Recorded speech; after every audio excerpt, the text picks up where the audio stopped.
Hi, I'm Ben of Mix Up YouTube, here to do a series recap of Marvel Spider-Man. It's their new show about Spider-Man. And chances are you has to, if you watch my Spider-Man Homecoming review, you can know I'm a big fan of Spider-Man. I've been a big fan of Spider-Man since I was a kid. Now a few months ago, they already finished up Ultimate Spider-Man, which I kind of like, even though Spider-Man's a bit of a brat, but in here, they showed 6 miniseries of Spider-Man. He, Here, it's mostly the origin story. I know they rehashed the origin story, but here, it's kind of a mix between the Amazing Spider-Man and the the original Spider-Man movies was directed by Sam Raimi. In this one, we open up at Oscorp on a field trip, and And it shows Harry Osborn, but he kind of looks like Wilbur Robinson from Meet the Robinsons. And it's weird because one of the scientists who doesn't look fond of Peter has a son that looks more like Harry Osborn than this kid.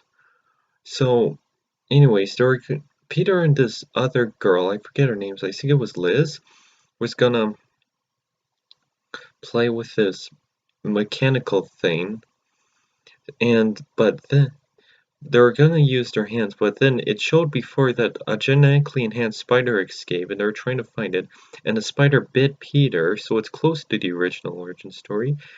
Then he felt nauseous, so then he left, and then he gained all these powers.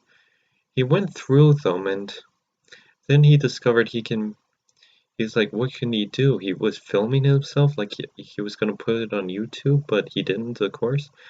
So then he used his powers to do like in the comics, a wrestling ring. He was like, what can I use this, a show or anything? So he went to wrestling. And it did, and the robber was like, hey, and a robber came, and if you know the story, yes. The robber came and tried to stop him, but then he, um, yeah, but Peter was like, hey, gotta save my move for a wrestling ring. So then he wrestles with this guy named Bonesaw McSomething, and And it was kind of like the original movie. Sorry, that's my cat scratching at the door. Kitty, I'm doing a video. So then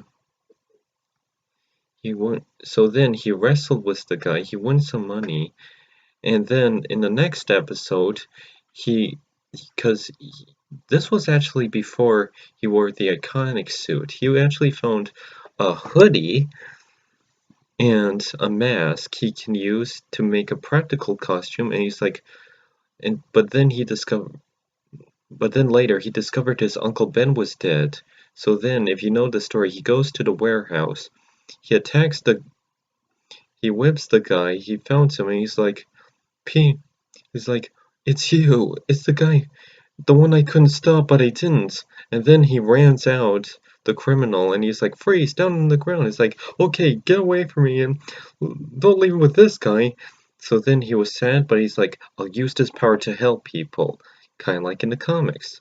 So that's my series recap. It was actually good. The animation kind of reminded me of Avatar: Legend of Korra. It might be the same pure people, but I never heard anyone say that. But yeah, so that's my series recap of Marvel Spider-Man. Hope to see new episodes of that show. It looks really cool and can't wait. Hi, I'm Ben of Mix Up YouTube, here to review an episode recap of Marvel Spider-Man. So in this episode, Spider-Man's still wearing that hoodie suit that he wore in the first episode, and it's showing how he built the spandex. But before, there's this guy with lasers robbing vibranium, and the police even make fun of, why don't they just rob money? It's like, have you heard science is the new valuable? So so Spider-Man was gonna save the day, but then a pigeon lands on his head. It's like, what the heck? And then there's this old lady that just randomly attacked you. It's like, don't touch my pigeons. I'm not a fan of those misunderstanding cliches. Heck, I'm not a fan of misunderstandings in general, except for Who Framed Roger Rabbit, because that movie's awesome. But anyways, and The Fugitive. But anyways, Um, so, anyways, let's see. So, so he defeated So he defeated the laser guy by doing a little skateboard trip at the skateboard alley with the van, and then capture her in a mid-air, kind of like in the Amazing Spider-Man 2 when he captured the cop car. So then he set it down, and then the Vulture appeared, and Spider-Man tried to fight him, and he's wearing all, and he covered his ears with the webbing so he won't listen to that sonic dampener. So then he took him down, and then there's this funny scene where he's like, "Hello, Bug Boy, I am the Vulture." And it's like, the Vulture? Sure, Bug Boy, you're terrible at names. So then, so then after when he defeated him, he went back home. No, he went to his new school where they're showing, where they're introduced. No, wait, he was talking to Harry Osborn, who still looks like Wil- Wilbur Robinson. Yeah, from the Robinsons. I don't know, because Alistair Smythe has this son who looks more like Harry Osborn Alistair than this Harry Osborn. But anyways, he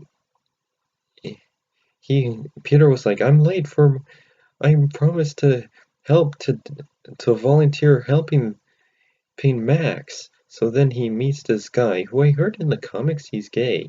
But anyways, I Max helped Max found anyways, they introduced this character Max who showed him about science, and there's and Alex Smythe, who you may know from the 90s Spider-Man, tried his son tried to spill spitballs, but it was revealed to be a hologram. And then they give this documentary, but then this one of the girl characters went to went were introducing an invention that had vibranium in it. So then when the vibra so then this Alistair Smythe asks Harry is like, is that supposed to be making noise?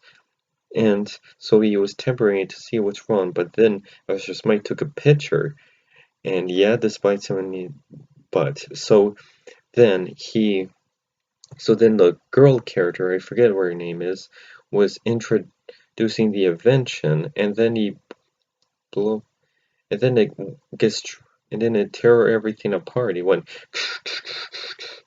so then so then Spider-Man saved the day, and then the Vulture appeared, and then Spider-Man's suit got wrecked a bit, and then he stopped the and then as Peter, oh sorry mom, sorry my mom's sleeping. So then Alistair, so then Peter used, so then Spider-Man as Peter turned off the machine and used it to rain so he could put out the fire. And then the girl character was mad at him for some reason, which I didn't really like. He used them because it was Alistair Smythe's son on science thing to turn off the machine and make it rain. So yeah, she's mad at him for no apparent reason, and Harry Osborn, she may hate you for life, but you saved the day or something. And I'm like, why? He saved the day. So then, the Alexis Mike kid was like, hey, I thought of that, and Max was like, that looks more like a Rorschach painting.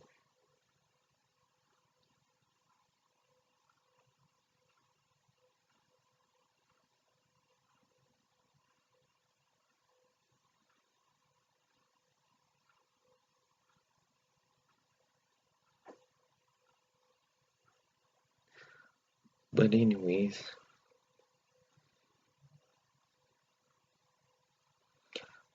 sorry, I thought my mom was coming. Yeah, I really shouldn't do this when I'm sleeping. It's 3 a.m. where I am. So anyways, Alistair Smythe showed the picture of him tampering with it, and he was gonna frame Harry, so he got suspended because Max had no choice. And so then he went, so then the Vulture came and Spider-Man fought the Vulture, and it revealed that Max knew the Vulture, and then yeah?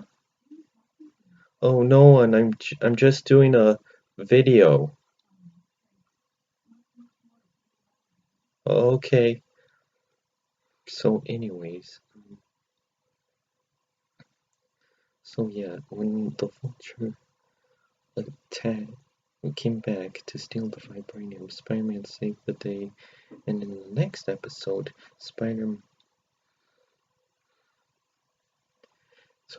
yeah, in the next episode he started his new school, and Harry, but before Harry was like, what if that Spider-Man guy did something? Like, what if he was behind it? So yes, even no matter how much they change the story, they keep one element the exact same way. Harry always hates Spider-Man. I don't know. So yeah, in the next episode, Spider-Man faced the Vulture again, but then he was actually facing the Scorpion, kind of like in that clip you see on YouTube. And he took down the Scorpion, and they made fun of how he smelled. It's like so it showed him at his new school laboratory of how he built the suit. And I always like seeing how they build superhero suits. So then there was this purple robot who's later to revealed, spoiler alert, well, this is spoilers, this is a recap. It was invented by, no surprise, Alexander Smythe, who you may know from the 90s Spider-Man show, who later saved the... So Spider-Man saved the day, and it was revealed that Harry had an invention he was building. Also, Miles Morales in here. He's not in like a parallel universe like in the comics. He's literally with Peter. So I wonder how they're gonna do it like this. Cause I have a poster of how it's a bit blurry, but in the light you can barely see Miles Morales. But yeah. Anyways, Miles Morales gonna be in here, and I wonder how they're gonna do that. But anyways, so Spider-Man saves the day. It's revealed that Harry was building a bomb, and he threw it at the evil robot machine, the Spider Slayer, and then Spider-Man saved the day, and Harry blamed him because Harry hates Spider-Man. It's a tradition of Spider-Man, no different than Spider-Man wearing red and blue. Well, that's my series recap, and I hope you enjoyed that episode. If you saw it, and subscribe, and you'll see some new videos, and good night. Hi, I'm Ben of Mix Up YouTube, here to do an episode recap of the new episode of Marvel Spider-Man. In this episode, it begins with, no, spoiler alert, but in this episode, it begins with the Jackal, yeah, running around. Oh, and then later we got introduced to Gwen Stacy, who looks really pretty, and she gives some sciencey advice to Spider-Man. Now, I actually heard, because after when I watched this, I actually watched reviews of people talking bad of how bad this series is, and I heard some of the animation has no shadows, but when I see the backgrounds with the buildings, they seem to have shadows. So maybe it's just the buildings but not the characters. Now I already said this before, but if you watch like Legend of Korra or Voltron, the animation has a similar look, but if you don't like it, if you want me to badmouth it, I guess it does look like a dollar store comparison to the animation. But really, it's decent for its own animation. And then later, when it goes to Oscorp, or we got introduced to Otto Octavius, who I forgot to mention in the last episode. Otto Octavius, he was like a kid or something. In the comics, he's like a older man, a scientist, and he's like older than Peter, but here he's fighting with his friend and with her sonic dampers, and it's like, yeah. And then at the end, Otto Octavius gets chosen, and it's up to Spider-Man to save the day. And and apparently Otto and apparently Gwen Stacy helps him out. It's like, why don't you do this? And since this is basically Spider-Man's first day, he makes a few mistakes, but I never seen Jameson yet in this show. Jameson has not appeared yet, but he's like, but he now has some excuses to accuse him of being a menace. But really, now in this episode, yeah. So the friends who fight each other, yeah, aren't really friends. They're like, no, I'm sorry, I didn't mean it. But they're like, well, stop fighting, and they're just fighting and fighting and fighting and fighting, and they're like, let's end it here, and they're like fighting. Yeah, worst bunch of friends ever. Yeah, I think it's obvious that they're gonna become villains later. So after that, they fought. Spider-Man saves the scientist that was caused by those two boys, and then it was up to Spider-Man. And again, Harry accuses him of being a menace, because like in every source material, no matter how much the origin story changes, or no matter what they do that changes the source material, like Osborn's design, like Harry's design, or anything else, Harry always hates Spider-Man. Yeah, but at least they stay true to that. They stay to the most famous tradition. Harry hates Spider-Man. So in this episode we got introduced to Norman Osborn, who has orange hair but his son has black hair. Now, forgive me if that's offensive, but it's just simple genetics, but yeah, so I don't know, maybe some parent has orange hair and a child has black hair, and I'm sorry that I offended you for anyone who has that, and I'm sorry that I offended you. But yeah, so later in the episode, so later in the so wait, so later Osborn's like, let's see how much these kids do, and he does his own evil, diabolical things, and he's like, let's see how bad they'll fight, and yeah, he's risking to cause millions of dollars in property damage just to see who kids fight to the death. Yeesh, well, he's basically the villain, but yeah, so I forget his name, but he's husky. He has orange hair. He's opposed to this. He's like he disagrees with Osborn's problem. He's like, this is wrong, and yeah, no duh. But anyways, so we get introduced to Gwen Stacy, and Peter's like, oh my gosh, Gwen, because he can't mention they first saw him as Spider-Man because due to that. But hey, look at the poster I got from the show. So someday she'll be Spider-Gwen. Also, that girl in between Spider-Man and Spider-Gwen is that girl. I think her name is Spider-Girl in there, and she's a different Spider-Girl. But I but she blamed Spider-Man, but she blamed Peter again. I still upset that you wrecked my machine thingy. What did he do to wreck it? He saved the day. There's literally no reason for her to be mad. But yeah, so sorry if this recap isn't very good. I'm kind of new to these, and I think Black Nerd Comedy is more better than me at his Ninja Turtle shows than I am. But anyway, so after when Spider-Man stops the fight, the Jackal appears, and at the very end of the episode, it's revealed that he's Gwen Stacy's uncle. Yeah, because I thought he was gonna be Captain Stacy, but no, I don't think they could have done that. But here he's Gwen Stacy's uncle. I don't know if he was Gwen Stacy's uncle in the comics, but I do know that if he in the comics, like the early around 80s, 70s, I don't know. Oh, the Jackal actually clones Gwen Stacy, and if you're thinking, clones? That sounds familiar. Yeah, and then, because if you remember watching the Spider-Man show from the mid-90s, 90s, this science guy cloned, spoiler alert, clones Mary Jane, and it's kind of similar to that, but I don't know if they're gonna do the cloning experiment here again, but who knows. But also at the end, they show Osborn's inventions that are kind of the same gadgets that the Green Goblin has. So I don't know if Norman Osborn or Harry are gonna be the Green Goblin in the first, but in the comics, Norman Osborn is the Green Goblin, and then Harry finds out and he's hurt by Spider-Man, and then he becomes the Green Goblin. But yeah, in the movie The Amazing Spider-Man 2, Harry actually becomes the Green Goblin first, and Norman Osborn dies in the movie, but who knows what could happen here. Well, that's my recap. I hope you like that episode or hate that episode. This show's getting a lot of hate, but I kind of enjoy it.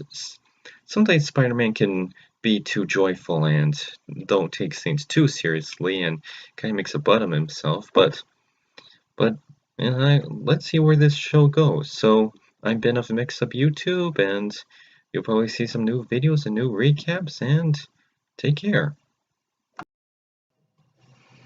Hi, I'm Ben of Mix Up YouTube, here to do another episode recap of Spider-Man, of Marvel's Spider-Man.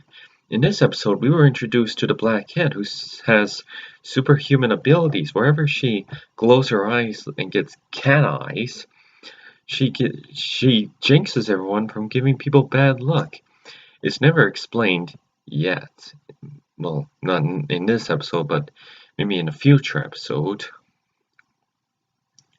But yeah, in this episode, well, Peter fights the Black Cat, and she even went to a comic book store. Yeah, it was I don't know what else is there to talk about except Peter keep being late. He keeps going back. Sorry, I'm late. And Dr. Otto Octavius. Why does he look so young? He looks like he's a student, then a teacher. He looks so kid-like. He even has a childish voice. Why? I'm sorry, that's just a big nitpick. And there's this girl character. I forgot her name again. But uh, but um but yeah, here but yeah, she's being mean to Peter again, and but yeah, she's like, yeah, well, because of that whole incident. But why is she so mean to Peter? She has done nothing to him. She's just mean to him to be mean to him. She, but anyways, a Spider-Man and Peter keeps going back and forth, and he tries to make it out, and he's like, "No, I'm almost here. Oh, I'm late. Oh, sorry, I'm late. You're always late." Because he's fighting crime. Spider-Man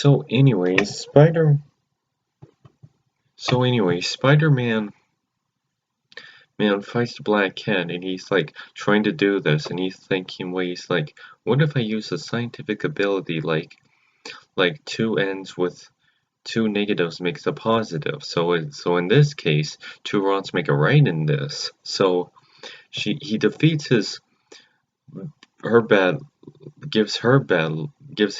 her bad luck with his bad luck, and finds other ways and saves the day. Also, this I forget his name. He has orange hair and orange goatee. He he grabs the science thing that Black Cat's stolen, and it's subtly shown is the Venom symbiote. I hope it's alien, because I wasn't a big fan that it came from Peter's blood in Ultimate Spider-Man.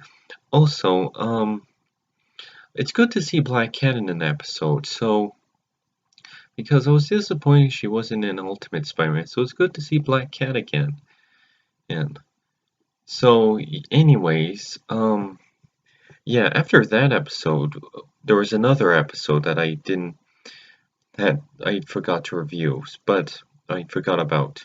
But in this episode, after the Black Cat episode, it's the return of the Jackal, and it's still Gwen Stacy's uncle, who were not shown to Kim Stacy yet, the Gwen Stacy's dad. But here the Jackal appears, and he gives Alexis the Rhino's DNA to make him into the Rhino. and Rhino goes on a rampage, and yeah, so I don't know what else is there to talk about in this episode. Well, but in this episode, the Jackal does appear, and Gwen Stacy finds out that it's her uncle, and they have a dance in this episode, kind of like how, well, because Peter is like, oh, good, I thought we were gonna have a dance. And it's like, that's a great idea. Why don't we have a dance? So yeah, and it was a smashing success because the Rhino appeared. So yeah, but Peter saves the day, and well, Spider-Man saves the day, and Norman Osborn appears, and he's like, I need you back in my school because father-son issues. Like, I need to go back to my dad's. It's really important. Cause spoilers.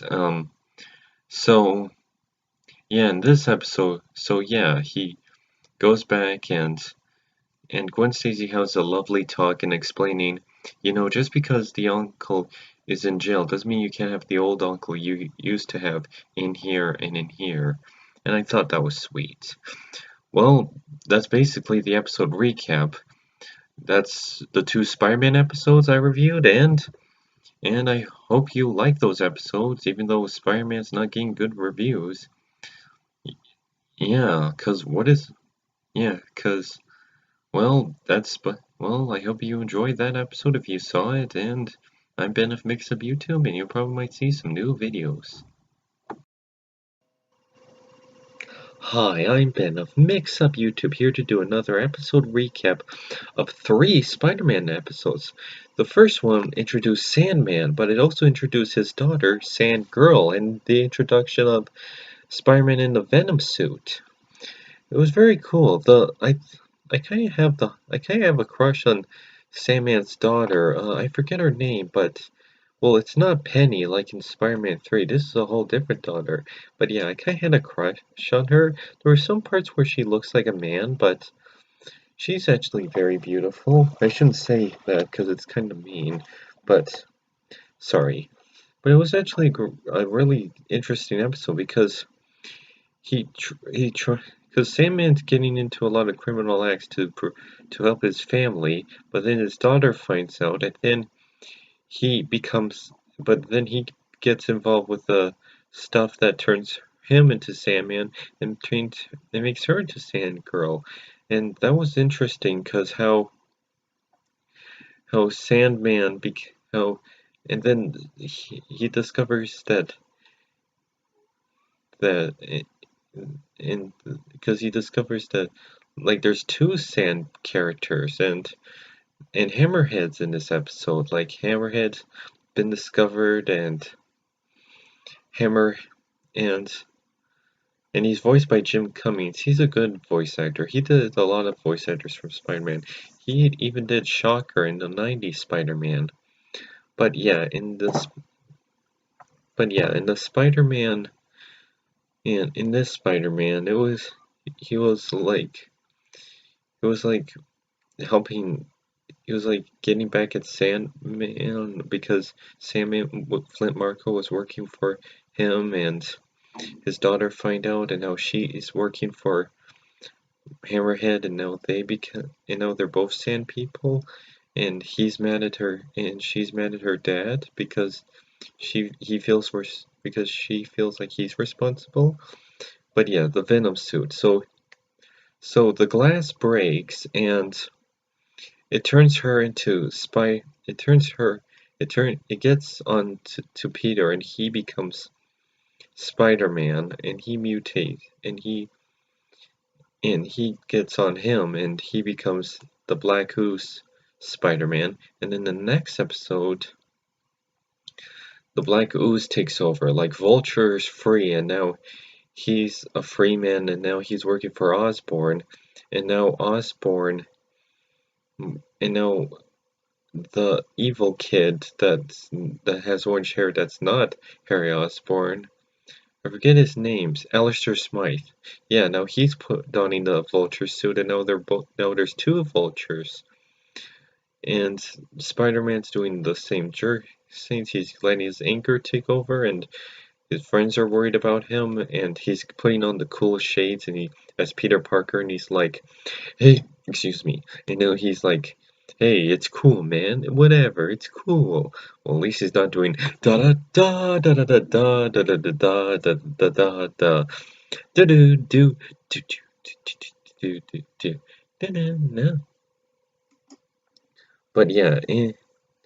But yeah, he breaks the Venom suit, and he get and he finds out that's making him evil, and now he takes it off. And in the next episode, we get introduced to Iron Man. He's Iron Man. He's Iron Man. And the villain, the Ghost, is in here because I was watching an Avengers episode that had the Ghost in it. So yeah, the Ghost is there, and the Ghost takes over all the technology, and there's Iron and there's Otto Octavius, and they show the limbs, and his green suit's like an army suit, and I guess that's an interesting modern design, because in the comics he wears like a Dr. Octopus wears like a green suit, so they're gonna make his green suit look like army, and I thought that was a cool modern design. But I still don't like the voice and that he looks like a little kid. I like when he looks older and deeper. But yeah, but then the Venom suit takes it. But then the Venom suit takes over, and yeah, like that Dr. Octopus there. But anyways, the Venom suit takes over. He finds the Venom symbiote, and the professor guy doesn't listen, so he tries analyzing, but then he learns his lesson, and then Flash Thompson almost got exposed because in the comics he later becomes Agent Venom, and then later everything got resolved, and the Ghost was defeated because he was taking over all of the Stark's Indus Expo's technology prizes things, and then he get and then he saves and then Spider-Man and Peter saves Spider-Man and Iron Man saves the day. There's one misunderstanding between Spider-Man and Iron Man that I didn't like because I don't like misunderstandings, but it got resolved, and he and spoiler alert, Flash Thompson wins the prize, and it is the most funniest way because it's a volcano thing. But yeah, so anyways, and then later Peter asks for Tony Stark's Iron Man's autograph, and he's like, to Paul, it's Peter, man. But yeah, it was a cool episode, and we're getting hints that the Green Goblin's gonna get introduced, and Otto Octavius' character is being developed as almost to the villain, so it's really cool. Well, I'm Ben of Mix Up YouTube. Those are the 3 episodes, and you'll probably see some new videos. Sorry I didn't tell this story really good. I'm kind of new at this recap thing. I'm not good as Black Nerd Comedy when he does with his Ninja Turtle reviews, but yeah, well, I'm Ben of Mix Up YouTube, and you probably might see some new videos. Hi, I'm Ben of Mix Up YouTube, here to do an episode recap of Spider-Man, of Marvel's Spider-Man. That's basically what I've heard, like, when it first started. It's one of Disney XD's and Spider-Man's least favorite shows, or, well, if you heard the reviews, it's not that great. But anyways, Ultimate Spider-Man. Well, that's literally what the episode's called, Ultimate Spider-Man. This one's about Miles Morales, who just happens to get bitten by another spider. Yeah, apparently Alexander Smythe's dad, Evil Smythe.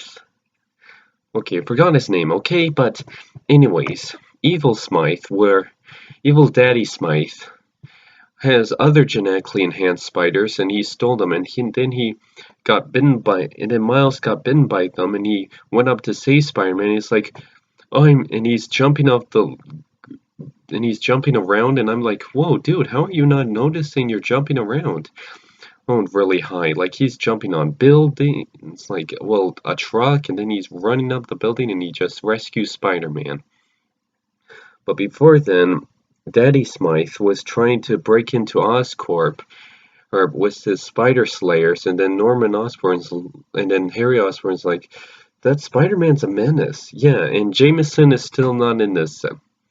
So, and yes, no matter how much the source material changes, like Spider-Man going to a different school, interacting with different characters, and having the same origin told but differently, they still managed to keep one source material the same. Harry hates Spider-Man. Yep, Harry hates Spider-Man. But anyway, so yeah, so apparently it's more like a father and son combat where both son and both father and son are both in combat in Spider Slayers, and then Miles as he gets bitten by them, he actually develops the power similar to Spider-Man, but Peter doesn't tell he's Spider-Man yet, so he's like, you should really keep this a secret identity, and his friends find out that Miles is Spider-Man because the new Spider-Man, because he told him, and he's like, look, I'm a different Spider-Man, and he's like, well, and his friends were like, well, maybe sometimes a secret identity isn't always a good thing. I mean, look at the Avengers for an example. Well, yeah, but then Miles learns it the hard way. He's like, if I hadn't told them where I live, my family wouldn't have been endangered. And that's why it's always good to keep a secret identity. Heck, even if you don't have arch nemesis, superheroes can be like celebrities. And look how celebrities, for an example, they get lots of media, and I think it's best to keep a low profile so people won't tell who you are. But anyways, superhero. But anyways, wait, Spider-Man shows him the ropes. He gives him practice, and that's all I can say. Like, there is some bullies, and Miles tries to say, hey, don't bully those kids, but he becomes a bully himself, so Spider-Man tries to teach him, don't become a bully, you're no different than him. So after the epic battle with the Spider Slayers, he saves the day and he saves the day and starts defeating the Spider Slayers with Miles and Spider-Man, and they all save the day. Well, I'm Ben of Mix of YouTube. Sorry if I wasn't good in this episode recap. I'll try to do better, and I'm Ben of Mix of YouTube, and you'll probably see some new videos. Oh man, sorry, it's really hot in my room, and hi, I'm Ben of Mix Up YouTube, here to do an episode recap of Spider-Man. So in this episode, Miles Morales returns, and here they're fighting Kraven the Hunter. Ooh. Yeah, it's weird, because in the 90s show, he was kind of a good guy who wanted to help Spider-Man, but what I can tell in the comics and in other projects, he's known as the villain of Spider-Man. Weird. Well, yeah, and here he has his own TV show, and I can't tell, does he have like a bionic arm, or is it like an iron-suited arm, like Iron Man? But I don't know. But apparently Miles is a big fan of his, and he watches his show, so yeah, and now he discovers his invisibility powers. I think that was a thing in the comics. I am a big Spider-Man fan, but I never really read some the Miles Morales Spider-Man comics. But I will. But yeah, I actually own a Miles Morales action figure of Spider-Man. Yeah, and now so far, because if you look at my poster, sorry, the light is kind of blocking half of it. So far, we got Spider-Man, and we got Miles, and all we need is Gwen Stacy, and I think her name is Spider-Girl, at least, but she's a different Spider-Girl. But yeah, like, but so far, yeah, apparently Kraven the Hunter has his own TV show, and he's hunting down both Spider-Man, and he's trying to be like, let's hunt the menace known as Spider-Man. So yeah, even Craven thinks he's a menace. So anyways, Spider-Man. So anyways, both Spider-Men try to outthink him and outrun him, and they're on live TV, and Spider-Man's doing, and Miles Spider-Man is doing jokes about, oh no, how can, well, that's the last time I watched his show, and he watches his cooking show, and his show's on the Mustache Channel. It's very silly. So, but yeah, Norman Osborn is obviously behind this. To be honest, I think Norman Osborn is kind of like the Lex Luthor is like Lex Luthor to Superman. Think about it. He's an evil businessman and he's diabolical. Well, at least he's better than Jesse Eisenberg. Sorry, Jesse, if you're watching us. But anyways, so so there was a lot of great scenes. Like he finally tells, like Peter Spider-Man finally tells Miles he's Spider-Man. Like that I really like that they did. He finally tells him.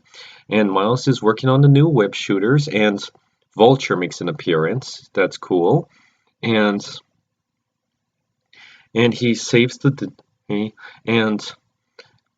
and at the end they save them, and at the end they stop the Norman Osborn kidnaps Peter Spider-Man, and it was up to Miles because there was this great scene where he gets hurt, and it was a really heartwarming moment of how he tells Miles that he's Spider-Man, and Peter's and Miles was like, "So you gotta let me lie to people?" And the ending was like, "No, seriously," and that's kind of funny. But yeah, so sorry, I'm getting over a cold.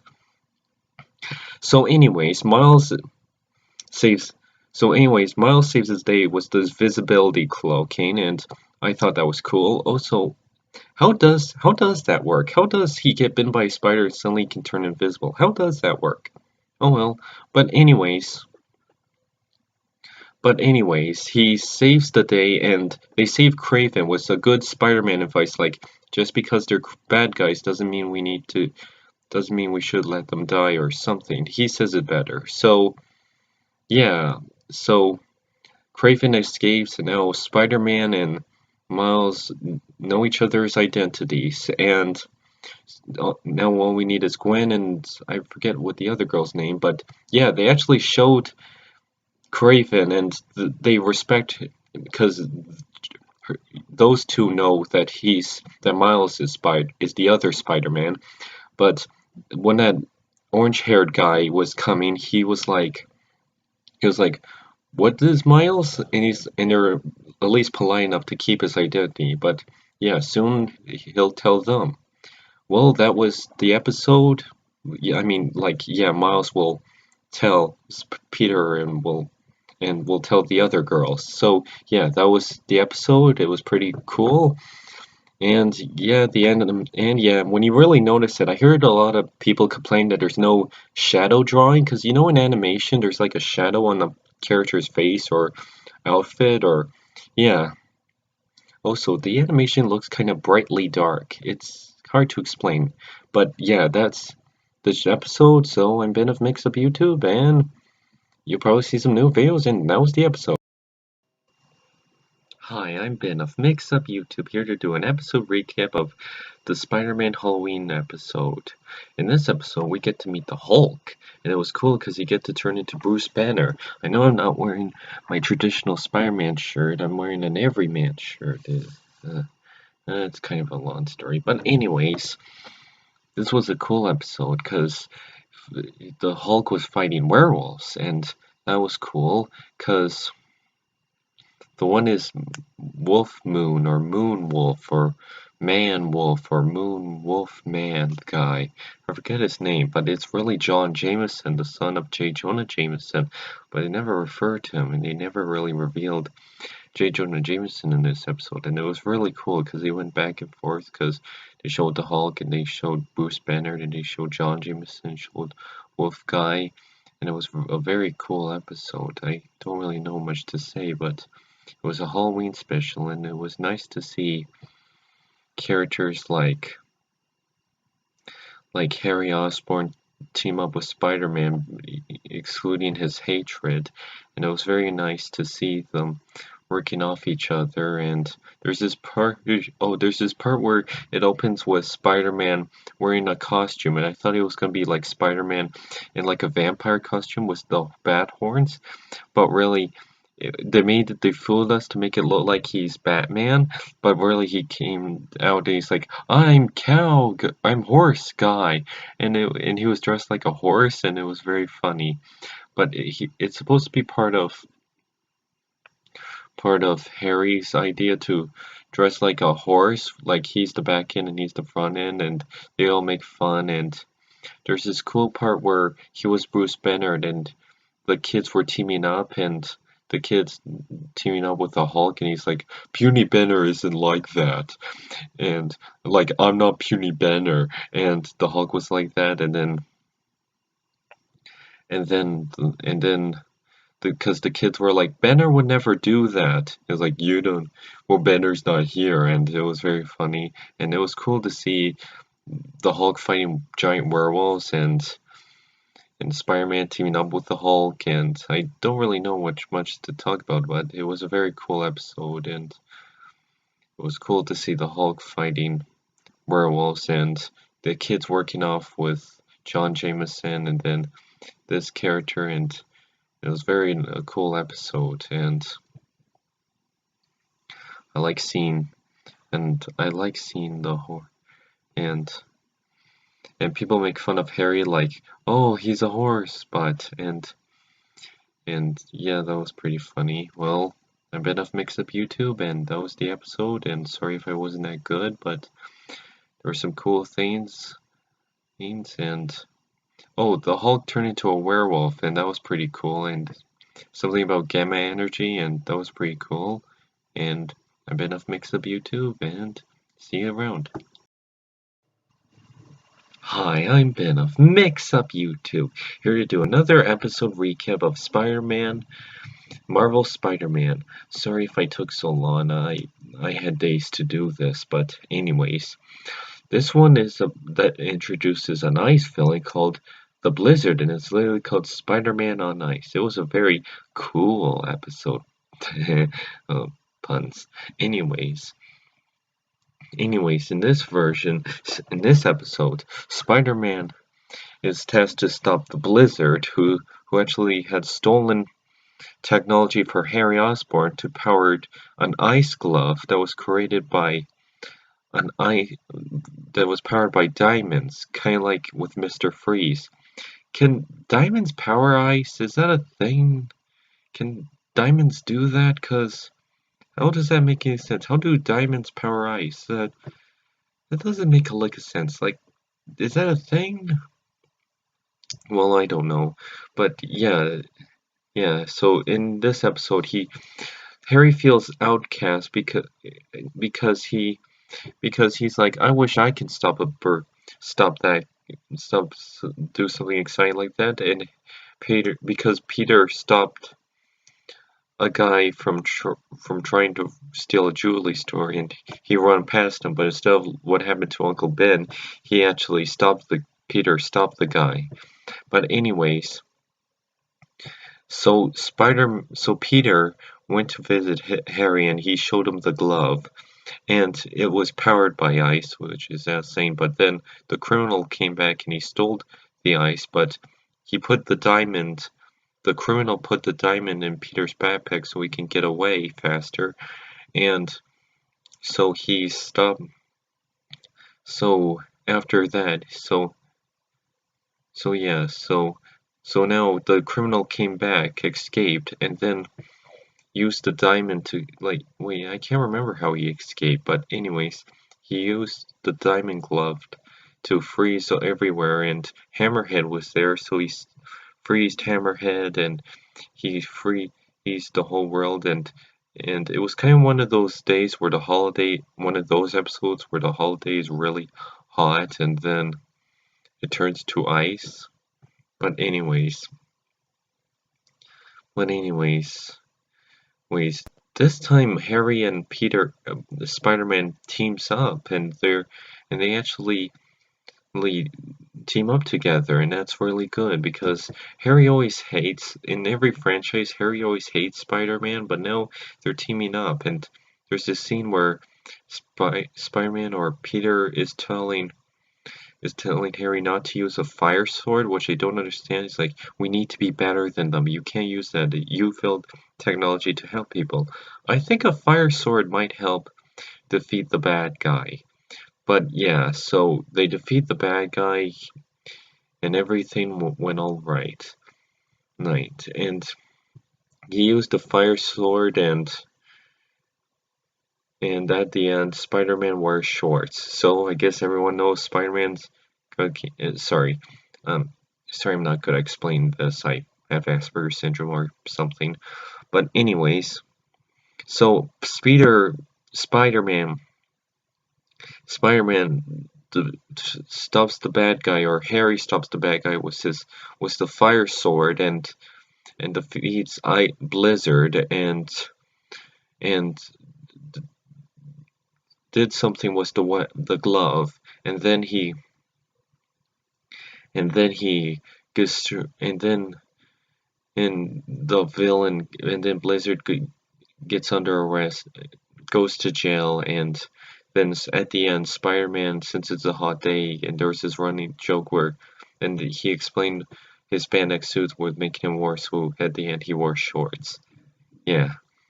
Well, I'm Ben of Mix Up YouTube. That was my episode recap, and I hope you enjoyed that episode, because I know this show gets a lot of hate, but I like this show just fine, so, oh, you might see some new videos.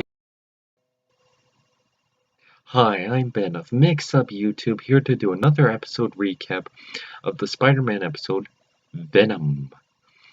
In this episode, Venom returns, and it's, and in this, yeah, so Venom returns and he's all big and muscular and monstrous looking, and it's not Peter Parker, and Peter Parker has to find out who Venom is, and we get to see Flash Thompson returning, and he's tutoring him, and Max is, I don't know what else is there to talk about. Like, Max appears and he's like, no, no, no, no, to leave it like there. It reminds me of what could have happened, like, because this was special to him. But anyways, Spider-Man tries to find out who Venom is. He thought it was Tony Stark, but he was in space. He thought it was this guy, then this guy, and then it was all building up, and I'm like, oh, I hope it's Eddie Brock. I want Eddie Brock, cause in Ultimate Spider-Man, it wasn't Eddie Brock. It was like Harry, then Flash, but then at the very end, it was Flash Thompson. Now, I know in the comics he later becomes Venom, but he later becomes Agent Venom. Like this isn't Agent Venom. This is Venom Venom, the one we all know, and he's Eddie Brock. Like, I know the story in the comics. Eddie Brock is a photographer who messed up and tries to frame Spider-Man with photos, and he got jealous of Peter and both Spider-Man and angry. So when he was trying to find out who Spider-Man or Venom is, and when Spider-Man was trying to get rid of the black ooze, it doused on Eddie Brock, sorry. Yeah, Eddie Brock. So the symbiote told him that Spider-Man was Peter Parker and he wanted revenge, and he became Spider-Man. I mean, Eddie Brock became Venom so he can take revenge.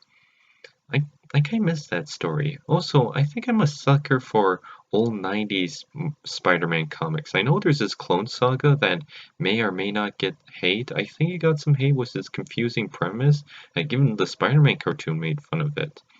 Yeah, so explain why it was confusing, and is it confusing or something? Because what I've heard in the Clone Saga, there was no Clone Saga here, but in the Clone Saga, there was, sorry to talk about something completely different.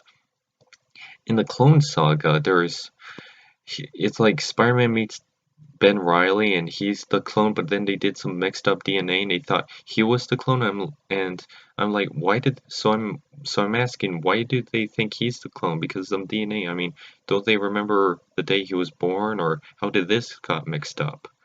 But I heard at the very end it was really that Peter Parker, who wasn't the clone, that was thought to be the clone, that he isn't the clone. Yeah, that's really confusing.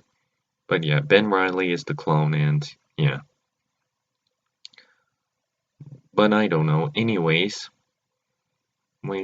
I I don't know. I might have a little nostalgia and a little guilty taste for some 90s Spider-Man comics or anything 90s related. I always liked the 90s. They just had a nice charm to them.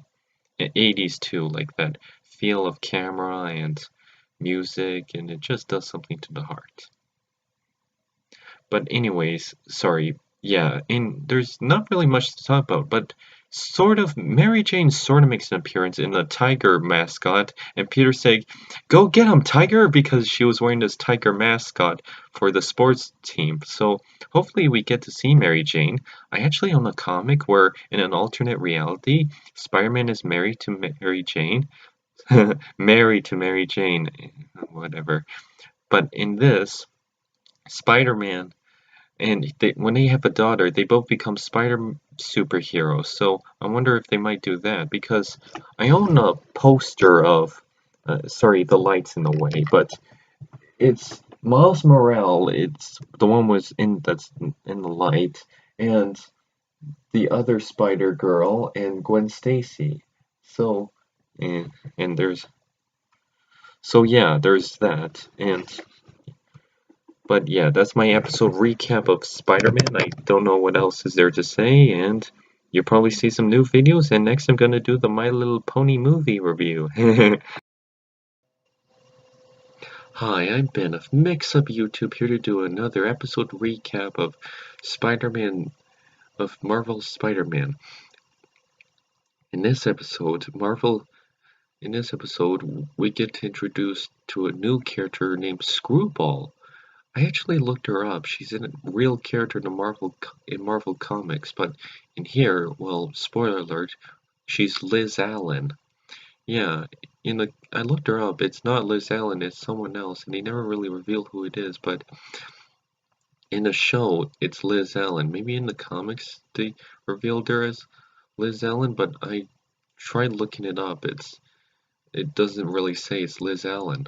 It's inconclusive. But in this episode, Marvel fights the Wrecking Ball villain. Yeah, no, wait, the Absorbing Man. Sorry, he has the Wrecking Ball.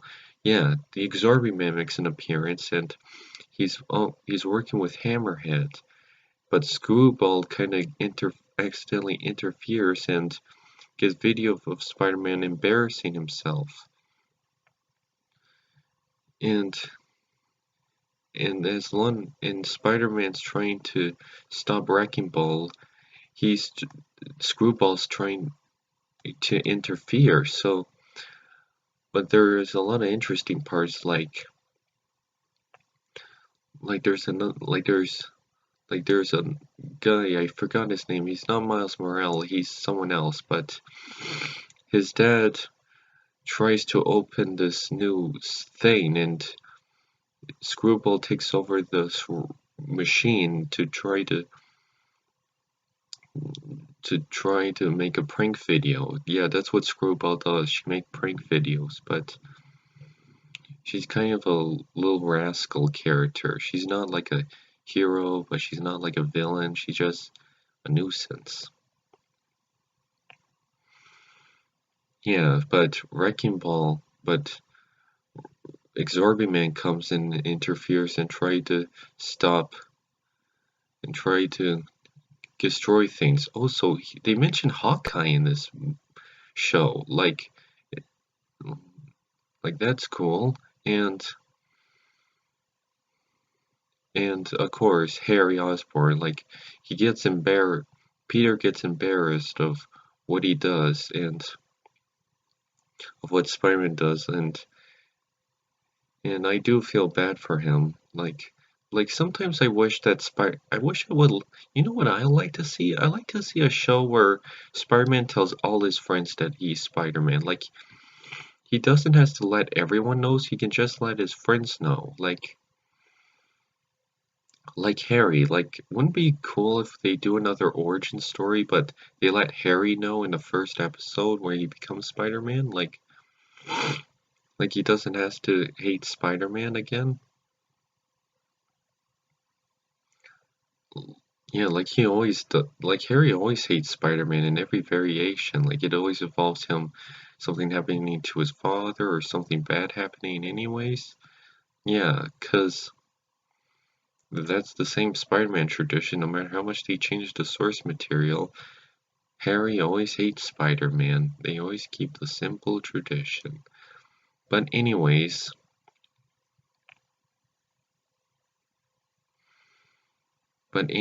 yes. So Spider-Man tries to stop Wrecking Ball, but then Screwball learns a lesson, and Wrecking Ball comes to her school, and she decides to take matters into her own hands and save her friend. And then she gets kidnapped, and she tells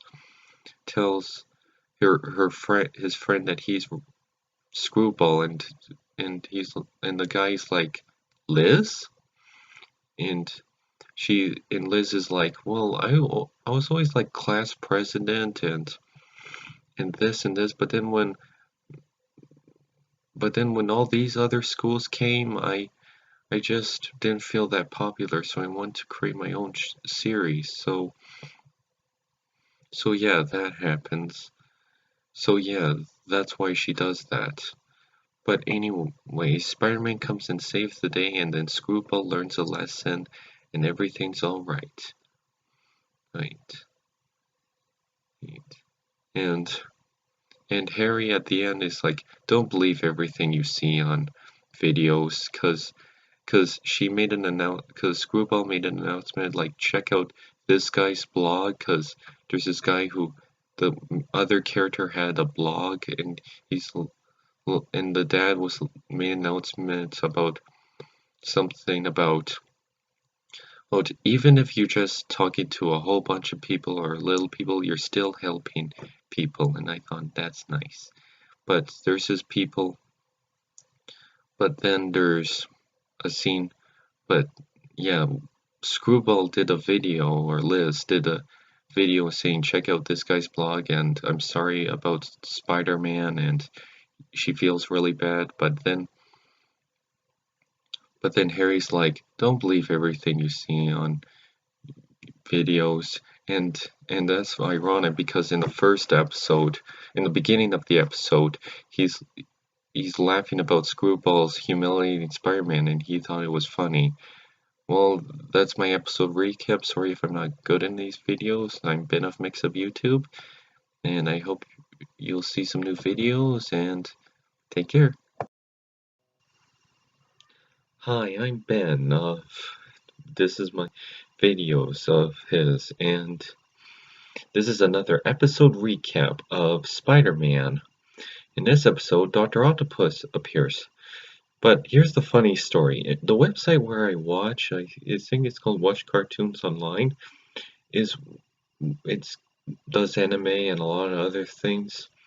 Anime dub and sub. Oh, you're gonna hear the cat meow and scratch at the door. Sorry if that's gonna get distracting, but anyways,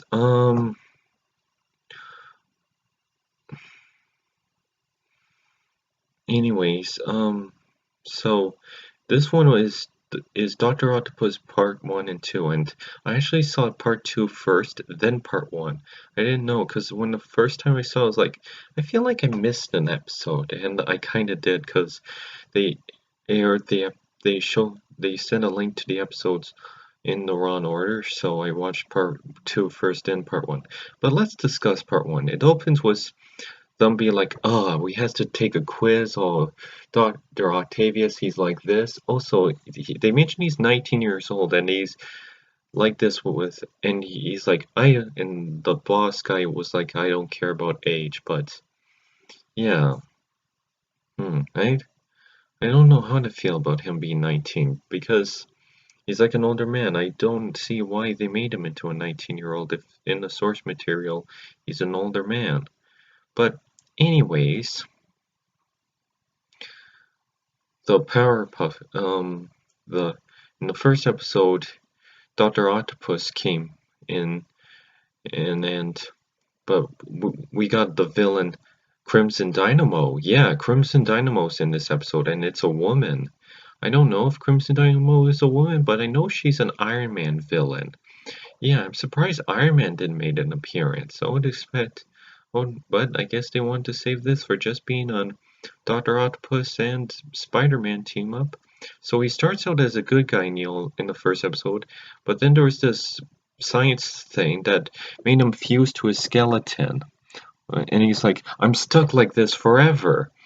And so then he showed him, Spider-Man showed him you can be a good guy, so he uses his power for good and defeated the Crimson Dynamo. And they were like, how are we gonna pick this thing up? And there was like, well, what about Big Crane? I was like, we're arresting it, not towing it. And that's kind of funny. But anyways, the episode start. The episode part 2 starts with Miles Morales and Spider-Man and Peter Parker Spider-Man both stopping on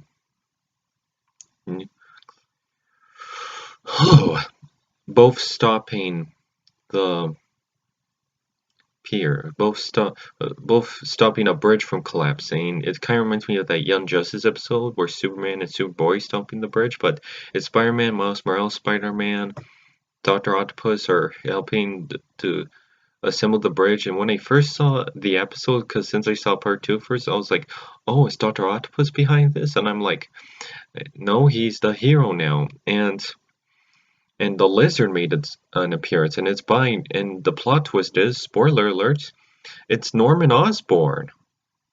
Yeah, Norman Osborn is the lizard. It's still Dr. Connors. Also, he kind of looks like the lizard from The Amazing Spider-Man, but with a muzzle beard and long hair. So, anyways, he the Norman Osborn was behind the lizard thing, and he tricked Dr. Octopus to stop to get to destroy to fuse the lizard thing. But then at the end, it turns him into Godzilla. Like he thought he found a cure, but turns out Norman Osborn betrayed Dr. Octopus. He turned into the lizard, and and Dr. Octopus was blamed, and he's like, "This is all Spider-Man's fault," Dr. Octopus says, because but really it's Norman Osborn, and he thinks it's Spider-Man, and then his boss fired him at the school, but he's like, but Dr. Octopus was like, "Save your breath, I quit." So then he works for Norman Osborn, and now he's like, I'm gonna do evil things. So let's find out what happens in part 3 and 4. But that was the episode recap of part 2 and 1. Well, I don't know what will happen next, but my next review will be Jumanji, Welcome to the Jungle.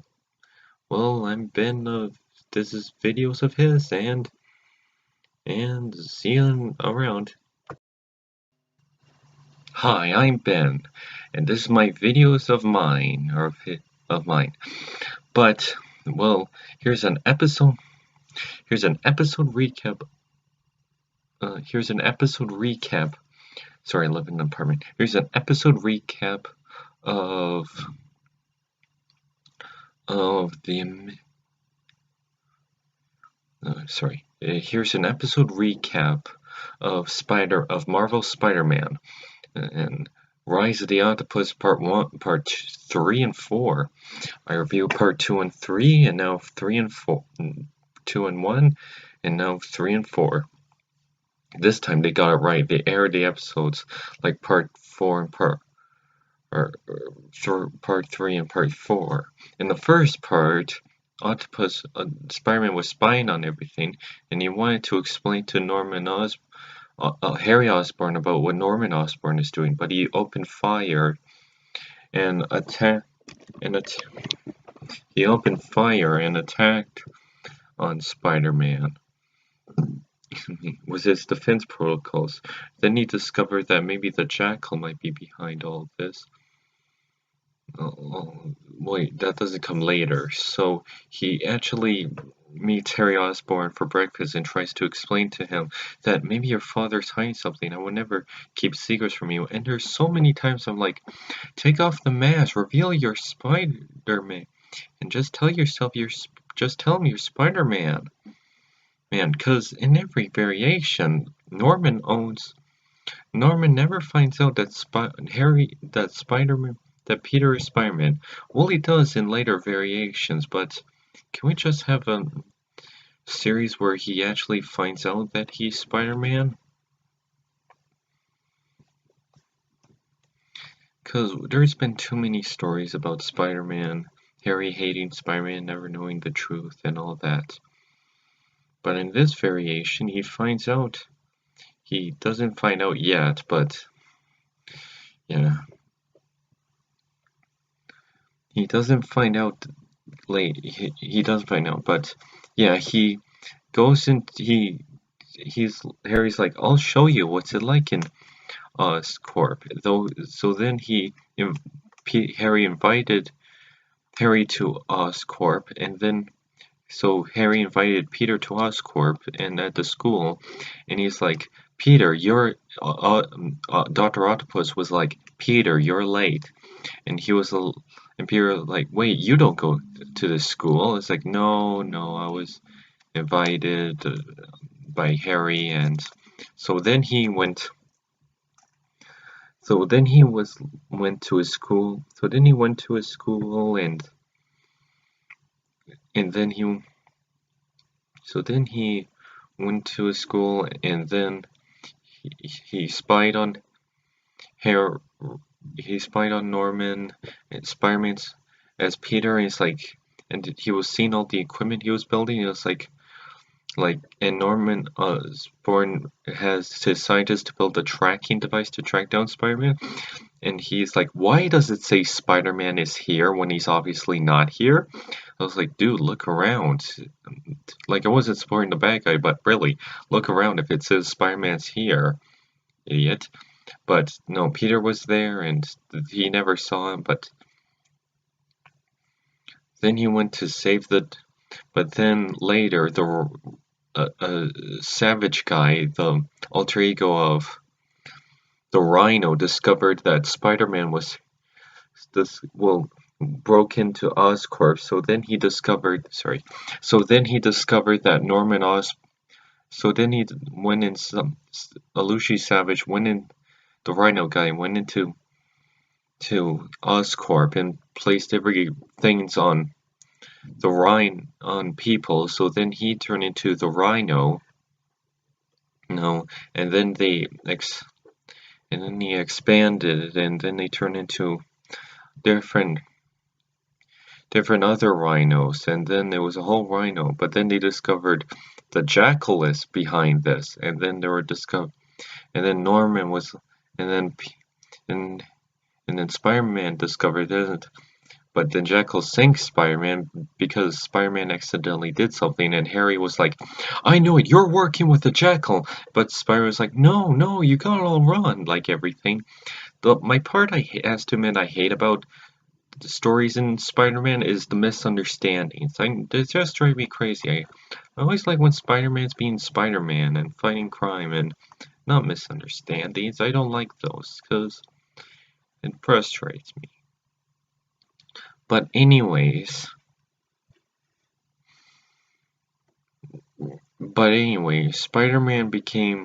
Spider-Man saved the day, and there were these other kids who used their scientific inventions to save the day and stop the rhinos, and Spider-Man found the chip things and took them off, and everything went okay. But then the Jackal was like a robot clone, and it exploded, destroying all the devices, and he couldn't prove to Harry. And Peter was like, Harry, I'm your friend. I'll never lie to you. So my devotion is with you, not Spider-Man. So he knows he's Spider. So yeah, he's still lying. So just be like, just tell him and I'm like, just tell him you're Spider-Man. I mean, he's your friend. Why do you need to keep secrets on your friends? Whew. So anyways, Spider-Man became Spider. So anyways, he left, Norman, but then Dr. Octopus spilled the beans in front of Harry. He's like, have you heard? Peter's building tech. Um, mhm. Peter's building tech for Spider-Man. And and Harry was like, you what? You said to my face, you're in devotion with me, not Spider-Man. And Peter's like, no, it wasn't like that. And Harry's like, get out, get out, get out, get out. Sorry, it was in the moment. So then in part 2, the Jackal, no, Spider-Man was teamed up with Miles Morales Spider-Man, which I don't think they call him here in that. But anyways, they say they broke into jail to find out what's going on, but then he realized the person they thrown in jail, the Jackal, was an imposter. So he exploded, then Spider-Man was kind of framed. Then he was discovered by the police, but Miles Morales Spider-Man can turn invisible. To be honest, I haven't read any of the Miles Morales comics, but I will do that. I'll do that eventually. I think I might have a Miles Morales Spider-Man comic around here. Um, let's see. No.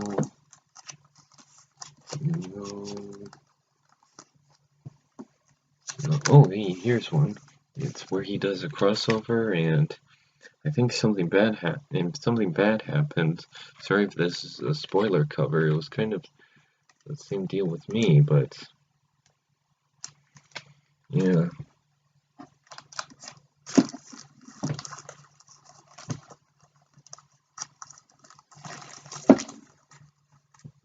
But anyway, Spider-Man saved the day.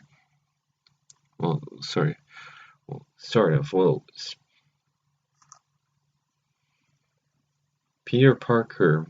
Well, anyways, Miles Morales Spider-Man saved the day and stopped the police, and then they got away.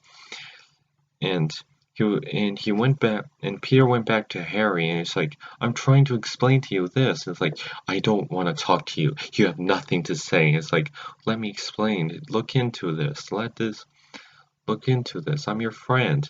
And so later Peter went to Gwen Stacy. Then Gwen was like, did you hear Spider-Man did something to my uncle? It's like, no, I came to help. I came to talk to you about that. So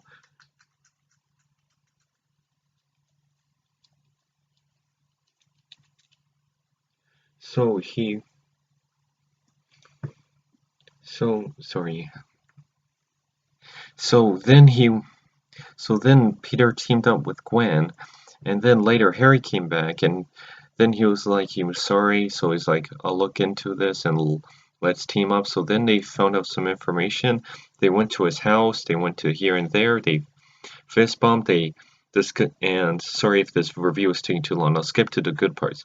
They found out some information. They found a secret lair where the Jackal is cloning other Jackals to create a spider army. I actually discovered in the comics the Jackal cloned Gwen Stacy in the comics.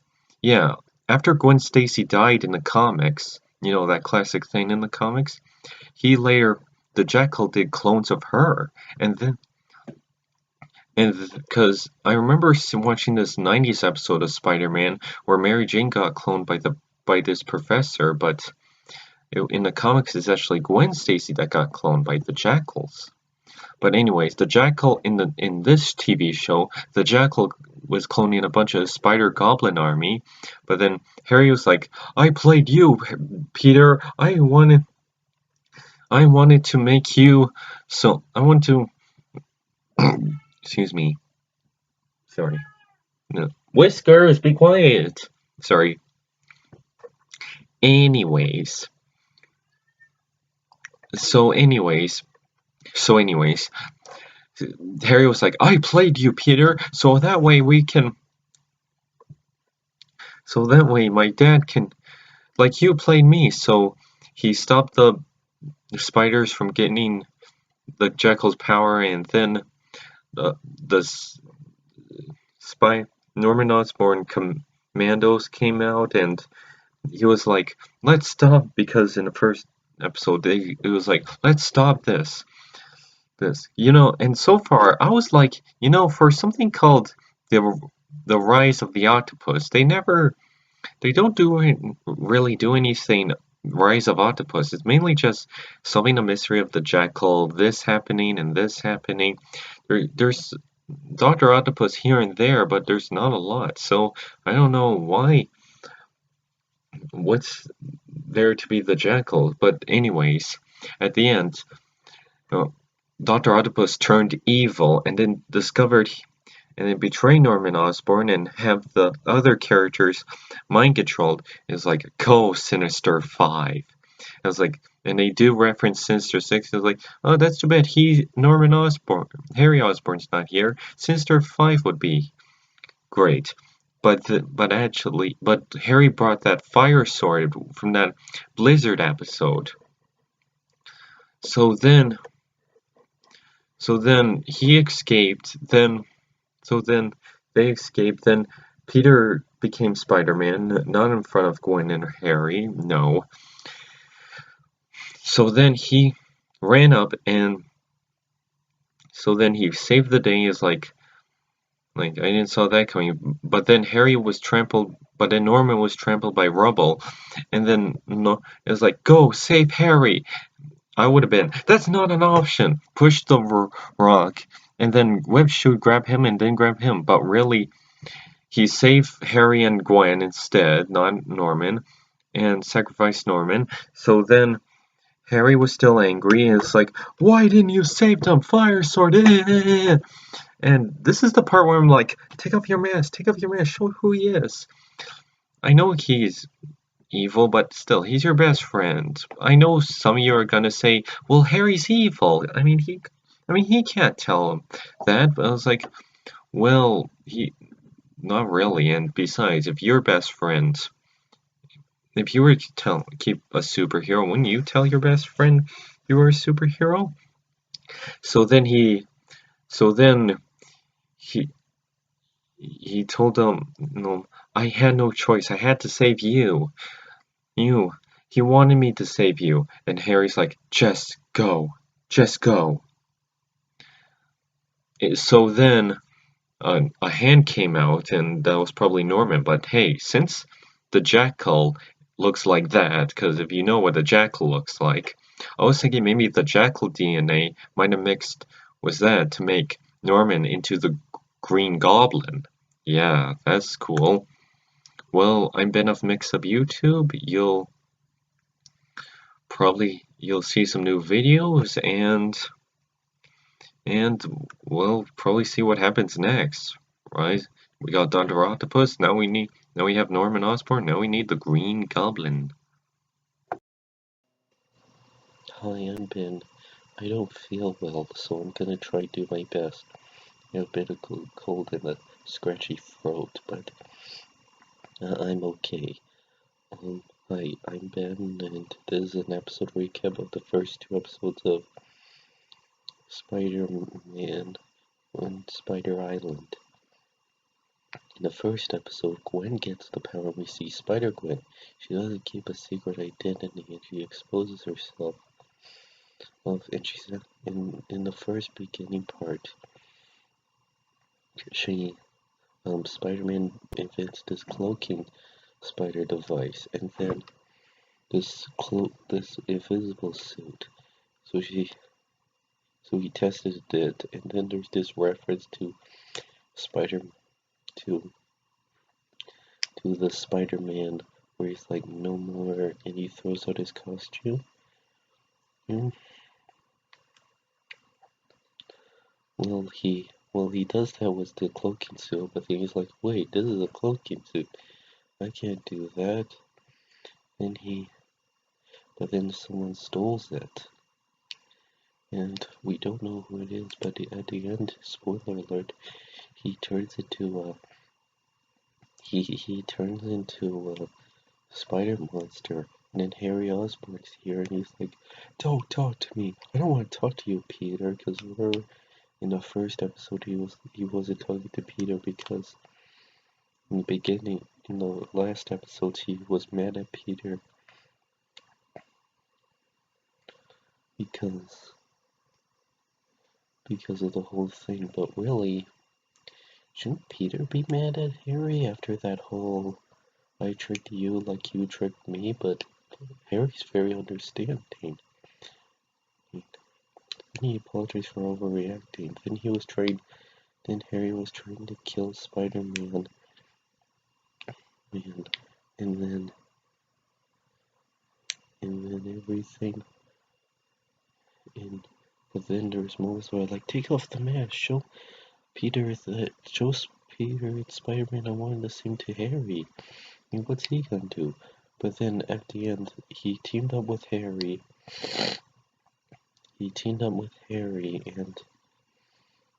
And then Gwen tried to reason with him because she was Spider-Gwen. That's my mom coughing. And she tried to explain that she was trying to help. He was trying to save your father. He was trying to save your father, but he had to save you. What would you do? And Harry, they teamed up and went to the Statue of Liberty to stop the bomb. And then they saved the day.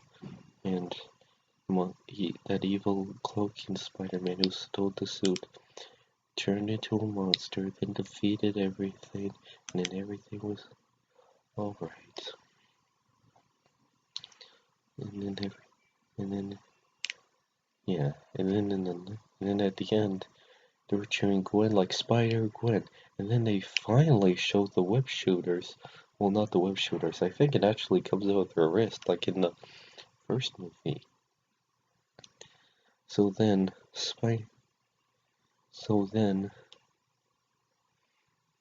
there was like this cage thingy thing, and these people were gonna fall down, but then they shoot their webs, and they were like, "We'll save you." And then he was Spider-Man. Man. And I was like, oh my gosh. And Harry found out, I was like, how can you kept this from me? And I'm like, and then everyone had spider powers, and I'm like, oh my gosh, everyone has spider powers. Then in the next episode, we had Crossbones, and everyone had spider powers, and it was like a normal thing. And then Crossbones, I forget, maybe he did have spider powers, but Hydra agents did. And then Black Widow showed it, it's like, leave it to the Avengers. And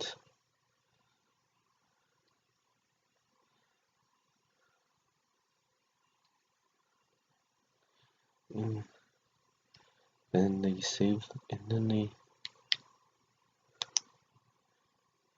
they stopped, and then, but Harry didn't show up in this episode for some reason. And then Crossbones was trying to steal some vibranium, and then Black Widow saved the day. And then Black Widow and all the Spider characters saved the day.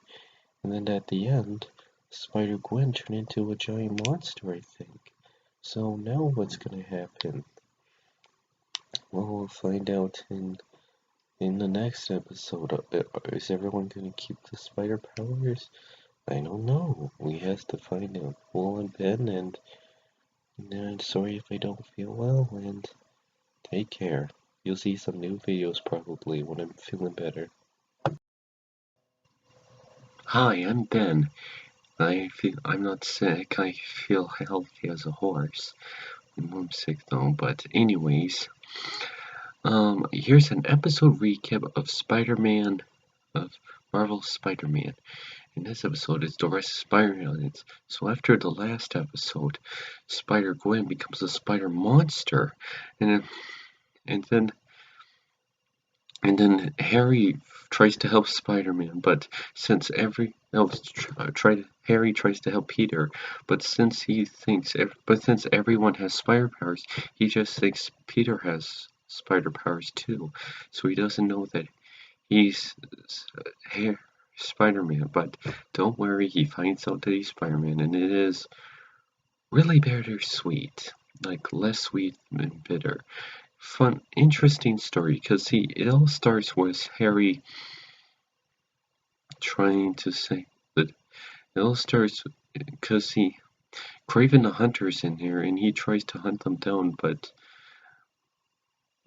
then he tries to hunt Peter and then he actually figures out that he's Spider-Man, but then Harry comes out and he's like, Peter's like, I didn't know how. Well, Harry hits him with the truck, and then Peter's like, "How did you find me?" It's like is like, "I didn't. I actually just found.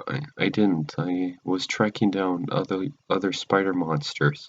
And he discovers it was Gwen, and then they try to find a cure, but then and then in the next episode, but yeah, Craven tries to destroy Norman Osborn's spider monster, but it's like, no, no, don't do that, don't do that. But then they save the day, and everyone else becomes spider monsters. Well, sort of. They don't really save the day. Everyone becomes spider monsters. Yeah, sorry about that. So anyway, Spider-Man and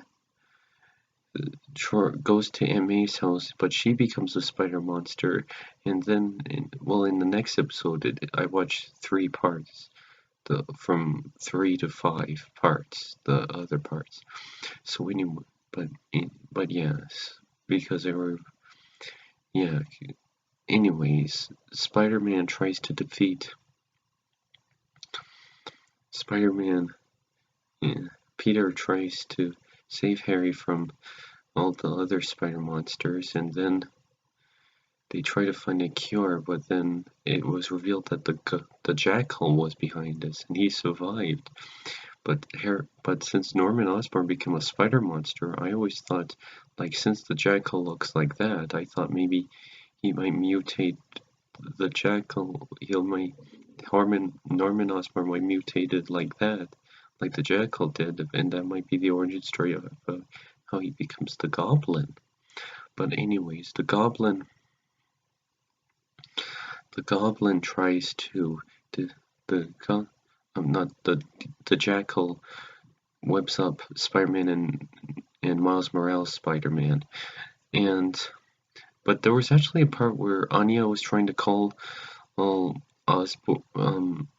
Miles, where Anya is like, "Come on, Miles, pick up." And it's like, I was like, voicemail again? I was like,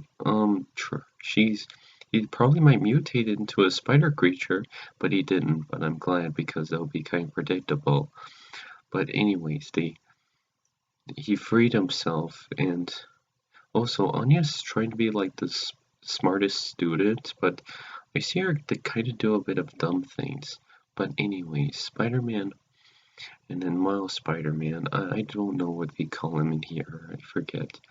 But anyway, Miles and Spider-Man and Peter Spider-Man break out and they try to save everyone. They save Norman and he's like a human-looking spider monster. But then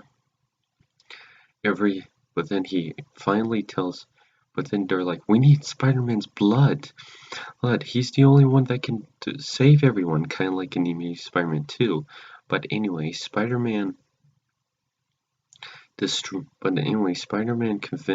confessed to Harry that I am Spider-Man. It's like, how can you have kept this from me? I was trying to keep you safe. And then but then he used his blood. He cured everyone. Harry was still mad about it, but then it rained upon everyone, and everyone turned back into people, and they may or may not, they may have lost their powers, and yeah, they lost their powers. But how about Spider-Gwen? Like, I watched an Ultimate Spider-Man, like, it was artificial, like it was nanotech, spider senses or something. So something might happen. Oh, by the way, I don't have my Spider-Man poster anymore. I have a DC Rebirth poster. I have a lot of Marvel posters, not enough DC posters. But anyways, they save the day, but they're like, Harry's like, we gotta defuse the bomb. And it was like, you'll die, we gotta get out of here. So he grabbed Harry, didn't stop the bomb because he might have died, and he saved Harry, and Harry got mad about it. It's like, I could have stopped the bomb, now everything my father did is destroyed. You know, Harry's not that much of a good friend. Yeah, I mean, seriously, come on. So, I mean, it's understandable why he's mad, but it's more understandable why Peter did it. What Peter's doing. But anyways, he finally finds out that he's Spider-Man, and at the end he's like, Norman's in a wheelchair, and he's like, you worked hard, and you worked hard. It's okay, you graduated from school, and you find a secret room, and there's like this armor suit that looks like the Hobgoblin. So is Harry Osborn gonna be gonna be the Hobgoblin, I take it? I don't know, but what would happen to Norman? And like, but what about Norman? Is he gonna be the Green Goblin soon? I don't know. Well, that's my episode recap, and I hope you might have enjoyed that episode or everything, and take care. Sorry, just got a hiccup. And you'll probably see some new videos. Hi, I'm Ben, and this is an episode recap of Spider-Man, Marvel's Spider-Man. As you can see, I'm on my bed because I feel like it, and I just feel like I want to be on my bed. I'm feeling better, I'm not sick anymore, but my mom is. So in this episode, we get introduced to the Hobgoblin, like what I said in the last episode. And in the Hobgoblin, and this time Harry's the Hobgoblin, and Harry tries to defeat the Sinister Five or Six, but really Spider-Man gets mind controlled by Dr. Octopus, but Harry tries to help him. It's like, Harry, this isn't you. Harry's like, Peter, this isn't you. You're not a villain. You gotta fight this. Cause in the preview, I was like, wait, then why in this preview I saw him fighting Spider-Man? Like, why is he the enemy? Why is he trying to help him? So I'm glad that they helped him, and I'm glad that Harry knows he's Spider-Man. Like, usually in other episodes, he later finds out, like in Ultimate Spider-Man, he finds out like near to the end of the series, and then in Spectacular Spider-Man, he never finds out, and I think in Spider-Man New Animated Series from 2003, he was like, had no idea Harry was Spider-Man with Peter, and it was unclear that Harry in the 90s Spider-Man, Harry didn't find out that Peter is Spider-Man. Well, he kind of did, but he didn't really. He thought he was going crazy, but really, Princess Peach and Daisy. Sorry, I just want to not forget it. It's sorry randomness, but anyways. He finds out he finds out on the first season, near to the end of the first season, but yeah, he helps Spider-Man. He's like, it isn't, and then Spider-Man defeats Dr. Octopus's control. I still have issues of him being a 19-year-old, but hey, he's still the traditional Dr. Octopus we all know. I even have a poster of him. See, poster. And poster there. I got it at a thrift store. But anyways, let's see. Ooh.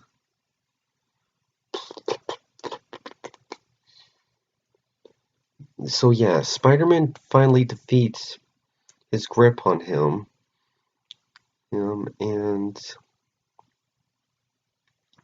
you know, how come in some variations he's wearing a trench coat, like in the movie? Like, does he wear trench coats? Because in the comics he does. He doesn't really have the trench coat, but he does. Like in the 2004 movie, Spider-Man 2. But oh well, oh well. But anyway, sorry to waste your time. Spider-Man defeats his grip. He blows the He gets rid of the track. He gets rid of the mind control, and then Harry, as Hobgoblin and Spider-Man, team up and defeat Rhino. Defeat the Rhino because that was a part team, and defeat Doctor Octopus' evil control on the others, and save the day. And then at the first beginning, remember when Harry was really mad at him? Yeah, I always thought Harry wasn't that much of a good friend to Peter anyways, because in some variations he tries to kill him and he gets mad at things without any evidence. But yeah, there's something I don't. Yeah, but Ned Lee was a good friend, but yeah, in the beginning, because remember in the last episode he was mad at him for getting his corporation blown up, but then he forgiven him. But then Harry forgiven him and everything's alright. And in the next episode, everything doesn't seem to be alright. Because Harry actually tries to portray Harry tries to portray Spider-Man, even trying to blow up and destroy his, his school and try to destroy him multiple times. But Harry keeps saying, "This isn't my fault. Something's wrong with me." So yeah, at first I thought maybe Dr. Octopus is controlling him, and I thought he was being evil. But what could this be?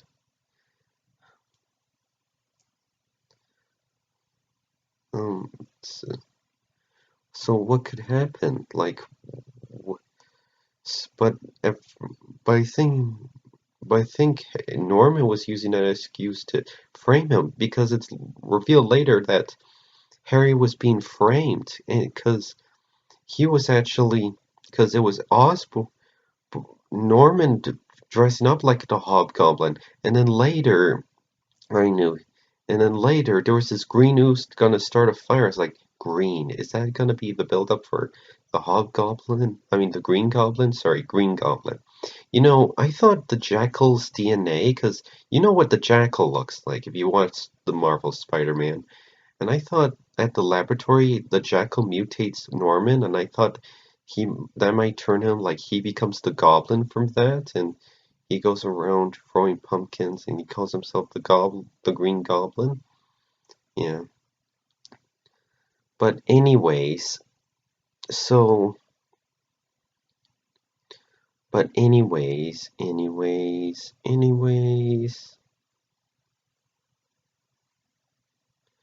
Um so yeah, there was this big explosion and he was trying to he, and Norman pins down Spider-Man to a wall and and there's this floor that falls on Norman, and he's like, "Save me, Harry," because he has to choose his friend or his father, which is kind of represents of how Spider-Man tries to save Harry Norm, and he couldn't save Norman, so he had to save Harry and Gwen, like in a few episodes back. So I like that representation. But he goes to save Norman, then then he gives him the fire sword from that Frost episode, Blizzard episode, I mean. And then he's like, "Do it, destroy Spider-Man. It's your destiny." And if you know, yeah, I knew what was gonna happen. He saves Spider-Man. They made it look like he's gonna slice him, but he actually slices the stuff that's holding him down and frees Spider-Man. And then he defeats him, and then there was this explosion, and he's gone. And then in the fire, it shows that Hobgoblin metal helmet. It's like an iron mask that's similar. it's kind of like an armor suit, like in the 2002 movie, but the original first Sam Raimi Spider-Man movie with Willem Dafoe as Green Goblin. Anyways, so he defeats Spider-Man. I mean, he defeats the Goblin, and I saw the helmet in the fire, and I was hoping like maybe that green ooze turn the metal green, and I thought that might build up for the for the Green Goblin, and I am like, oh, when's the Green Goblin? But actually, in the later in the episode, it shows that Harry's taking over the company, and he's in a sharp suit. You know, that might be rough for a teenager his age, to a high school student to be a owner of the company. Well, I don't know, like how many kids own their own company? I want to own my own company when I was a kid. Yeah. But anyways, so he defeats no, sorry, so then he presses this amp thing on this screen thing on his table, and then it opens this secret room, and then it's all green lighting. So it's like, is that gonna be the Green Goblin? Oh, I hope it's the Green Goblin. Like, yeah, I mean, it was all green, but before Harry and Peter were talking, and I'm glad they're friends again. Until the next time, only time will tell. But anyways, Harry defeats the Harry's like, he's still my dad, and I wish I got to know him, but I still miss him, even though he was evil. Yeah, I can relate to that. I had some families that's, you know, anyone who has like the black sheep of the family still loves them because they're family, but still disagrees with what they did was wrong. Anyone who has that understands what they're going through. But anyways, at the end of the part 2 episode, it's Hobgoblin 1 and 2. At the end of part 2, it shows them refixing Max's statue, and then later building a Spider-Man statue just for Spider-Man. And and I thought that was cool. Yeah. Well, that's my episode recap. I hope you enjoyed. Sorry if I was unfocused and wasn't doing a good job. It might be my Asperger's syndrome, but I don't know if I should tell you guys that, but I don't know. Anyways, but I hope you enjoyed this video, and I think that was the season finale of the first season, so who knows what the second season will hold up for us. Well, that's the episode recap, and hopefully I might go to see Black Panther, review that, and maybe not on my bed, but I don't know. Bye. Hi, I'm Ben of Ben's Video Channel. Yeah, I forgot to mention. It's not called. I told this in a different video that I said Ben's Vi. I changed my channel to from Mix Up YouTube to Ben's Video Channel. Well, now I call it to Ben's to from Mix Up. I mean from Mix Up YouTube from Ben's videos of his. Well, yeah, Ben's videos of his sound redundant and a bit odd, so I changed it to Ben's Videos channel. Ben's Video Channel. Well, now this is my channel, and I'm gonna review a Guardians of the Galaxy episode, which featured those Marvel Spider-Mans that I've been doing episode recaps from. I don't often do episode recaps of Guardians of the Galaxy or the animated series or any others, but I am gonna do it just for this. So in the other episode it begins with the other episode before it, and it's a Guardians of the Galaxy episode that is doing a crossover with the Marvel Spider-Man, so that's why I'm reviewing this episode. So anyways, the episode opens up, well, with symbiotes crashing onto the Earth. This was a later episode and this is part 2. So anyways, the symbiote was crashing on to the Earth and they were scanning and trying to find it. Then they run into Spider-Man, but it's the Marvel's Spider-Man, other one. then Spider-Man decided to team up, but then they were fighting each other, and then they found the symbiote was bonding to Thanos, and in the other episode, Thanos was taking over the world with symbiotes, and they were all teaming up and fighting each one another, and Groot was like, "I am Groot!" And then the symbiote bonded to Peter again, and there's this scene where it's the redhead goatee guy, I forget his name, Mel something? I don't know. And then he was like, "This is Peter. He's my cousin. I don't know why we share the same names." And I'm like, "Yeah, that is weird." But yeah, his name's Peter. His name's Peter, so it makes sense.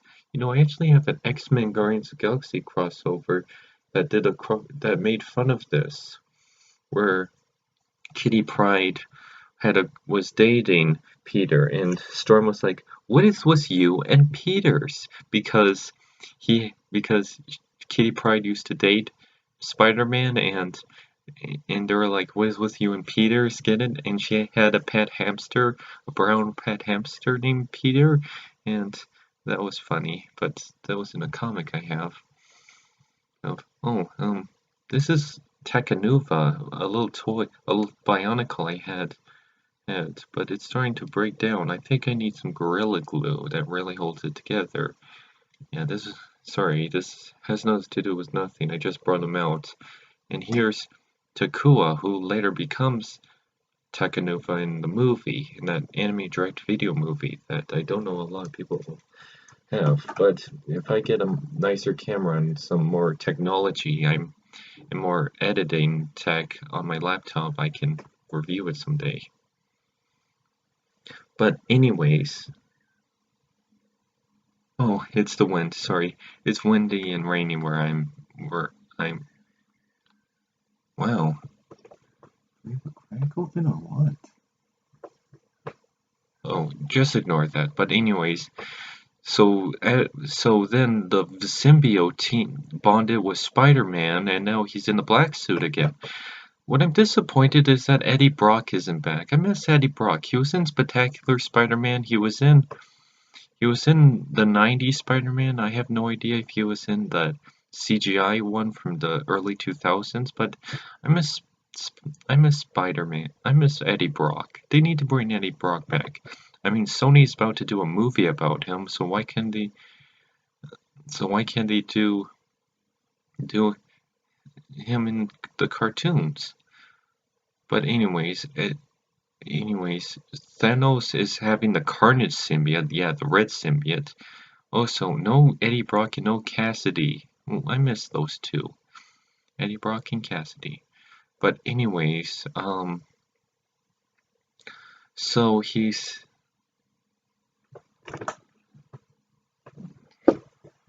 Sorry, so anyways, he started to bond, but then Groot found some sticky stuff that from his tree, so he discovered he can stop the symbiote, and then they used that to defeat him. It's like, well, it didn't stop him, it paused him, and then they were using their science tech, and then they saved the day and stopped Thanos. Well, that was the episode. This is my channel, and sorry if I didn't really talk that much. You just have to check the episode. It's not a Spider-Man episode, it's a Guardians of the Galaxy episode, where he does a crossover with that version. But it's very weird because Spider-Man is animated the same way as Marvel's Avengers Assemble, which does numerous crossovers with the Ultimate Spider-Man, and which was loosely, and who also has its own show based from that, which is the same animation style as Ultimate Spider-Man, called Hulk and Agents of Smash. It's weird because they act like they're from the same show, but they don't act really canon to each other because there's a lot of different story elements. Like in Ultimate Spider-Man, Hulk and the Agents of Smash, he does a crossover with the Ultimate Spider-Man version of Spider-Man, but then in Ultimate Spider-Man, he's a member of the Avengers, but then they don't talk much about, and then they kind of mention Hulk and the Agents of Smash, but that's it. It's like, what, is he Avenger, but then he becomes friends was also an agent of Smash, but yeah, they do some. Yeah, because they act like they're from the same show, but they don't add canon to each other. Wow. And, well, yeah, so sometimes that can be a bit confusing, but now it's not Ultimate Spider-Man, it's the Marvel Spider-Man, it's the other Spider-Man. But I've been a mix um, of this is my video channel, and see ya, and you probably might, and tomorrow I might review Pacific Rim Uprising. Hi, I'm Ben, and this is my episode recap review of Spider-Man, the Marvel Spider-Man TV show on Disney XD. Not Ultimate Spider-Man, the current Spider-Man. I know a lot of people don't like that episode, but I think it's just fine. Yeah, the animation needs some work. I can understand, like, when they pointed out, and I'm like, yeah, the coloring is a bit off. The coloring looks a bit muggy, and people say there's no shadows, and yeah, like there's no shadows on the characters, but there's lots of shows that don't have a lot of shadows on characters, and don't dwell on that. And yeah, and the animation isn't like the best. Like, forgive me if I'm spitting on some animations that are great, but I guess because when I saw some parts, it kind of looks similar to like how Avatar or Voltron or like those great or Legend of Korra or those great shows, but don't worry, I know the difference. Like, if I had to compare them, like Avatar, like in its backgrounds, Avatar, Voltron, or Avatar or Legend of Korra looks more hand-drawn animations, and their background looks like paintings. Here in Marvel Spider-Man, it looks like it's done by a computer. Like, color this in, draw this here and there. Yeah, and the characters don't feel that, and the drawings don't feel that. And the coloring looks a bit muggy, and that's all I can point out. But this one's called Summer Something. It feels like 4 episodes in one. Like, it's about the same thing. Like, in the first one, Miles and Peter are at the beach, and Black Cat steals some money that was given from this hot dog competition. And and Black Cat tries to run away, and I kind of like that they made her hood like fluffy and white. That's kind of matched the comic book thing, but gives a more practical look. Like, I thought that was pretty clever. But Spider-Man tries to stop her from stealing the money, but she gets jinxed and the bad luck happens here or there, but he breaks the bad luck because apparently, yeah, she has bad luck powers for her eyes. I think she did that in another episode, and I forgot if I said this, but was that a thing in the comics? Her shooting eyes? Is that something in newer comics? Because I own some current comics from of Black Cat, like the later volumes of The Amazing Spider-Man, where Black Cat was mad at Spider-Man. But yeah, like I didn't know she had like is that a new thing they made up for the show, or is there a variation in the comics where she has bad luck powers, or is that something they made up for the show? I'm alright with it. So yeah, he stops her, saves the money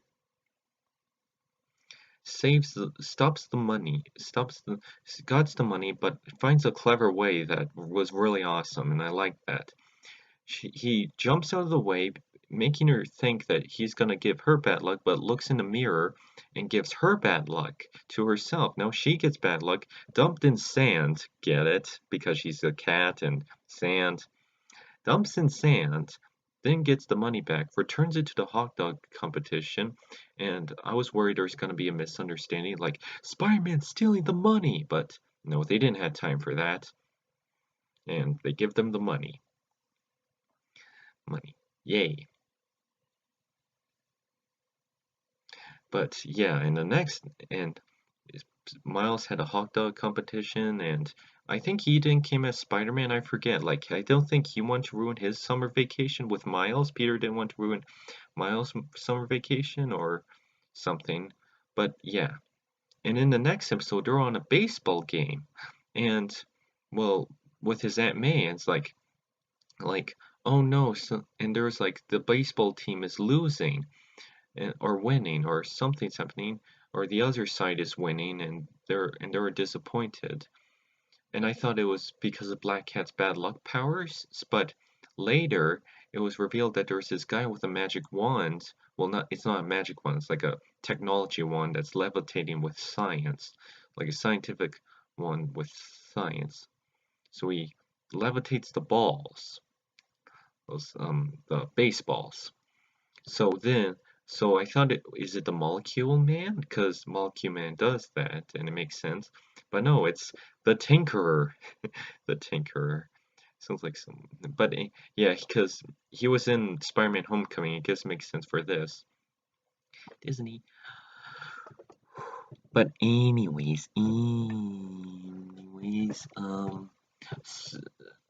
so Spider-Man stop the home save the baseball day and saves the day at the end.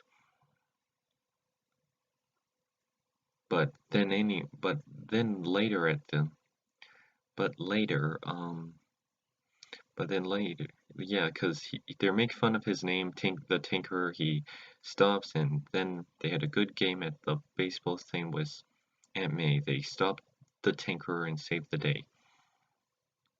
But then later in the other episode, and then later at the end, I think it was the owl. No, wait.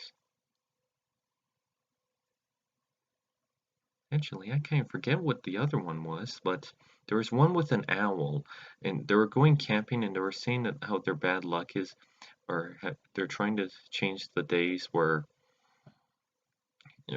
Spider-Man's trying to have a good summer with his aunt, but then he saves, but but then he at at the camp, he with his friends. So, but then something bad happens, and they were sleeping, and but before he was complaining how bad it was. Sorry if this isn't scripted enough, but he was explaining how bad it was with some things happen. But he was like, "You made my day, and you made my day, and you really helped us out."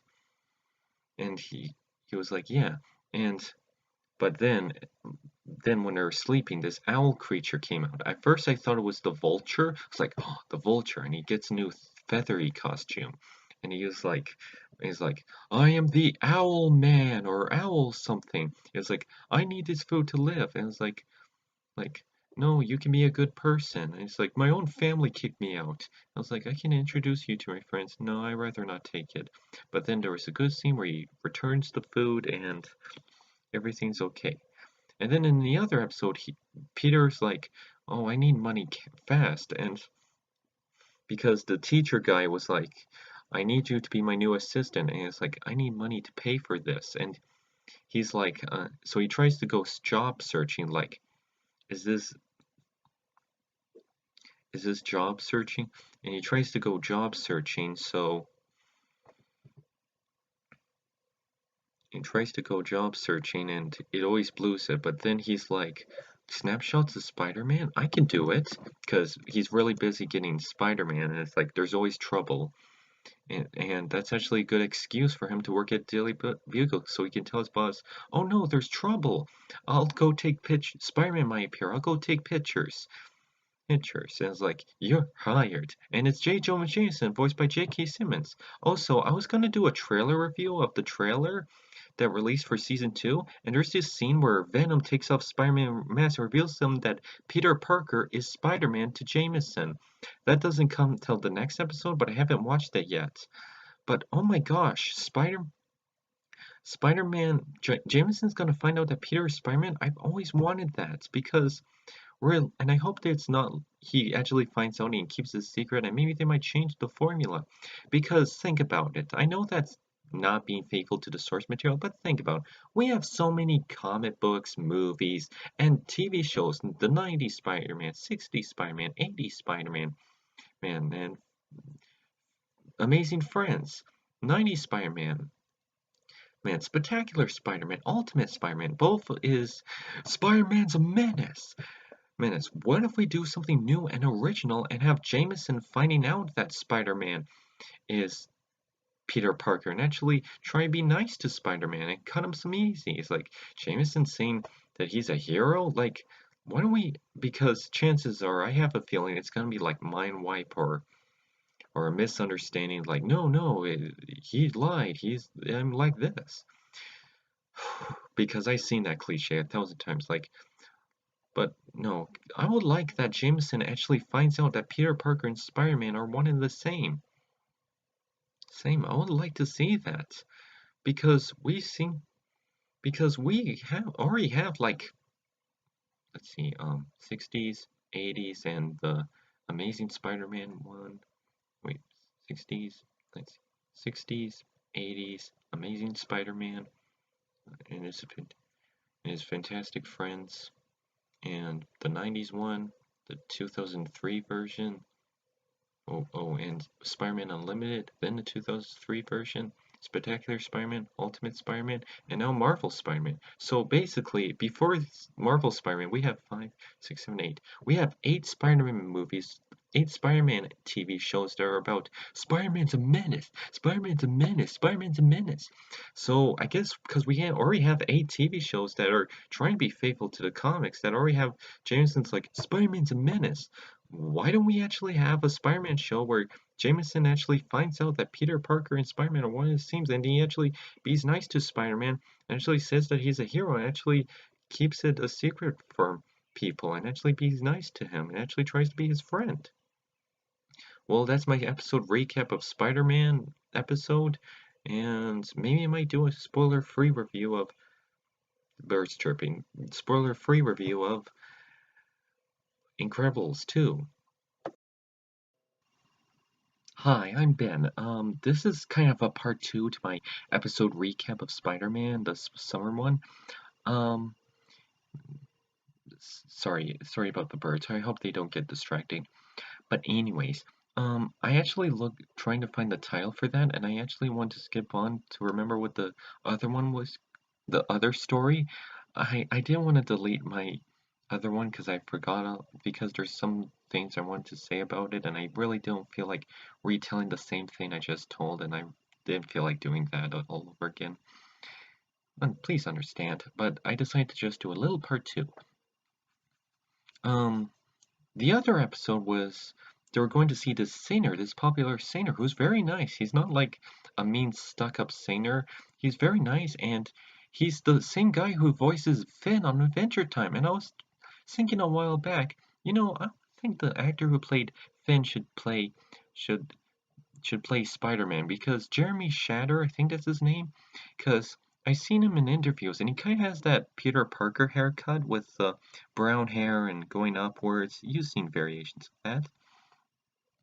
And I kind of would like to see him dress up like Spider-Man and and he has a nice voice to it, and I like to see that voice. And I was so excited to hear him say, "Hey, it's Spider-Man! I'm your biggest fan." I was like, "Oh my gosh!" He said I was a big fan, and they were very nice to each other. And I like when popular singers do that because most singers are really stuck up and they become bad people.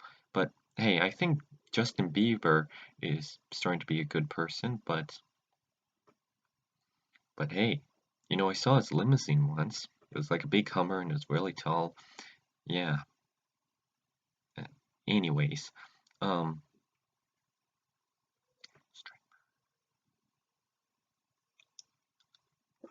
anyways, yeah. So this kid was very nice, and there was this Brad, but he was Hammerhead's son, and and he talked, and the little boy talked like a mob boss, like he was like the singer wasn't a stuck-up jerk, the son was, and he was like, it's like, yeah, yeah, you mooks, I want to see a picture of I want to see this guy sing. What's he good? It's like, he's very good actually. So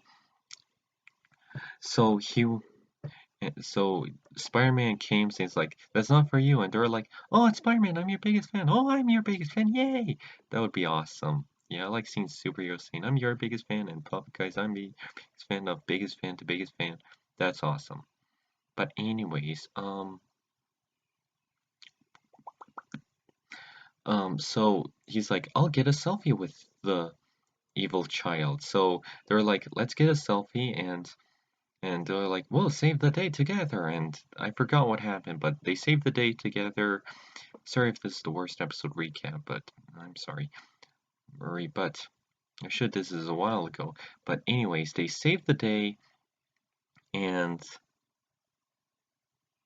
they saved the and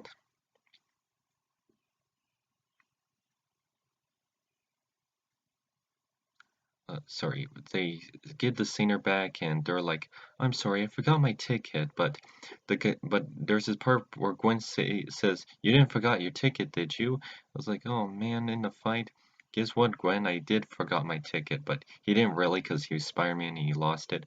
But then they're like, "This one goes out to Spider-Man." Oh my gosh, he thanked me. Oh yeah, and I'm like, Peter, don't say that out loud. What if there's people hearing? But yeah, that's the other part in the episode recap, and I don't know if it was the bad luck from Black Cat, or it's just bad luck in general, or I don't know. But anyways, that's the part 2 of the episode recap, and hope you liked that episode. Chances are you might not, because the show doesn't get enough good reviews. Heck, all of the Marvel shows on Disney XD don't get a lot of good reviews. I wonder why, because I watched them and I really like them. I mean, yeah, Avengers Assemble is no like Earth Mightiest Heroes, and I will admit the colors are a bit darker, but I really like how realistic the animation looks.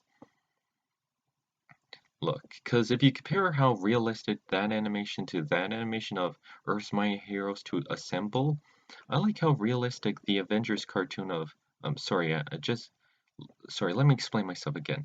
Because if you watch Avengers Earth's Mightiest Heroes and Avengers Assemble, and if you compare the animation, yeah, one's more brighter and one's more darker, but Avengers Assemble animation looks more realistic. Why you still kind of see some like lines and curves in the drawings, but it's still great. Like I'm not saying I don't love Earth Mightiest Heroes animation. I do. It's great. It's awesome. But yeah, sorry, I'm dawdling a bit. I lost track. So that's my review of Spider-Man, man, and I hope you liked this review, and take care. And you'll probably see some new videos, and you might see after this my spoiler-free review of The Incredibles 2. Hi, I'm Ben, and this is my episode recap of Marvel Spider-Man episode Take 1 and An Ock in a Hard Place. In this episode, Spider-Man is battling Doc Ock and Silver Sable and this female Dr. Octopus and all that. In this episode, well, he's more teaming up with the original Dr. Octopus, Octavius, but see, the episode starts out with him fighting Peloton, this other guy I don't really know, but then he keeps mentioning like Albert Einstein. It's like Pelt is like they never give up. Albert Einstein, Thomas Edison. Well, actually, Nikola Tesla invented the light bulb, and they keep like mentioning like Albert Einstein mentioned. Albert Einstein was his. Albert Einstein was. He took this long to build the light bulb. He never gave up. But it's like, well, actually, it's been revealed that's Nikola Tesla's invention, not his, not not not Thomas Edison. Yeah, I always thought that, and yeah. But then later, Silver Sable is watching him fight Peloton, who's later working for each other. Yeah, Silver Sable's in this. But then I'm still confused. Is she a good guy? Is she an anti-hero? A villain? Meh, meh, meh. But anyways,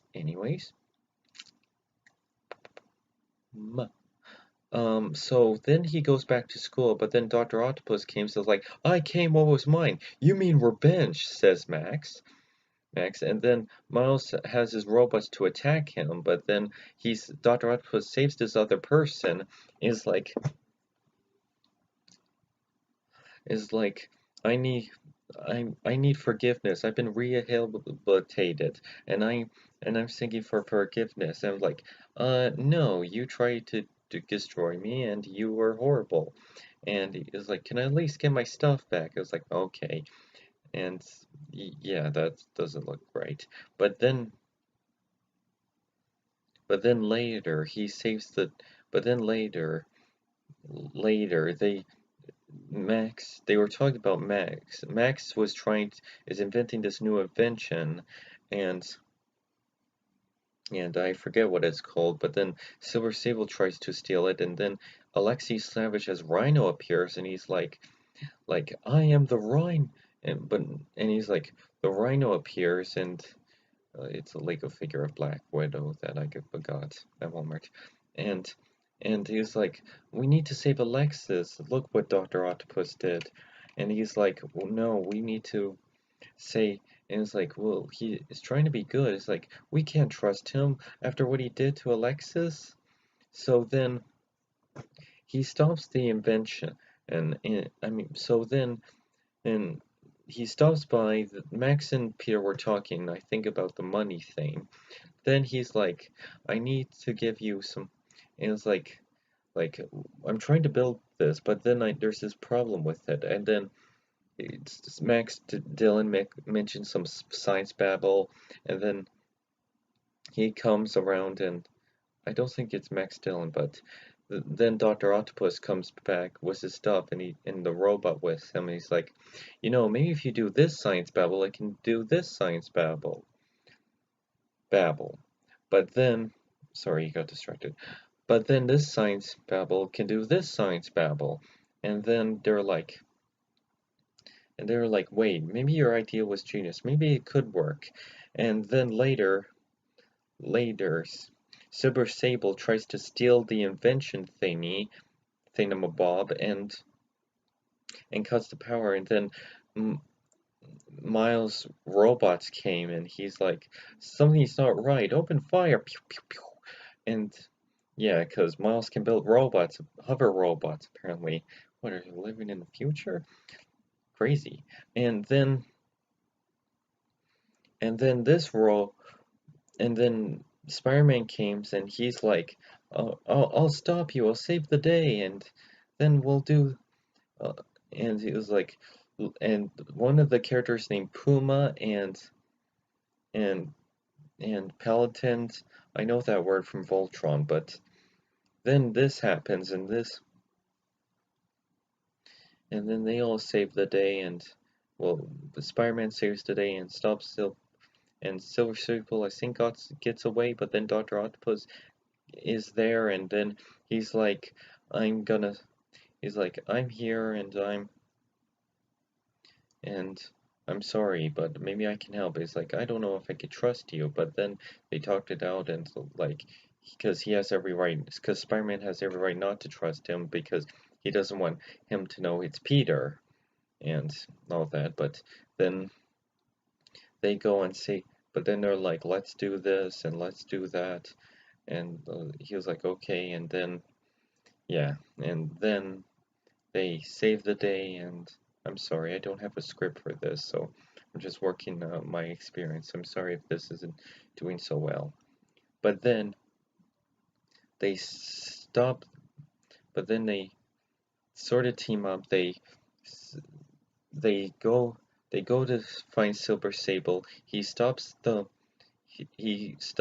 for stealing the invention that Max made, and then saves, and then Dr. Octopus comes and saves the day, and everything is all right, and the invention is stopped, and not stealing by the bad guys, and then he takes it to Max. Then Dr. Octopus fills around with it, and he's like, "This is how we fix it." And and Angela or one of the other girl characters who doesn't trust Spider, doesn't trust Dr. Octopus, like, I don't like this. And Max is like, I know, but let's see this. Then he then he turns off, and then he fixes Alexis and turns him from a not Rhino guy and fixes, and he's like, okay, you earned your trust. And in the next episode, in an Ock in a Hard Place, place. He's like, well, before it was like, look at it's Jameson on the news report saying, look at this menace. He's stopping he's doing this and he's getting people hurt and he's waving people and this is happening. He's a menace. And he's like, and Peter's like, oh, I don't like where this is, and Peter gets upset and Miles comes and he's like, oh, I don't like this. And he's like, oh, I don't like, and it's like, and Miles is, oh shoot, sorry. And Miles is like, hey, what's wrong? You look like you failed at the worst test scores. Like, and Peter's like, I did something that it didn't go when as I wanted. And it's like, well, look at the things that did happen. Alexi's fine, the invention is okay, and everything's okay. And he's and Peter's like, yeah. And then in the next episode, Peter stops and Peter swings like, I like being Spider-Man. What takes me out of being Peter is Spider-Man. And he's like, and that guy says, Spider-Man, he's a menace. I was like, well, why do you think that? Well, look at the Bugle. They say he's a menace. Yeah, you really shouldn't trust the news sometimes. They may not have all the information, all right. But then he's like, for the most part, but oh yeah, and I forgot. Peter also built a hover camera to record everything of his dialogue, and Eddie Brock was in the next episode. I am so glad to see Eddie Brock because he wasn't in Ultimate Spider-Man. Like, where's Spider-Man? And I was like, I hope Eddie Brock appears, and Eddie Brock does appear. And in this episode, Eddie Brock saves the day. I mean, not Eddie Brock. Then Peter Schwing is recording. Eddie Brock is upset about it, and then they show. But then later in the episode, in the next episode, it's this female doctor, Octopus, and they're like, let's stop. It was like, we gotta stop this guy. And it's like I'm here to steal the diamonds. And Spider-Man stops, and then the guard came, and he saves them, and he's like,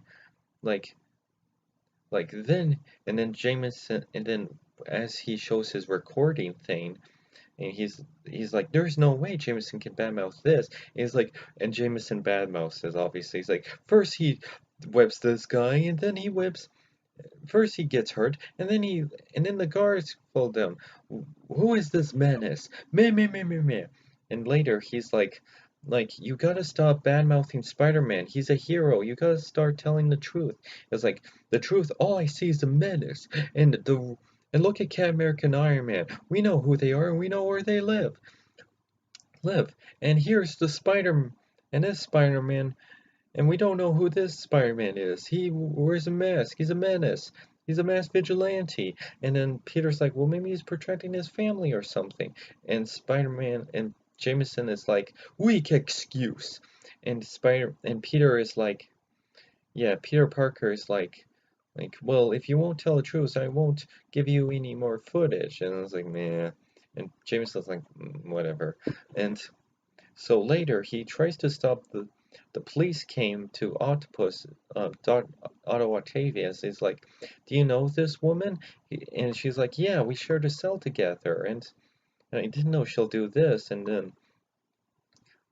then later she comes back and she's like, I have an army of robots. Meet my new friends at Spider-Man at the docks in a later scene. But then he tries to stops the robots. Then he's like, I gotta look for this woman. And I was like, but yeah, there's this scene where it has nothing to do with my review. There's nothing. Anyways, but then there's this scene but then there's this scene later. It's like a sushi restaurant next to a hardware store. She couldn't be hiding there, and she's hiding there. Yeah, that's a bit silly. But then she's like, let's save the day.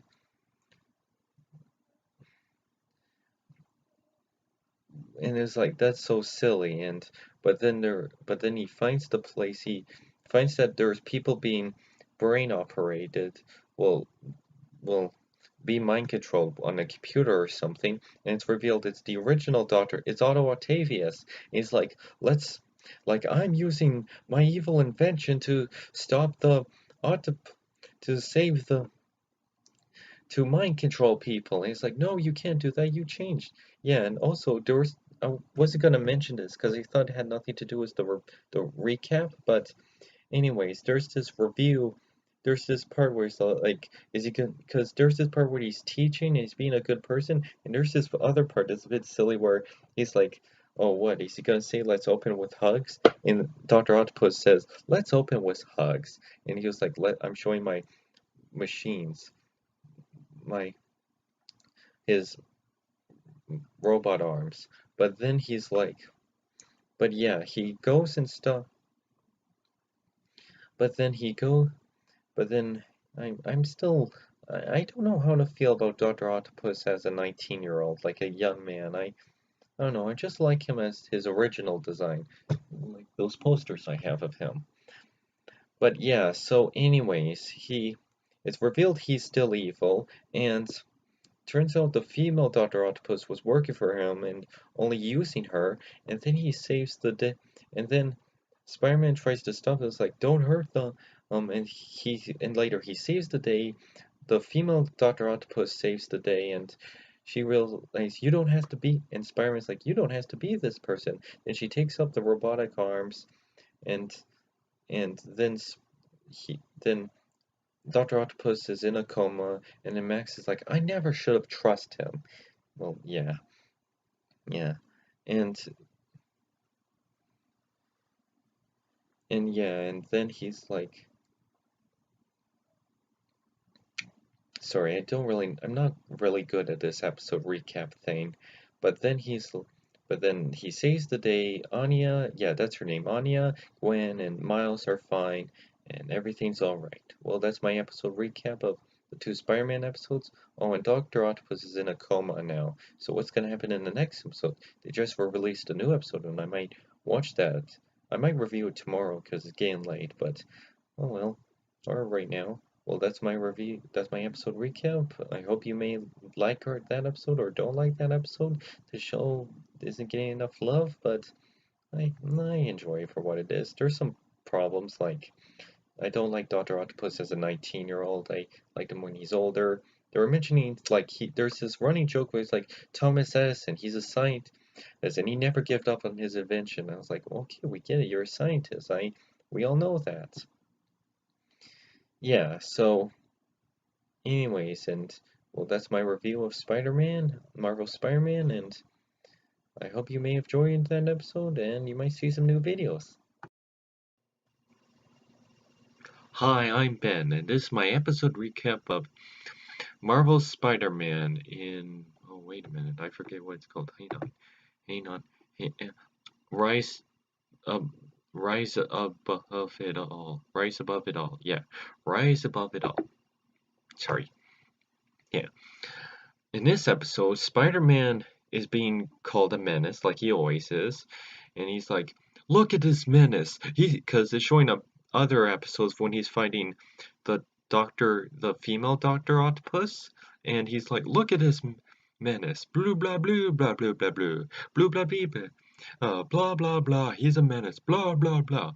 But then these other guys called the Wake Riders came. I looked them up. They're just made up for the show. They're not characters from the comics, but that's okay. Yeah, to be honest, I can be sometimes one of those guys who can be like, no, this isn't being faithful to the comics, but hey, Harley Quinn was made up for the animated Batman TV show, and she became a character in the comics, so who am I to judge?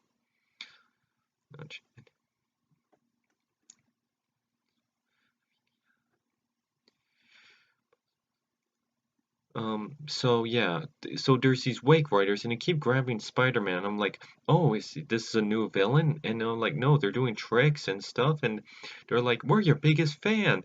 We're the Wake Riders, and he's getting a lot of publicity. He's like, he's doing this, he's getting all this praise and glory, and he's like, wow, this is great. But then he discovers that a bank heist was happening, and he's like, I gotta save this guy, and and I was nervous, like, oh, is he gonna mess it up? I hope he doesn't mess it up. I hope Spider-Man doesn't mess it up. But he doesn't mess it up. Like, he grabs it and saves him. And then he had to leave. He says, I'm sorry, I has to go. I has to stop this bank heist. Well, he does say stop the bank heist. He says, there's something important I gotta do. But I'll say, I'm sorry, I gotta stop the bank heist. There's a bank heist or a heist or somewhere a break-in. But yeah, he goes to the labs and he discovers it's the Vulture. And I suspected, like, is the Wake Riders working for the Vulture? I mean, they have the same tech. Heck, even Spider-Man pointed it out. Heck, he even pointed out the major problem with his problem. Like, he gets all this publicity, he's like, well, it's my own fault. I has to videotape myself doing this so I can raise money for the school, for being in school. And he's like, I'm my worst enemy, but don't worry. He explains it like, cause he doesn't want to show that Spider-Man's a menace. He wants to videotape him to show him that he's a hero, he's, but yeah, that's a bit of a plot hole. Like, won't people ask people that? Well, I try.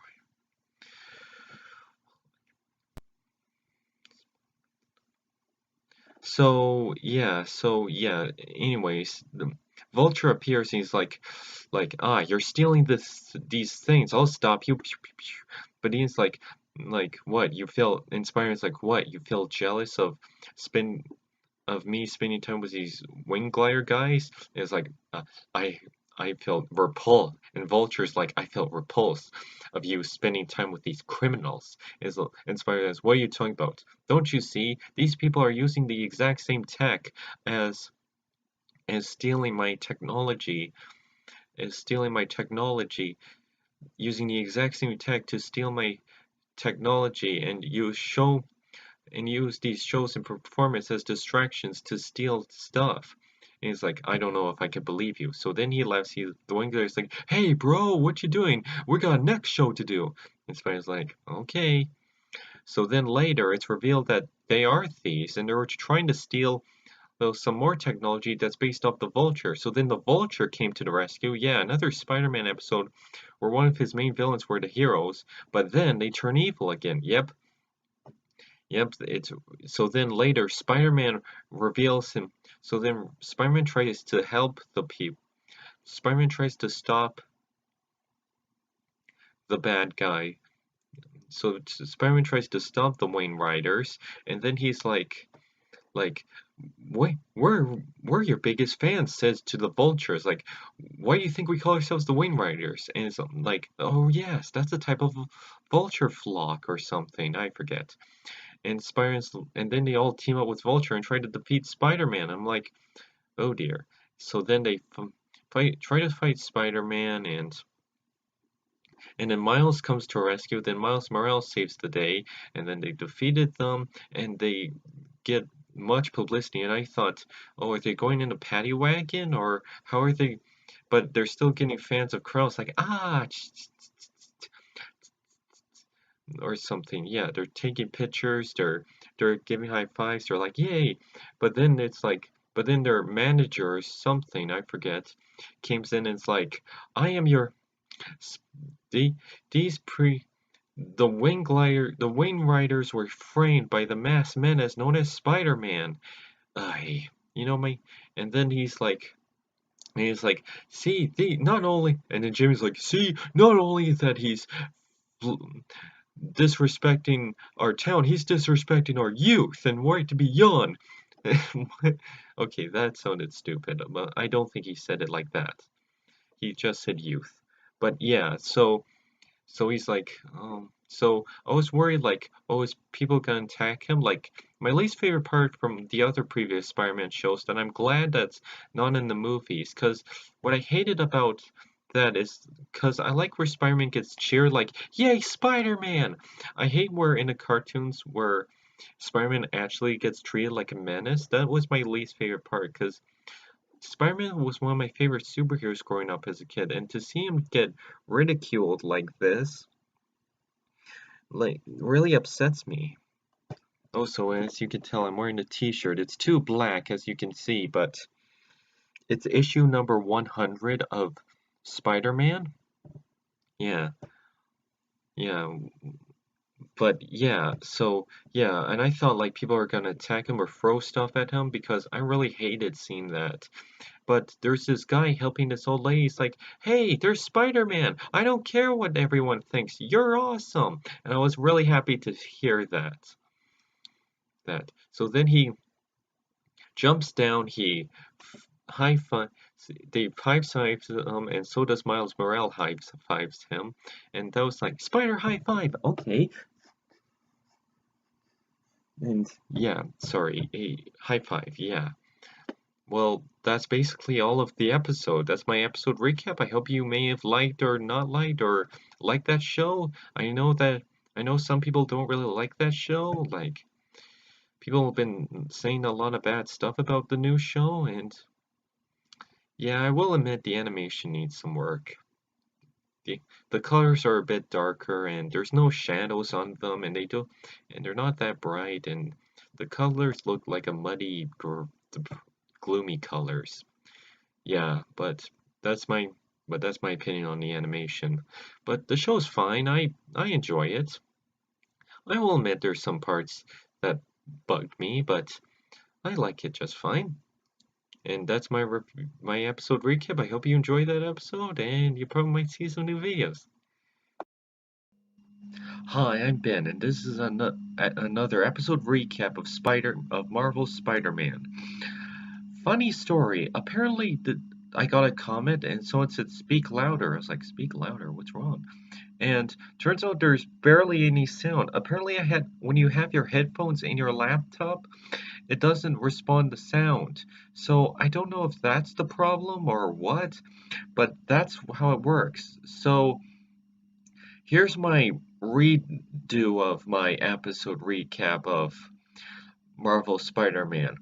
In this episode, Spider-Man begins swinging on the air, having a good time. Then he sees a news report of the Avengers, and we got to see Captain Marvel, Ms. Marvel, the Hulk, Captain America, and Iron Man. And I thought that was cool because we got to see Captain Marvel in the show, and I thought that was cool. And it's like, and James Jonah Jameson, of course, is like, yeah, these are real heroes, not like that Spider-Man. And this random guy's like, hey, Spider-Man, move out of the way, or else or Spider-Menace, move out of the way, or else they'll get you, or else the Avengers will get you. It's like, hey, man. Then there's this laser blast, and then Spider-Man finds that there was a girl saying 237, like 237, 237, and shooting lasers, and discovers that, and then he tries to stop her. He stops her, and then he finds that there's a there's a card that shows that she's a student at the school. Then he goes in there, but not as Spider-Man, as Peter Parker's like, here, give this back to my cousin. He had to lie because, you know. So he tries to sneak in, but yeah, that didn't, but it worked out all right. But I don't get, why can't he just go into the school as Spider-Man, then turn into Peter Parker while he's in the school? I don't get that. But before, he actually finds this kid being bullied by this Hulmod or something, I forget. And he's like, I'm the school guy thing, and I just want to see my class get in. But he was being kind of a bully, hurting his game, and Peter was like, hey, leave him alone, man. And he's like, who are you? And I'm like, I'm new here. And it's like, I'll help you go in, uh, go in. And there's this kid, so he had to sneak into school. Then he got to see other things, and then he finds out that there's that he finds the room 237, and it's not a locker combination. It's actually the room, and he can. And later he has a stakeout, finding what happens. But then we got to see Miss Marvel. Yeah, Miss Marvel's in this. Miss Marvel's in this. So So yeah, that's cool. Ms. Marvel, the Elastic Camila Khan, or I forget her name. It's Camila Khan or something. I don't know. Oh, I don't know if I'm pronouncing it. But then he's like, I found Spider-Man, and he talks to Iron Man. It's like, Iron Man, we know each other, says Peter. And then and then they're like, good, you can team up and do this and figure out what's going on. And it was like, okay. And Miss Marvel's like, what? I don't want to team up, man. But she, but then, but yeah. I thought because since Ms. Marvel's such a fangirl, I thought he would be more nicer to Spider-Man. It's like, oh my gosh, Spider-Man, but nope. So then they sneak in. They find the room 237. So and they sneak in and they discovered it's AIM. Yeah, the angry beekeeper guys. So then AIM finds out that sorry. So then AIM so then they're finding out that they're turning school students into superpower and giving them superpowers. And then but then they escape. And there's this really cute scene where they had to disguise as their people clothes and their superhero alter ego. So then there's this cute scene where Ms. Marvel puts her head on Peter and it just looks really cute and that makes me kind of ship them. Um, and and so then at the end later, so then like so then later they try to find out. They try to go back in. They borrow the teenage boy who's been helping Peter get into the school and uses his card and sneaks in and and the boy doesn't know that AIM's evil and he thought the Avengers volunteered and yeah, they kidnapped the Avengers and used them as science experiments. They used Hulk, Captain America, and Captain Marvel.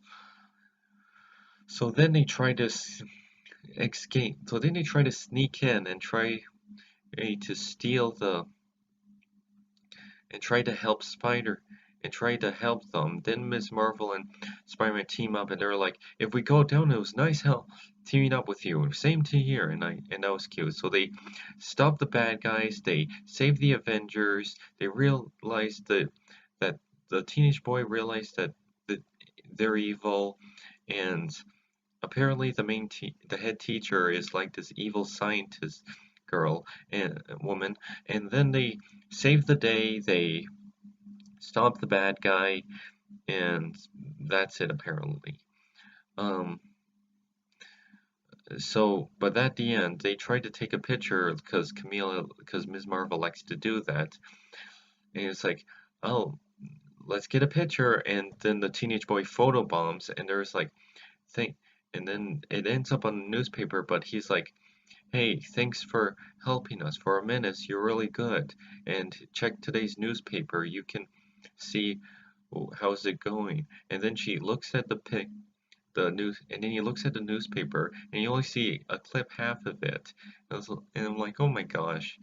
But yeah, that's the episode. It was pretty good, and it was really epic, and it was cool to see Miss Marvel and Spider-Man team up, and it was a lot of fun, and I really liked that episode. I hope you liked that episode, and I hope you enjoy it, even though the show isn't doing so well. So, oh, you probably might see some new videos. I might later review Ant-Man and the Wasp sooner.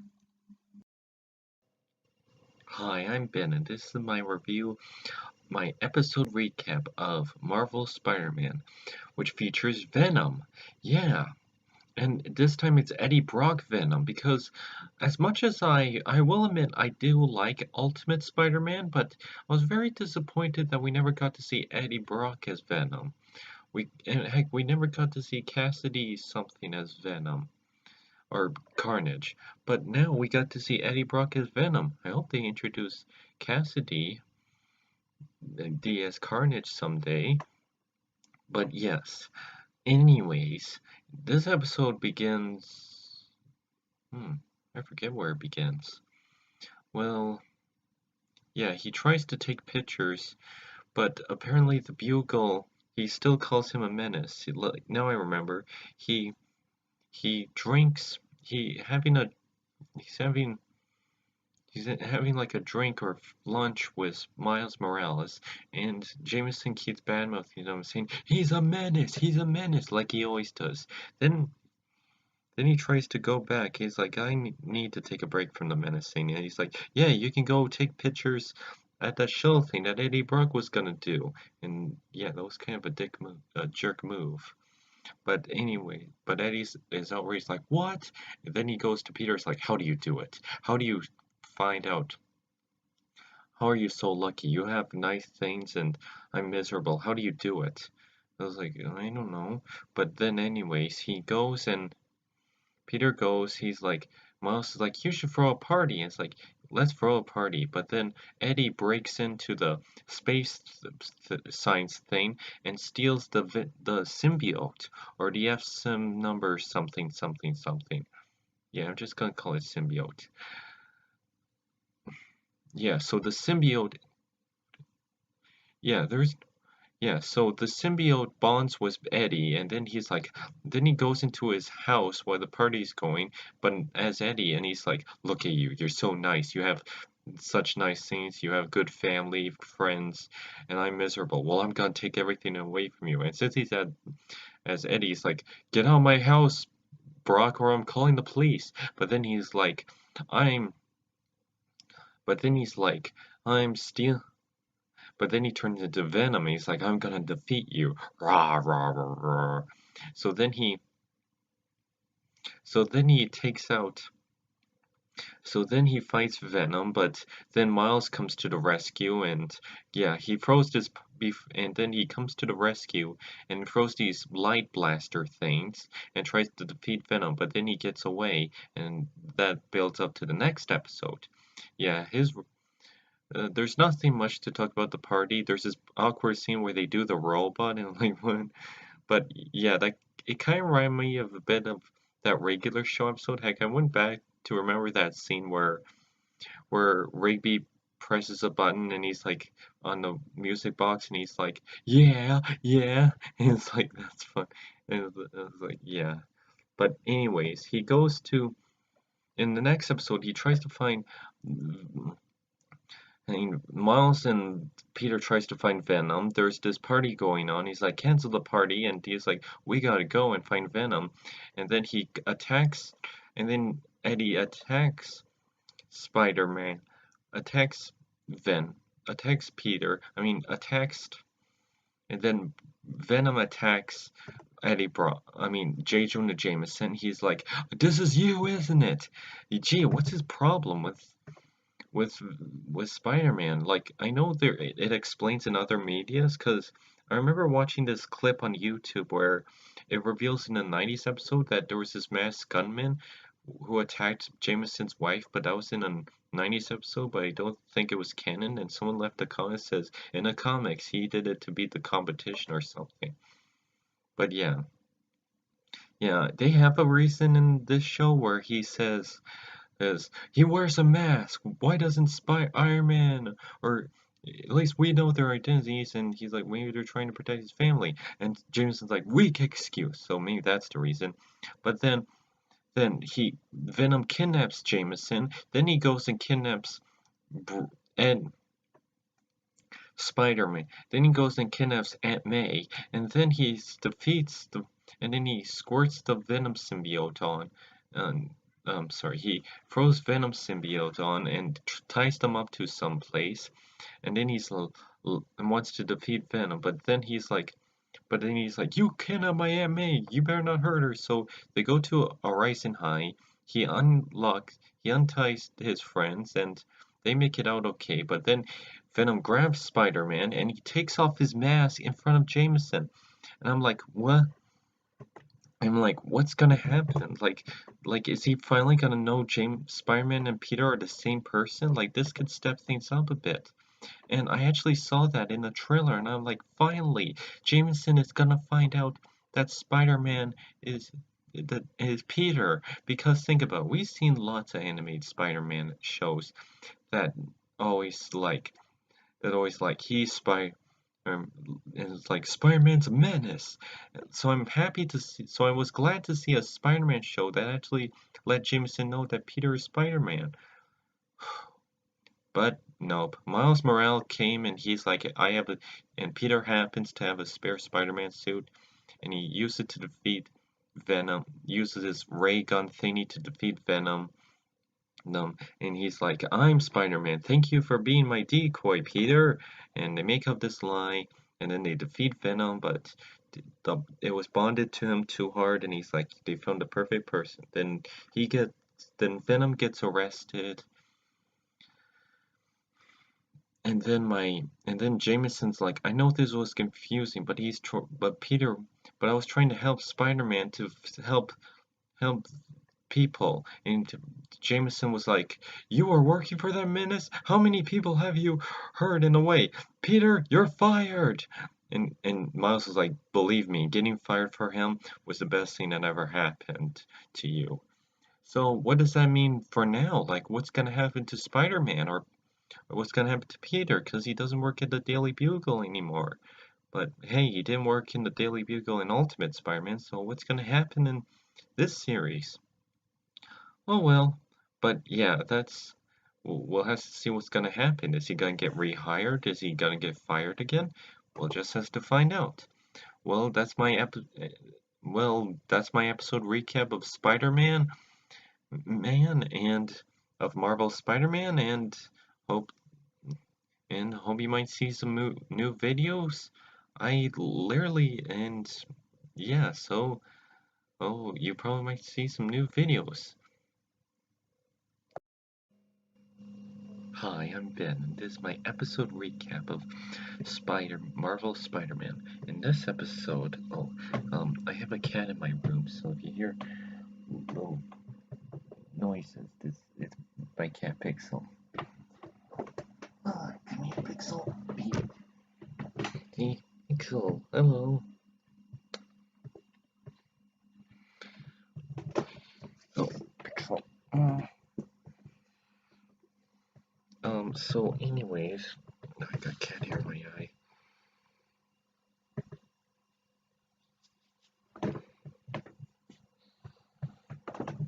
So anyways, in this episode, Spider-Man is faced with a villain named Hippo, and his face was a villain named Hippo and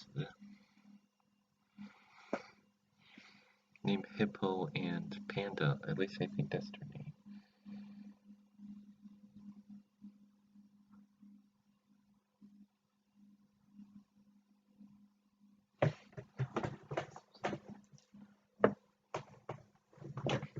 Long story why I let Pixel in my room. He was keep knocking at the door, and I didn't want him to keep doing that. I had my hand in all close sleep. So, anyways, in this episode, there's this talking hippo person and this guy and this panda girl. There's a girl dressed up like a panda. And so anyways, so yeah, they fight. They have a fight, but James Jonah Jameson is still calling him a menace. It's like, and calling Spider-Man a menace. And every time he tries to help, like there's a place where he tries to stop robbing a bank that he kind of crashes into was Hippo and the panda. And like, why did he do that? Because he just used his spider webs and slam into the bank. And I'm like, geez, that's pretty intense. But yeah, because he's trying to prove he's not a menace, but then he does that. So anyways, he stops Panda. He tries to save the bank, but they're like, don't hurt us, Spider-Man. He's like, no. But then he stops them at a subway. He's like, yeah. And then they're like, get away from us. And I didn't like that. But yeah, he stops Panda and Hippo, and they went to the secret organization for bad guys. And turns out they're like, we want Spider-Man. It's like, oh no, we're not stopping that guy again. And the Panda and Hippo guys say. But then later they saved they went and sorry. So later they saved the. So then later they went to. No, they. So then later there's this new villain who nanobots everything. Who assembles things with nanobots with every technology, and there's this one part with a bus, and they're like, "You're a menace," and he's like, "No, I'm a hero. I want to help people." So he stops the bus, but then later, he uses the evil guy with the nanobots, with his technology, and saves the day with, and uses his Uncle Ben's old motorcycle with no wheels and high-techs it and gets a new high-tech suit, which I'm just gonna gather Hasbro's gonna make some toys based off it. So then he stops and saves the day. Then the police comes. He's like, "You're both in trouble." Why? He's like, trying to rob a bank, freaking people out on the bus and the subway, and speed thingy. Here's the ticket.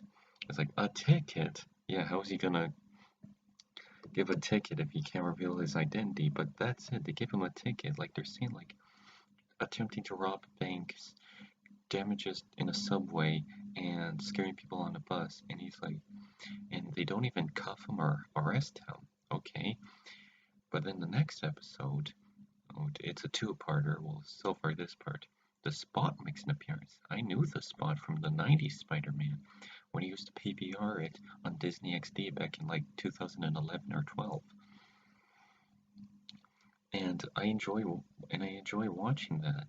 So yeah, the Spot makes an appearance, but and you know they should make a movie about him because he has a cool power. I mean, he is silly looking, but it can be forgiven with such a cool power. I mean, he appears spawns and creates portals to all over the world. And so anyways, so yeah, Anya, I think that's her name, Anya. She says they're and Gwen, they're trying to build like something that can scan storms, and then they found uh, Spider-Man fighting the Spot, but then it's revealed that Anya still has spider powers from Spider Island. And she actually has her own Spider-Man's spider suit, and she calls herself Spider-Girl. I actually own a poster of that, and I was waiting to see that, and then we finally get to see it. Anya is a spider character, as Spider-Girl, and she fights her and then he fights the Spot. He found Spider-Man in the snow place with polar bears, but I don't show the polar bears, they say it. And in the next part, he fights Mysterio, like there's Hydra agents, and Captain America makes an appearance. And then it shows Black Widow on the Avenged jet, but it's revealed she was a hologram. And then Spider-Man revealed, and then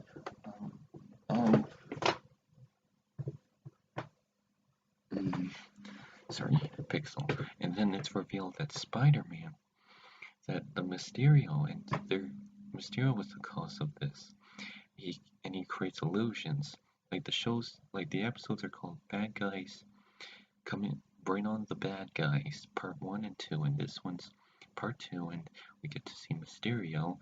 It's Mysterio fights Spider-Man, and we get to see Mysterio fight Spider-Man, and yeah, so we see Mysterio fight Spider-Man, and there's this part with the kittens that is like really cute because if you can tell I like kittens. And then it shows these panthers, and they're like, these are probably just holograms. Oh no, wait, it's a real panther. But there are these parts with these two holographic panthers, and then he quickly figures out that there two of them are holograms, and he found a real one. And then he's in this mirror maze where he fights this robot Spider-Man, and then after that he defeats Mysterio and he have a battle, and then he stops the bad guy and he's realized he's at a warehouse, and he leaves and calls the police and leaves because the police aren't a fan of him for some reason. Okay. But anyways, Captain America makes an appearance, and it shows him making an angry face or a serious face, and after that it says to be continued. So what could that mean? was that a hologram or a robot in the first part where they were finding those Hydra guys on the bridge, or was it, or like, is he a robot, or Mysterio's robot, or is he the real Captain America and he wants answers? We'll just have to find out. Well, that's my episode recap, and I hope you enjoyed that episode, or don't, or I really enjoyed it. And even though I didn't like the Spider-Man's a menace, he's a menace, that bothered me, but that's okay, and that's my episode recap, and you probably guys see some new videos. Hi, I'm Ben. I have to be very quiet because my mom's asleep, but this is another episode recap of Marvel Spider-Man. And this episode is called Bring on the Bad Guys Part 3 and 4. In this episode, Spider-Man is in the first episode, in Part 3, Spider-Man is facing Jack-O-Lantern. Yeah, I actually know that guy from a Agent Venom comic I was reading. But yeah, in that episode, he's pulling up these people off a bus, and he's in his underwear. Well, he's in boxer shorts with his gloves and boots on, and a mask, and just so he can hide his identity. And for the whole part, Jack-O-Lantern is trying to pour out a bus, but they never explain why he was in his boxer shorts and lifting up people out of a bus. But all we know, he's facing a Jack-O-Lantern, and he needs to stop him. So Jack-O-Lantern needs to fight. He is fighting Spider-Man, and there's a lot of Halloween puns. At first, I thought he was the Flaming Goblin guy from another Green Goblin variation, but then he fights, but then it's revealed to be him, and I know him. Then later he defeats him, and he's like, Halloween puns. Yeah, well, I'll let the police take it from here. And then he defeats him with caramel or something like that, and covers him with caramel. Then in the next episode, we get introduced to the Prowler. I actually knew him from an episode of the 90s Spider-Man. They used to PVR on Disney XD back in like the early 2010s, like 2011 or 12. Yeah, and I miss watching that. So, yeah, the Prowler makes an appearance, and it is Hobie Brown, and he has a brother and needs to save him. But at first, and I really like that episode, like how how he helps the Prowler, and how he needs to save the day and defeat the bad guy. But really, he saves the Prowler's life from an electrical current after a fight over water, and he's like, why would you save me? Because it's a hero thing to do. And then he puts his hand out and he grabs, and then he lifts him up, and Prowler lifts Spider-Man up. And he's like, maybe you could be. And I was like, thank you. No one ever asked me to do it, but I need to leave to help my brother, and he explained like he took this job because he wanted to save his brother, because he was working for Silvermane, which is another character I was introduced in the 90s Spider-Man. So Silvermane makes an appearance, and he becomes a machine man guy at the end, later in the episode. But before that there was this thing where Spider-Man pointed out, hey, mafia accents and pointing guns, you're just every cliche ever. And I like how they made fun of that. But then later they used the electrical current thing from water and defeated Silvermane and saved the day. And I really like that episode. I like how they became friends, and Prowler learned to be good, and they shook hands, and he even gave him a battery and Prowler gives Spider-Man a battery because he has this school project he needs to do. And so after he saved the dogs outside, my neighbor's dogs outside. But anyways, save. He goes out, and then in the next episode, we get it. He fixes his science project, but he needs to go outside as Spider-Man because he gets there faster, even though that there's criminals trying to chase him. So then he fights. So then he fights a new villain, Electro, but it's not the same Electro that we know from the other Spider-Man. I actually think I have a comic of Electro. Black Cat. Here it is, Electro. Yeah. He, basically issue number 2 of Volume 4 of The Amazing Spider-Man. And yeah, the ones that are after when Dr. Octopus takes over his mind, but I don't own those issues. I only heard of them. But yeah, this is a different Electro than any other variations. For starters, she's a girl, not a boy, and she wears a different suit, not the green or yellow traditional, more like a black and blue. Not as similar as the Amazing Spider-Man, like the same color span, but like a completely new design that looks nothing like the original Electro. Like, this is Electro by name only. This character has nothing to do with Electro but the lightning powers. At first, when I heard their voice, I was like, wait, did they have their own lady lightning power girl? Because in Superman, he has a character who has electric powers named Livewire. But in this version, Spider-Man fights Spider-Man fighting Electro, and she does have superpowers. It's like her suit is made of electros, so you won't see that Dr. Manhattan rip-off thing. Yeah, like her suit is powered by electricity, so she doesn't really have actual lightning powers inside her body. So no Dr. Manhattan rip-off, but then I spoke too soon because she steals the battery that Peter was going to use for his science project, and then powers her suit, and she becomes a living electric being. And don't worry, she looks nothing like Dr. Manhattan. Then she tries to fight Spider-Man, then they fight at the science exhibit thing, and then they need to fight crime, and then they need to save the day. And then, sorry, my mouth's feeling a bit weird from whispering. But then they need to save the day,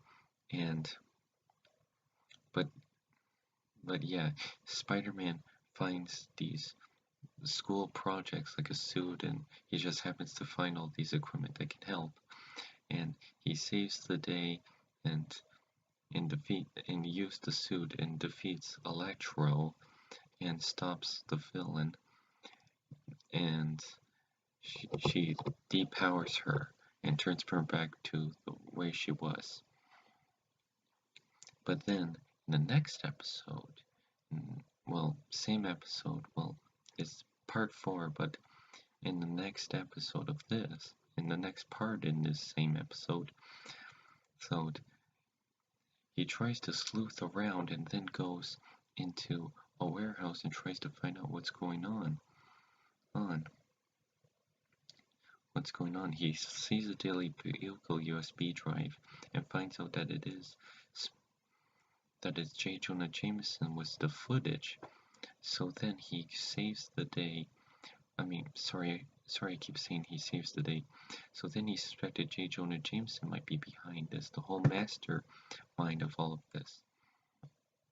So then he leaves and then discovers that Miles calls and there's this, "Are you robbing a bank?" Miles says, and it's like, "No." This part gets me worried because I've always hated these kind of misunderstandings in superhero flicks. I just kind of like enjoying the characters. These always bother me. But then it's revealed that Spider-Man's in the bank, but it's a different Spider-Man. And then the police officer says, we always like to think that and then the police And then James like, "Are you gonna arrest this menace?" And it was like a live feed from the police officers, like the police chief, and it's like, we always just we always try to think Spider-Man's a hero because of his actions, but seeing him rob a bank, he is a menace and we need to arrest him. And I'm like, oh man, I wanted to see like if they have further evidence and because of his actions of saving people. But then he fights crime. Well, no, he so then he tries to go to the bank and stops the imposter Spider-Man, and he comes out the off and it's like, no, just whip him. Just whip him. And but no, he chases after them, and then the police chief comes and is like, "Freeze, Spider-Man! You're under arrest." But Spider-Man was trying to go to the Daily Bugle. I would just whip up and go to the Daily Bugle, but then he's like, "Hi, police chief. It's nice seeing you here." And I'll be like, "No, just say, hey, there's a Spider-Man imposter trying to chase after me that's robbing banks and dressing up like me." And you would go and just this and he's going to the and I think he's going to the Daily Bugle, but then he whips his own hands like, "Look, see, I'm not going anywhere. That might prove that I'm not a criminal." And okay, but then it's revealed that the police chief is the person in disguise, but it's not the police chief. They showed on the phone. It's like the live video. It's like, that's live. Wait, you're not the police chief, and it's revealed to be the Chameleon, another character I was introduced in the 90s Spider-Man.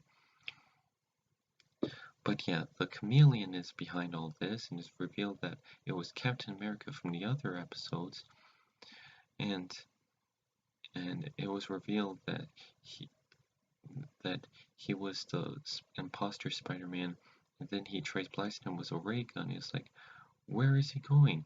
And then he jumps out into public, and I was like, no, don't jump into public, then people will attack you. But then when the people were attacking them, was like, oh wait, that's the Chameleon. And it was like, that's the Chameleon, that's the Chameleon. So then he was like, so then they go to the Daily Bugle, and then the Chameleon disguised as a woman is like, how can you, wait, there's two of me, but I'm right here. And, but then the Chameleon's like, was gonna get, but then Spider-Man was gonna get the Chameleon, but then Stan Lee makes a cameo as the video, as a camera guy, and then Jameson's like, ah, Spider-Man's here. That must be a stupid thing to do. And then Jameson was like, and then and Spider-Man's like, oh, come on, can this get any worse? And I'm like, why? This could prove your innocence. There's a camera guy there, and Jameson will be eating his words and realizing that it was all a misunderstanding. But then the Chameleon jumped on Jameson and shapes and pretends to be Jameson. Is like, what? This is Spider-Man. What? I'm the real Jameson. No, I'm the real Jameson. You know that cliche.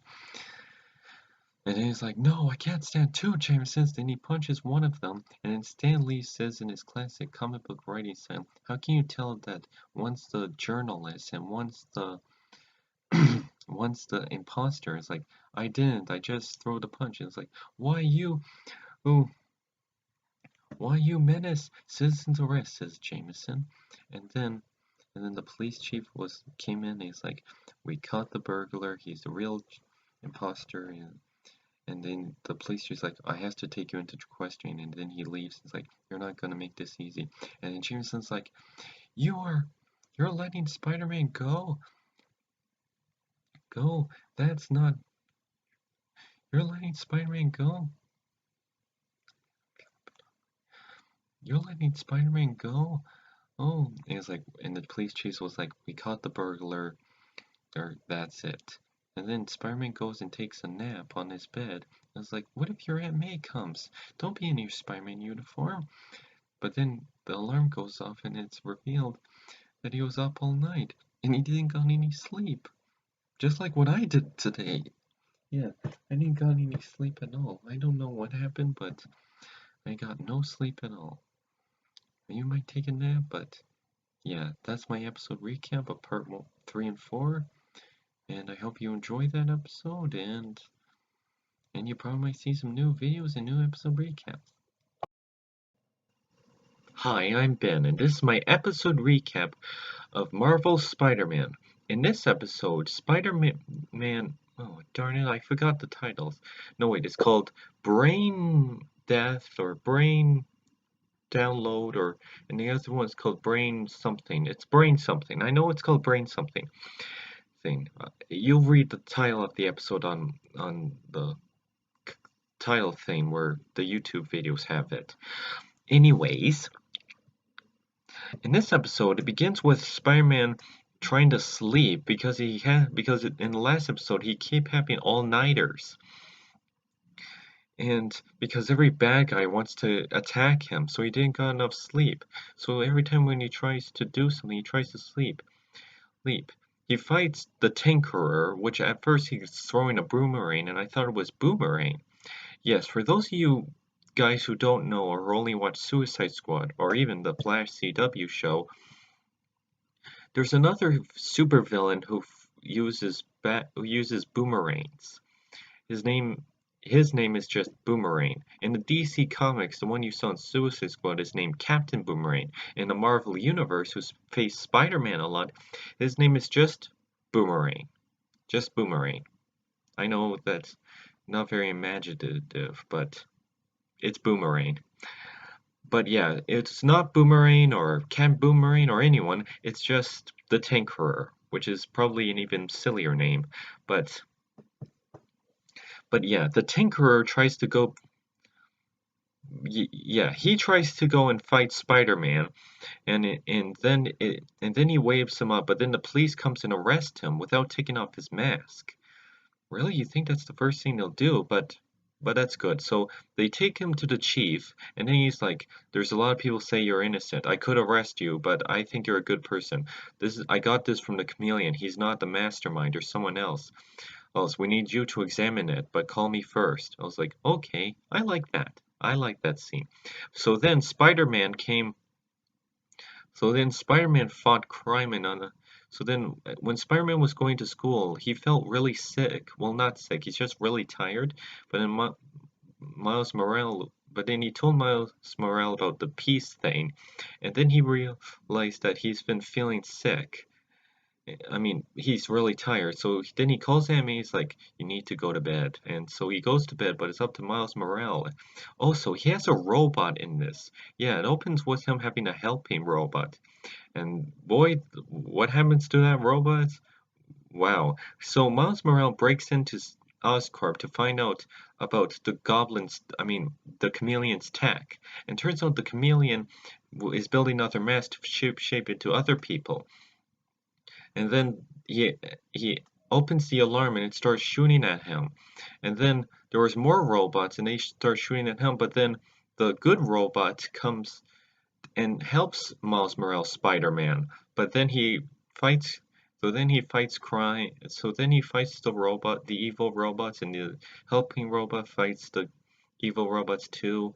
Good and bad robots fighting on, and then Spider-Man comes in and he tries to go and he's like, "I'm sleepwalking," and he's like in your with your backpack, and I'm like, well, man. And so then he goes back to bed. Then Gwen Stacy appears and he's like, here's your homework. I heard you were sleepy, so I give it back."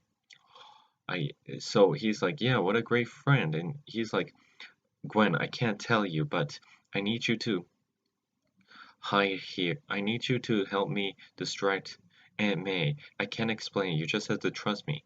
You think that he would trust... You think he would tell Gwen Stacy that he's Spider-Man? I mean, she even became Spider-Girl, and he has no right to keep it a secret. Heck, he even tried revealing that... In fact, he didn't know it was Spider Island before, so he actually tried to save those people. He kind of has no reason to keep this a secret to Gwen anymore.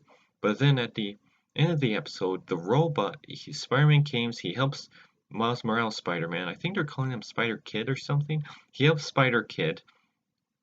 Then he fights, then they save the day, they fight crime, they fight the other robots, and then Spider-Man finds this thing, and then he realized it was all breadcrumbs for the robot. Yeah, the robot's actually evil. It's been revealed that the robot is actually Dr. Octopus downloaded his self-consciousness in the Spider-Man robot.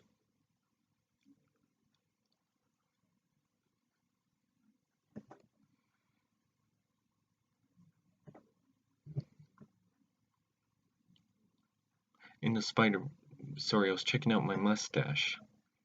Anyways, so yeah, the Spider-Man robot is Dr. Octopus downloaded his self-consciousness from the last episode, because I forgot to mention, there was a part where the claw glows, and you're like, oh, he's in there, he's in there.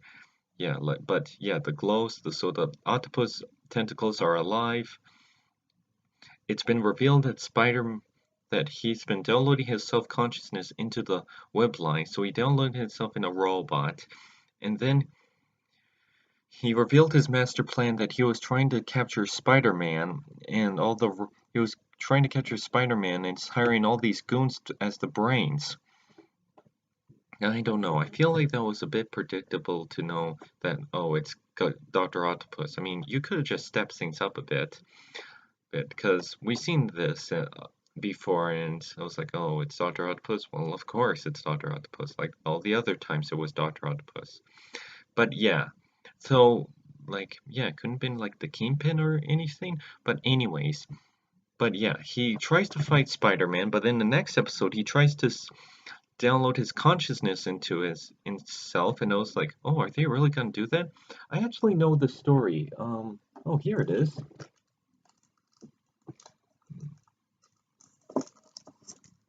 Spider-Man issue 700. Yep, I own this comic. It's where he downloads his consciousness into Spider-Man's brain, or he already did that, or I'll let you read it. I won't reveal any spoilers. I'll put it away later. Sorry, I list my comics in alphabetical order and number order for each series, so I don't really feel like going through that right now. It might take me a while. So anyways, so yes, because even a hardcore comic book fan, a Spider-Man fan, even if because I haven't read the Superior Spider-Man, I think I have, I even own some of the issues of Amazing Spider-Man Volume 3 where he gets his brain back. But yes, but yeah, Spider-Man, but yeah, even if you haven't read those comics, you would know about the Otto Octavius thing. Heck, they even reference it in Big Bang Theory, but I don't watch Big Bang Theory. I don't watch Big Bang Theory. I heard it's offensive to comic book fans, but anyways. So then Spider-Man fights robot Dr. Octopus, but then he shuts down and then the police drags him to the holding cell, which they still didn't take off his mask. I don't get it. You had him right there. Can you just take off his mask then? But then he tries to arrest him, and then the police chief was like, Spider-Man, I arrested you. I thought I can trust you. And it's like, no, you don't understand. Dr. Octopus downloaded his consciousness in a robot. Okay, that's how I would say it. He didn't even say it. He was like, hey, I'm hey, Chief, what was the guns? You don't understand. It's more complicated that way. Yeah, I did, but I was gonna call you. You should call me first thing, the police chief said. And yeah, just say, Dr. Octopus downloaded his self-consciousness in a robot. That robot, did the police, did they saw me fighting a robot? But yeah. Yeah, he was acting but yeah. I like that before the police chief was actually looking into her job and not arresting people and ask questions later. I like when police officers just, like in Adam 12, where they ask questions there and not ask questions at the holding cell, because that just seems more complicated. If I ever write comics about superheroes, I want them to be more realistic.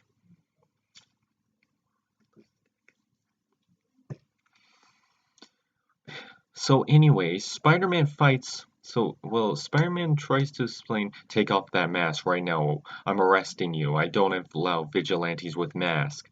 And he's like, should I take off the mask? I don't know. But then, yeah, that part kind of bugged me. But anyways, the police cell thing, alarm goes off because Dr. Octopus downloaded his consciousness, his robot self in the whole cell. So now he's breaking out villains. He fought Electro, Beetle, and it was the candy popping thing from Jack-O-Lantern.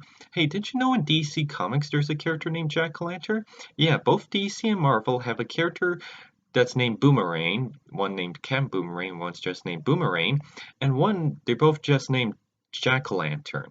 You know, maybe I should create a character named Jack-O-Lantern. Well, I won't call it like Jack O apostrophe lantern. I'll probably like combine the word jackal and combine the word lantern in one sentence. Jack-o'-lantern.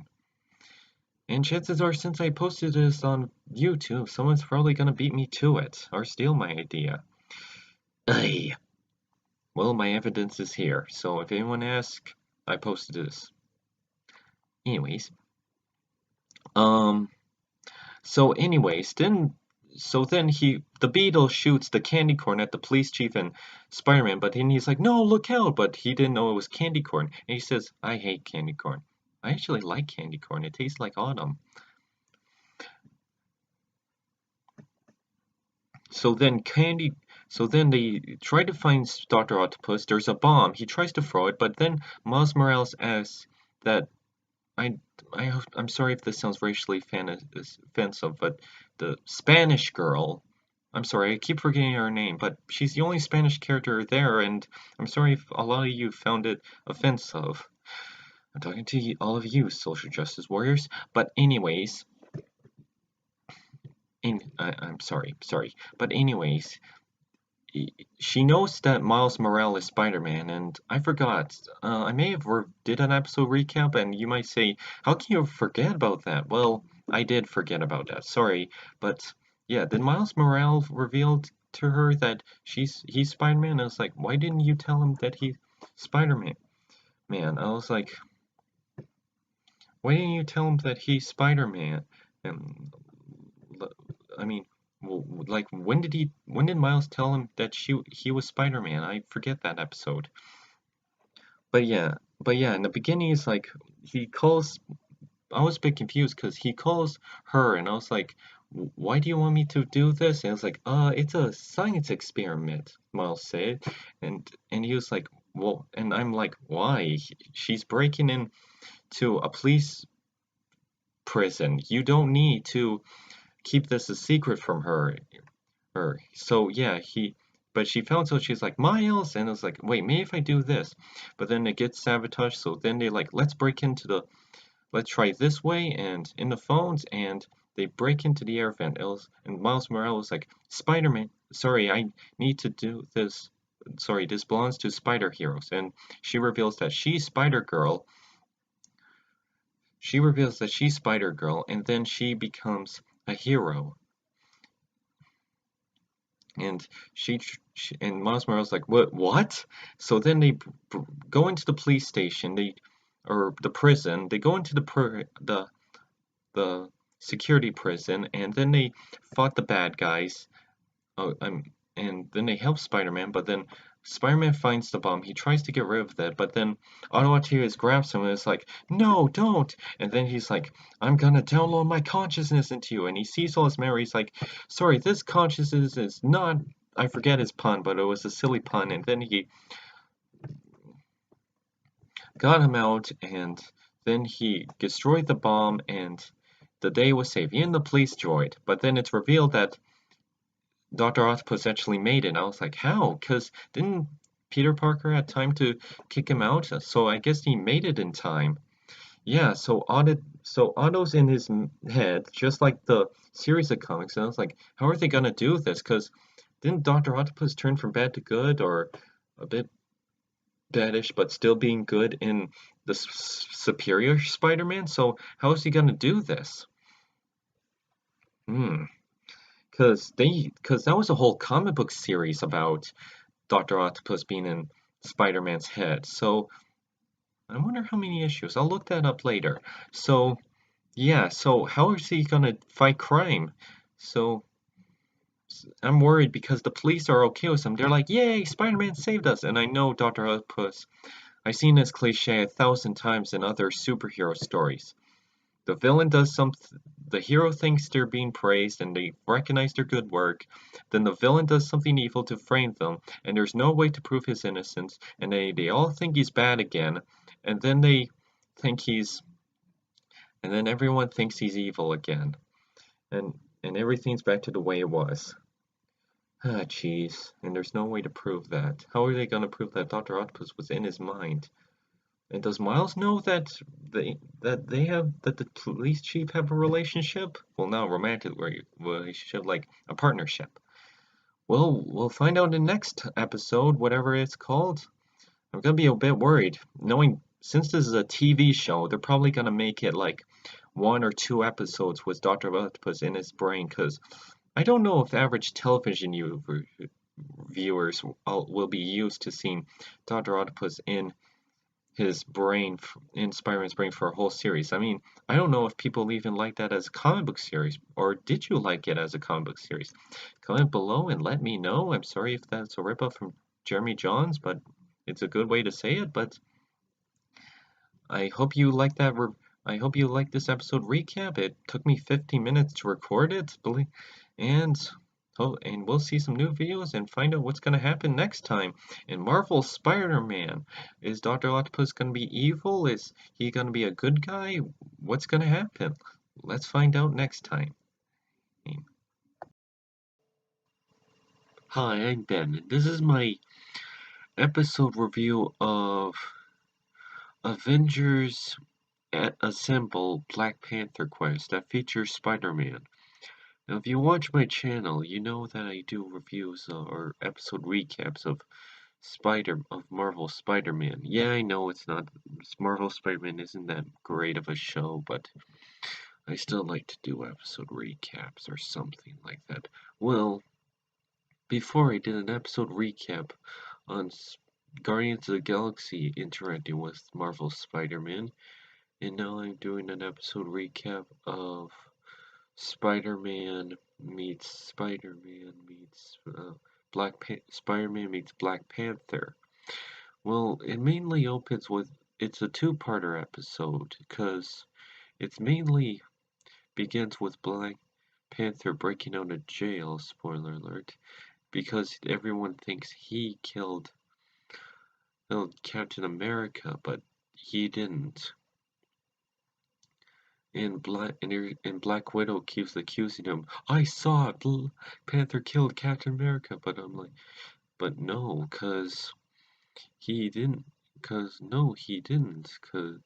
So I think Black Widow might be that shapeshifter in the show. Also, another thing.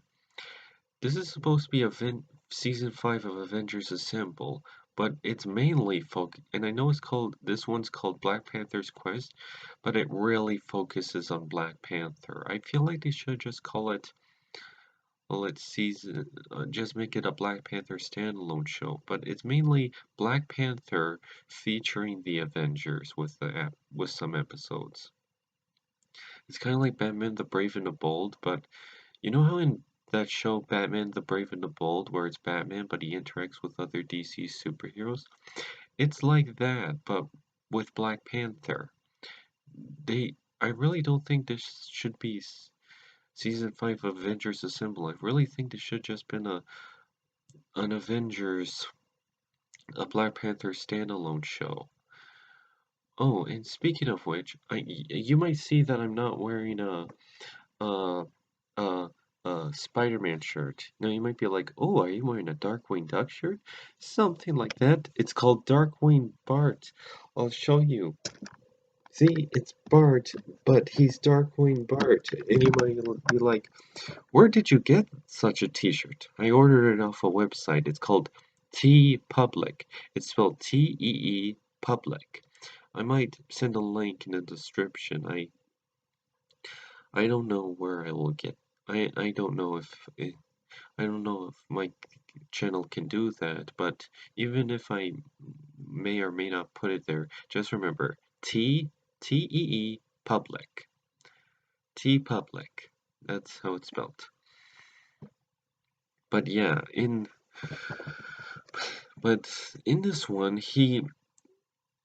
when Black Panther was breaking out, he broke out as scientist, and he Alushi's Claw, because they were teaming up with Alushi's, because Black Panther was teaming up with Alushi's Claws to escape and try to clear his name and try to find Eric Killmonger, because he went to Alushi's Claw to find Eric Killmonger, or just Killmonger, but then Alushi's Claw broke out the scientist, and he discovered that the scientist is Adrian Toomes, and I'm like, Adrian Toomes, where have I heard of that?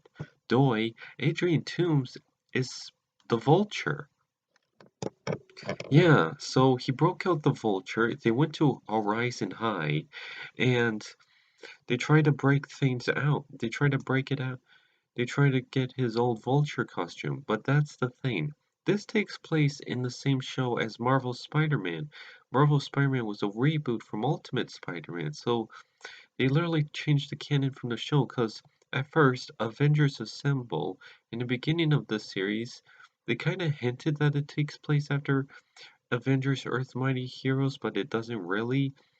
But yeah, Avengers Assemble mainly takes place in the same show as Ultimate Spider-Man and Hulk and the Agents of Smash. But here, it takes place in the Marvel series. So season 5 is basically a reboot. Why couldn't they just reboot? And that's my main problem. Why couldn't they just reboot Avengers Assemble? Why change the canon? Cause now it's doesn't make any sense now. Cause then most of the episodes aren't not exactly canon, and now weird and confusing now. So, cause Avengers Assemble and Hulk and Age of Smash and Ultimate Spider-Man act like they take place in the same world, but there's a lot of things in the canon that's really changed. So they don't exactly take place in the same world, but they're not really that canon, but they do, but they don't. It's really confusing. It's not like DC's universe where there's the Justice League and Batman the Anime series and this and this. It's kind of confusing with this series.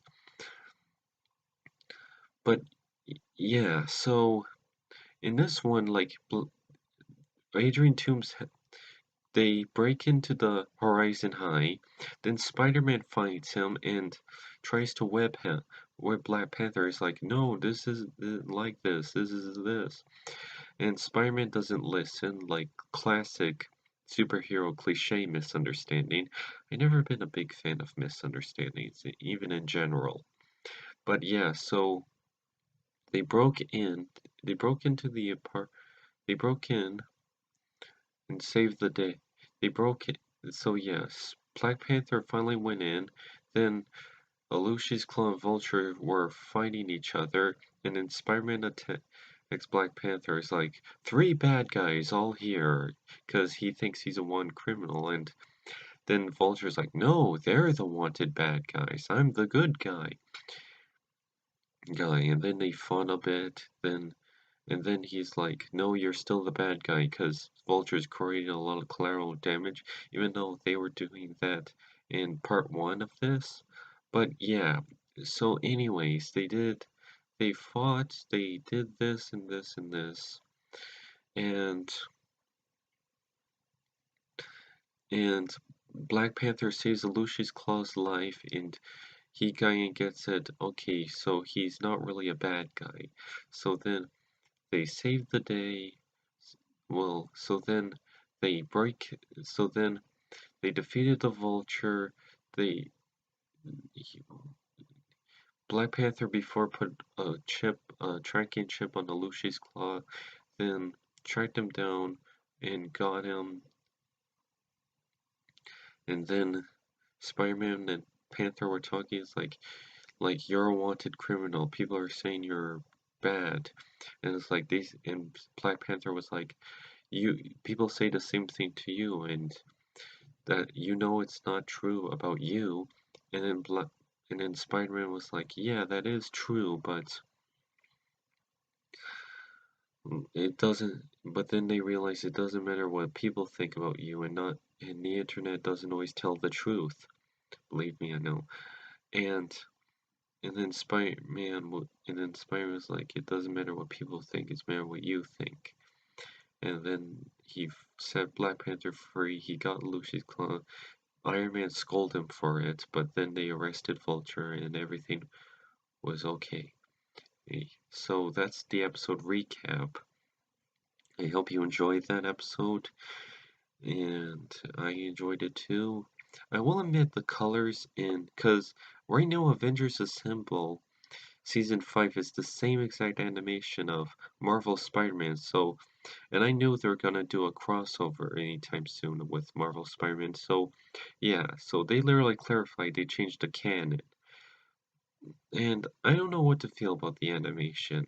It's obviously not the worst animation I ever seen, but like the colors are a bit muted and dark and muddy, I I don't let it bother me, but yeah, it deserves better animation. Well, but that's my episode recap of Black Panther Quest in Avengers Assemble crossing over with Spider-Man. I hope you enjoyed this episode. I did, and you might see some new videos. Hi, I'm Ben, and this is my episode recap on Marvel's Spider-Man. Yay, it's back. It's been gone for a year. Like the last one aired in August 2018. It's September 2019. That's not only a year, that's a year and a month. Well, I'm glad. As much as the show doesn't get the best reception from people, I'm glad I'm glad there is an audience and it didn't got canceled after 2 seasons. Because I was worried it was gonna get canceled. But because I mean, well, I just didn't want it to end on a cliffhanger because in last episode it had the brain drain and it showed that Dr. Octavius and Spider-Man swap brains. So yeah, I just didn't want to end on a cliffhanger because really think about it. All the other Spider-Man cartoons ended on a cliffhanger. Spectacular Spider-Man, Spider-Man Unlimited, the 90s Spider-Man cartoon, and yeah, well, kind of the 90s Spider-Man cartoon. I mean, it did had a great season finale, but they're like, let's go find Mary Jane, and then that's how it ends. So it's not exactly a cliffhanger, but it kind of opened the door for something, but yeah. But so far, all the cartoons got canceled. All the Spider-Man cartoons ended on a cliffhanger. And I just didn't want this to end on a cliffhanger. I just hope the MCU Spider-Man doesn't end on a cliffhanger. I hope they can figure something out. But anyways. Oh, and appropriately, I'm wearing a Spider-Man t-shirt. I showed you in my It review, but yeah, isn't this cool? Because it's like a comic book panel, and it's like Spider-Man. Yeah, yeah, it's like a big comic book thing. I got it at Walmart. It's really cool. But yeah, the Spider-Man. This episode didn't have Spider-Man. It had Spider-Girl and Ghost Spider, Gwen, and Miles Morales Spider-Man. So I think they just call him Spider-Kid or something, but here's the thing. In the episode, it was Gwen Stacy trying to work on a bloodstone crystal, and she's trying to phone Peter. But then it's revealed that Scorpion came and tried to steal it to power up to power him up. And Spider-Girl and Spider-Kid is on patrol fighting crime, saving a purse from a guy, and that's it. And in Whiskers. And in this Whiskers, sorry. And later in the episode there was um the Scorpion came to the school and tried to steal the Bloodstone to power him up by the Tinkerer. Yeah, the Tinkerer tried to use the Bloodstone to destroy, to turn the Scorpion into a powerful Scorpion. But then Spider-Gwen used the phone to hide the phone in the thing that was keeping the thing to find the Scorpion. But then the Scorpion found it. It was like, oh, you better not get some text. It's like, you idiot. And Tinker's like, you idiot, that's probably gonna track us. Get rid of it. So he threw it and it kind of got cracked, and she's like, that's a new phone. And I'm like, well, I'll be more frustrated, because I thought to myself, I'll be more frustrated if someone would destroy my phone, because, come on. But yeah, so anyways,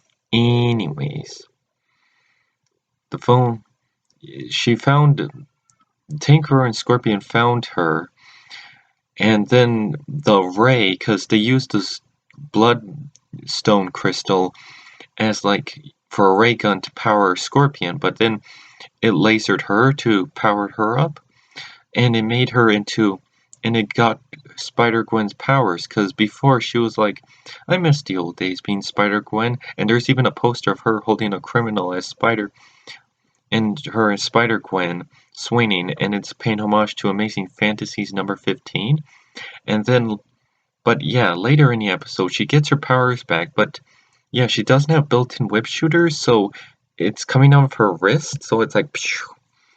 And yeah, because it's kind of like the Sam Raimi movies, but how does that work? Like, how does it come out of your wrist? Because basically it would come out of your butt, but yeah, because in the comics and in the reboots, it's built-in whip shooters, so this kind of doesn't make any sense. When I first saw the 90s Spider-Man as a little kid, them airing reruns, I thought, is Spider-Man a cyborg now? Because he's putting stuff in his wrist. Like, how does that work? Like, he's shooting whip shooters, but it comes out of his wrist. So, did he put things in his wrist? Like, how does that work? But it's actually built-in whip shooters. It's not real shooters.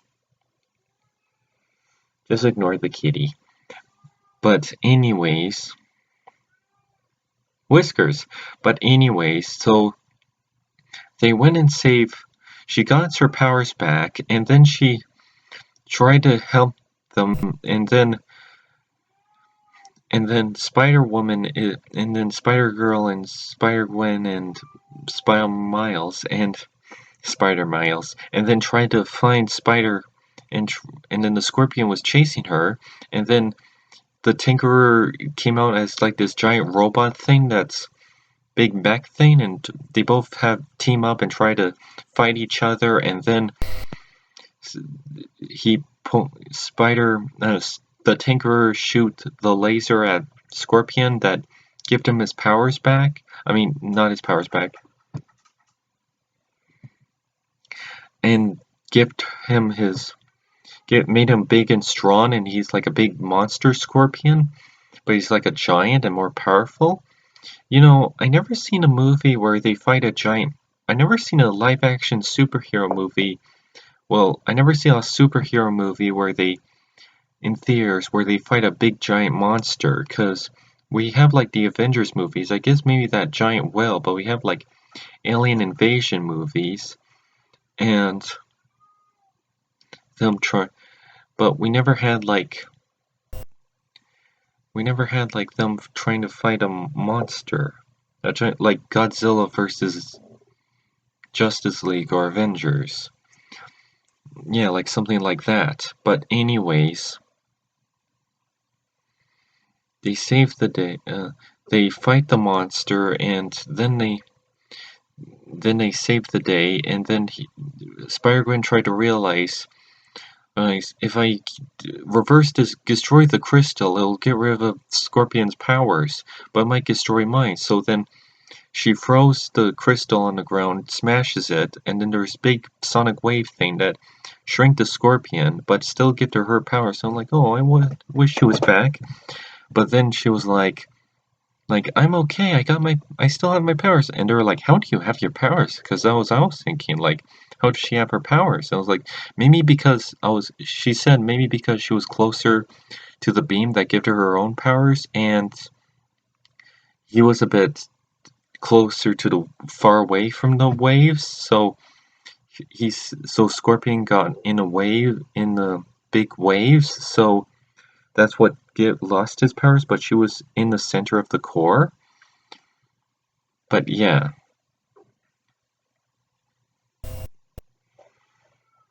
But yeah,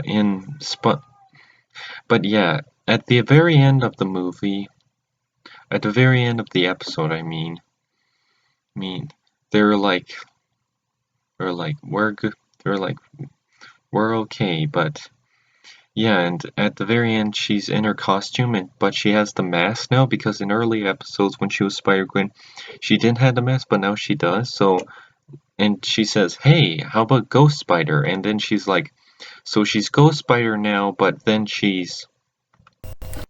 but won't people recognize the costume that she was Spider-Gwen? Like, what are they gonna do with this? So we'll have to find out next episode. Well, that's my episode recap of Marvel's Spider-Man. I hope you enjoyed it, and let's find out what happens in the next episode. Take care. Hi, I'm Ben, and this is my episode recap of Spider-Man. In this episode called My Own Worst Enemy, Dr. Octopus is taking over Spider-Man's brain. He's in Spider-Man's body. Oh man, what's gonna happen? Oh, I was a bit nervous. Like, it shows a recap of what happened in the last episode, which was over a year ago, man. But yeah, in this episode, I was a bit nervous. Like, oh, is there gonna be misunderstandings? Is it gonna be frustrating? But no, and actually, in this episode, like, it begins like with Spider-Man saving the day and the police even cheering him, and they're like he's being more public approved. And there's like, I guess, and Miles said, I guess he's not people won't think he's a menace anymore.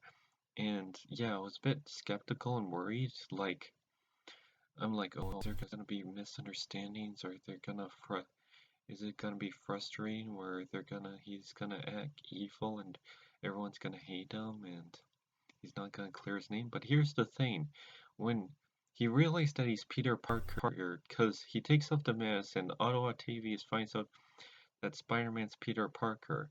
I can't remember, but it's been a while since I saw those episodes. But was it?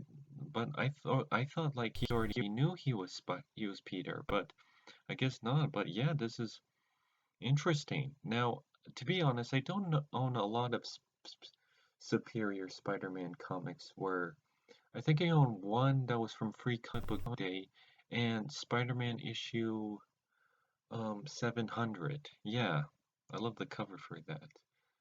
I'm not gonna go into trouble of getting them out. It's gonna take a while. But yeah, so in this episode, like, he constantly gets memories of like Uncle Ben and how he's kidding them, of what happened to him, of how he feels responsible, and he even cries. He's like, I'm getting flashbacks. Like, he needs to, like, that motivates him. Like, when he's in Spider-Man's body and he's in his brain, he's getting his like conscience and motivations to be Spider-Man and helps people,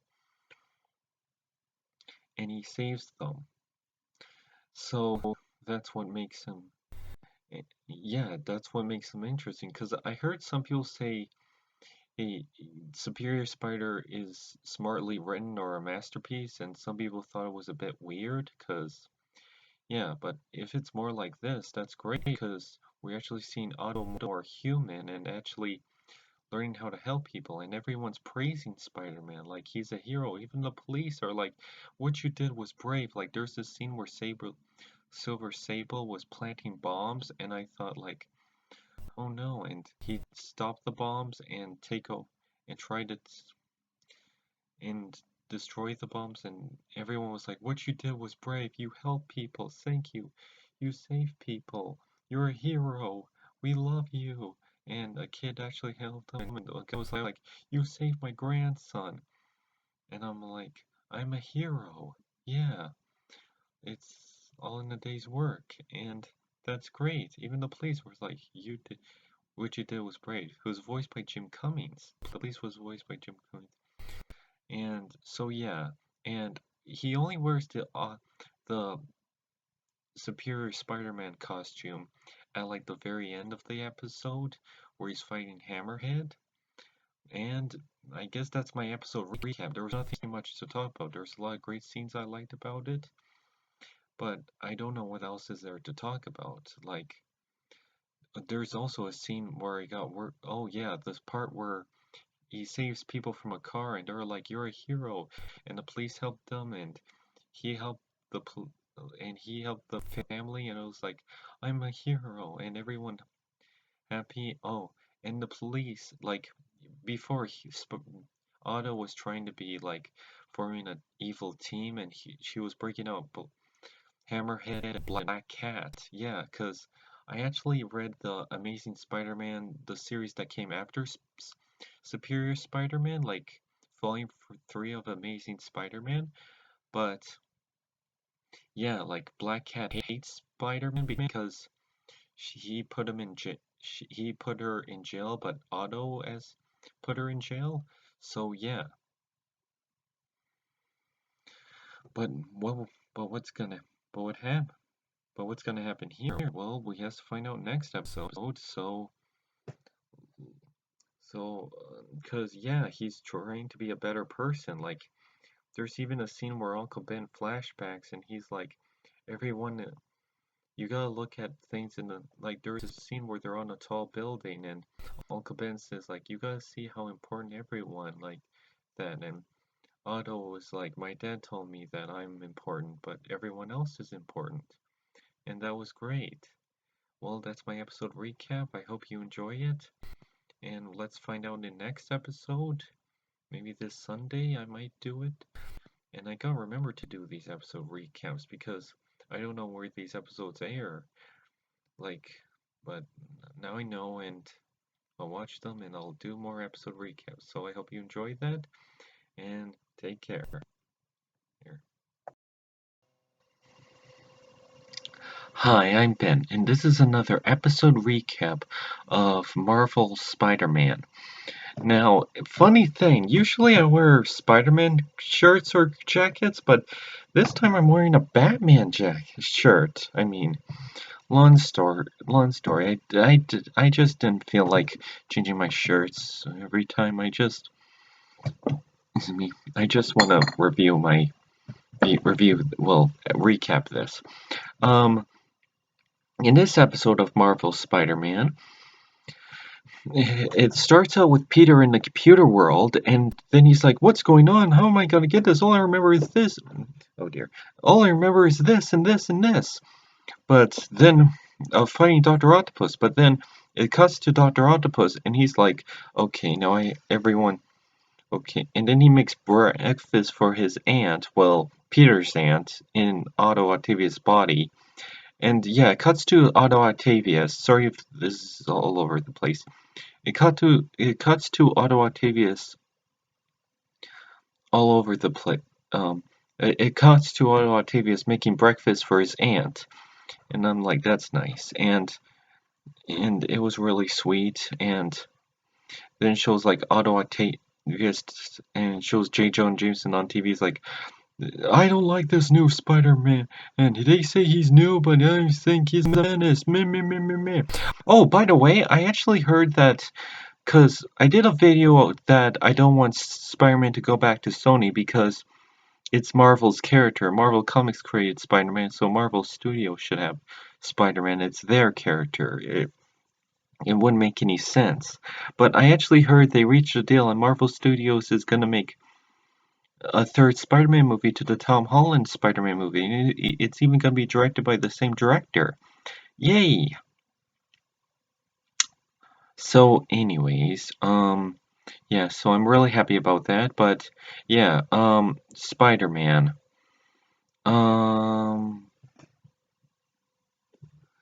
sorry if I'm distracted. I just want to know what's on my what superhero was on my poster.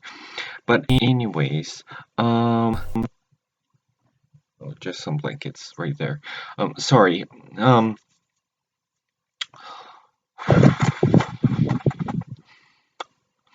Yeah, so anyways, yeah, so he goes back to school and then he's all finished up. It's like, I don't need this. I'm perfectly fine. I learned this better. Science fiction, get out this fantasy, because it's Otto Octavius in Spider-Man's body, Peter's body, I mean.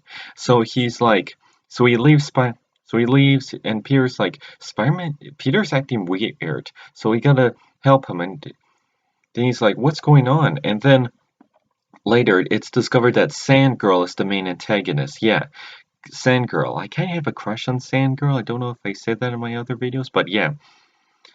Sandgirl is... Well, I just think she looks pretty. Sandgirl is like... Because, yeah, years ago I saw this YouTube video, but it's in a different language, but... I didn't watch the whole thing because I wanted to wait. But yeah, Sandgirl is back, and she's taking over the game because Hammerhead's gone, and now he's like, she's running things now, and she's like, she's gonna take down Octavius. Well, Spider-Man, he's like, Spider-Man's new and vengeful and hard, and it's like, Spider-Man's just some kid in a superhero costume. We can take him out. And then they tried, and they even electrocuted him with a cage. And then, yeah, this is the first series where they're doing the whole Superior Spider-Man. They didn't do it in Ultimate Spider-Man. This is the first time they're actually doing this. But anyways, so yeah, Miles Morales come to save the day. Also, there's this part where Spider-Man is swinging, Superior Spider-Man swinging, and he missed a guy on a thing. So Miles Morales Spider-Man had to help him. But yeah, so they're like, this isn't Spider-Man.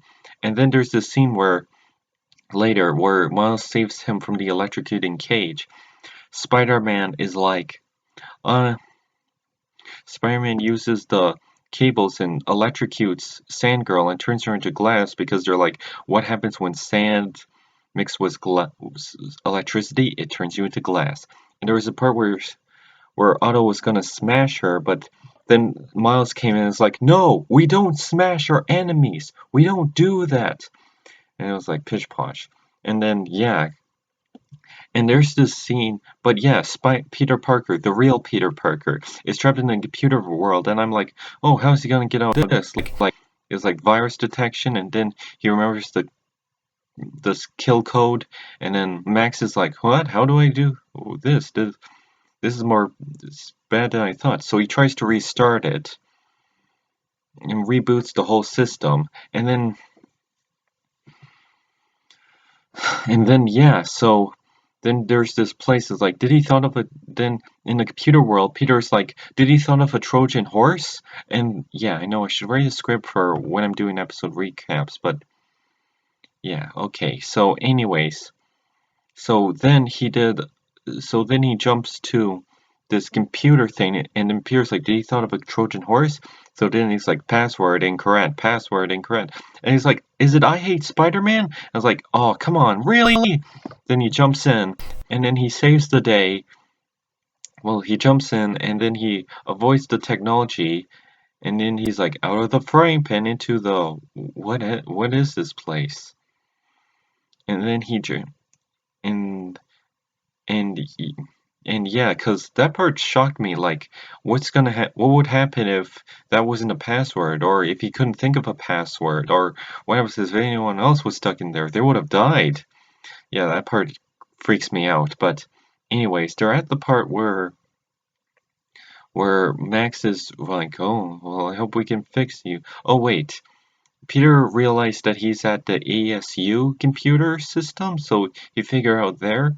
And then Max is like, Peter, I need you to come in, but it's Otto Peter. So Otto Peter came in and he's like, Like, give me 3 minutes, tell me what's what.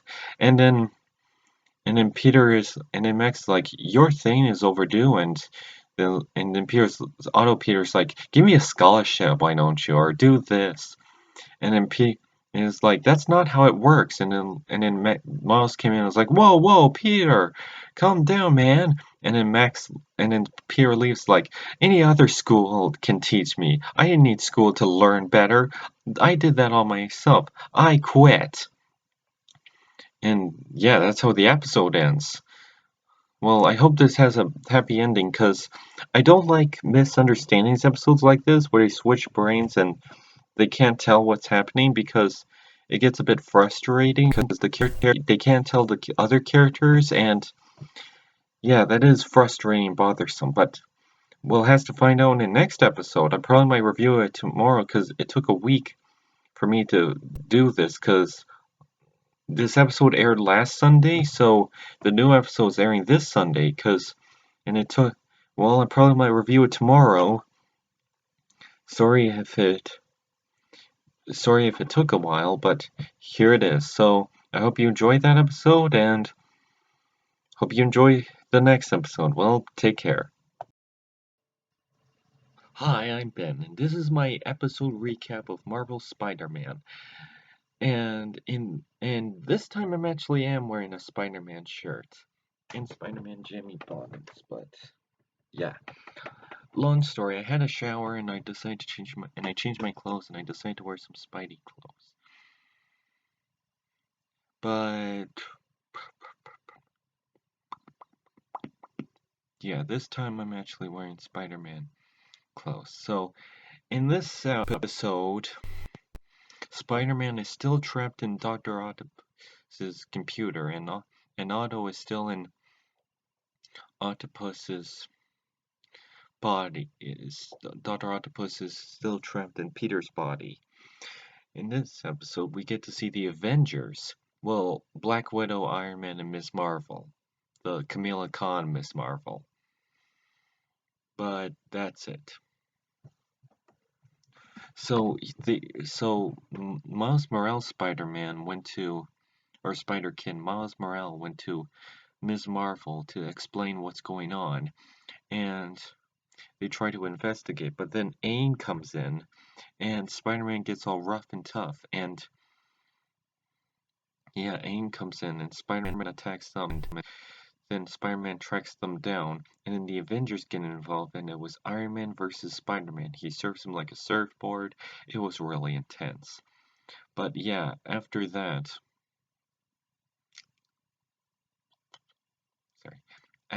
he stopped, and then they knocked out Spider-Man, and then decided to scan his brain to see if he's an alien shapeshifter, or if he has guardian magic, or all that kind of jazz, and there was nothing.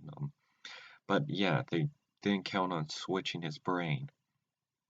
You know, right there, I own a Dr. Octopus and Spider-Man poster right there. Yeah, I even have some on my closet. See? Actually, I might switch that poster on the bottom right there. There. Yeah, but anyway, sorry. But then they decide to go to AIM, and then we get to see MODOK, and MODOK fights Spider-Man, and then they're like, what's wrong? He used to be so nice. Now he's been aggressive, so what's gonna happen? But the interesting part is that, because remember in the last episode, Peter's not in the Dr. Octopus computer, he's in a different computer, so he tries to figure out what's going on. So then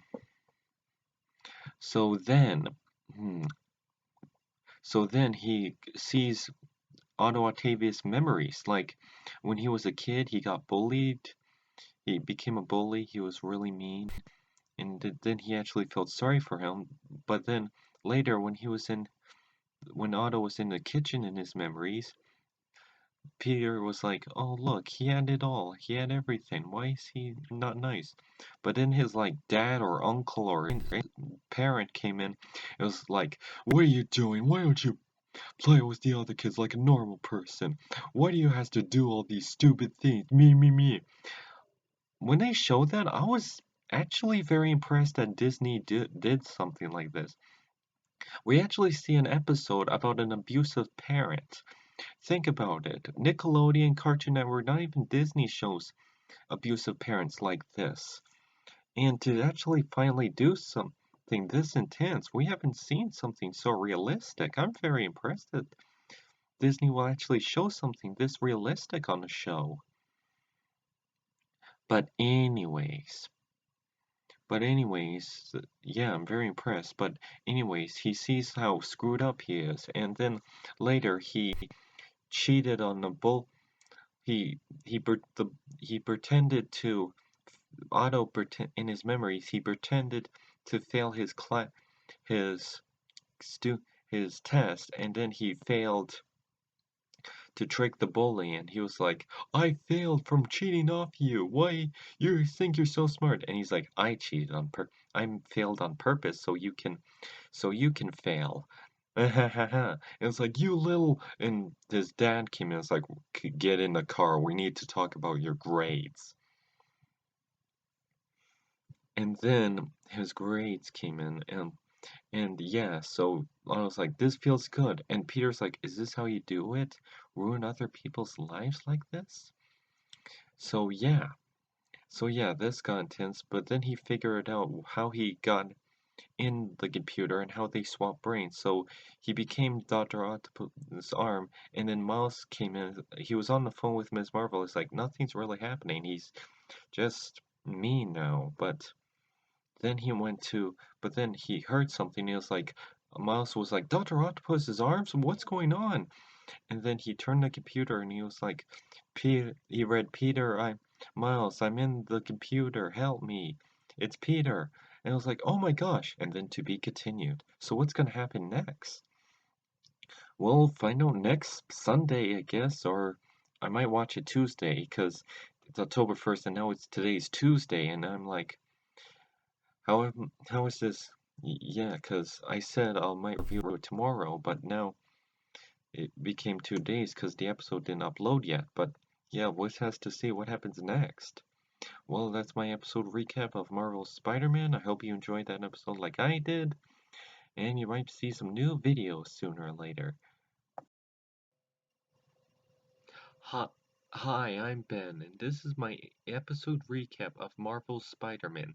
In this episode, Spider-Man is interacting with Cloak and Dagger. Well, the superior Otto Octavius Spider-Man isn't interacting with Otto Octavius. Also, the people who are voicing Cloak and Dagger are the same people who voiced Cloak and Dagger on the TV show of Cloak and Dagger.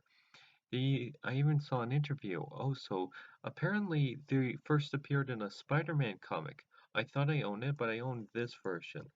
They I looked on Wikipedia. Apparently, Cloak and Dagger first appeared in Peter Parker's Spectacular Spider-Man issue 64. I own Annual Attack Spectacular Spider-Man issue 9. You see, here it is. Also,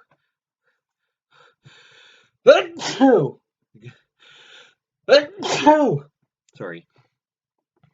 So I own. Also, by the way, again, I'm not wearing a Spider-Man shirt, but this time I'm wearing Superman, like a Superman t-shirt, Superman jammy pot. Also, I'm wearing a Superman house coat. I like this house coat. Also, I own this one, the first issue of Spider-Man Volume 3. In this one, this was where I was introduced to Annabelle, to Anna Maria. Yeah, and yeah, Anna Maria. She was a character in this comic that knew Superior Spider-Man, and she first appeared and she made appearance in this cartoon. Yeah, like I know her for this comic, but now she gets to appear in this cartoon, and yeah, she does an interesting performance. She plays it very well. Also, as you can see, I switched the Spider-Man posters I mentioned last time and switch it from over there to over there. But anyways, yeah, so Spider-Man. So yeah, Cloak and Dagger. At first they were just introduced here. So yeah, it opens with Miles Morales trying to fix the robot Dr. Octopus machine to find Peter, and Peter is okay and he needs to get back in his body. But then it cuts to later, spectacular Superior Spider-Man fighting evil Dr. Fighting Cloak and Dagger, and they just uh, appear here. Like they never really explain who they were, where they come from, and they never really explain who they are. But yeah, like they explain who they are, but they just open with them.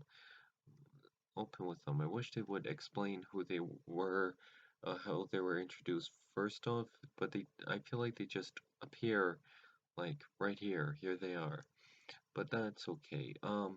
Later in the episode, we got to know Cloak and Dagger better. Like, there were text messages from Alchemex, or I don't know if that's how it's pronounced, but yeah, Alchemex. So anyways, they found out who they were, and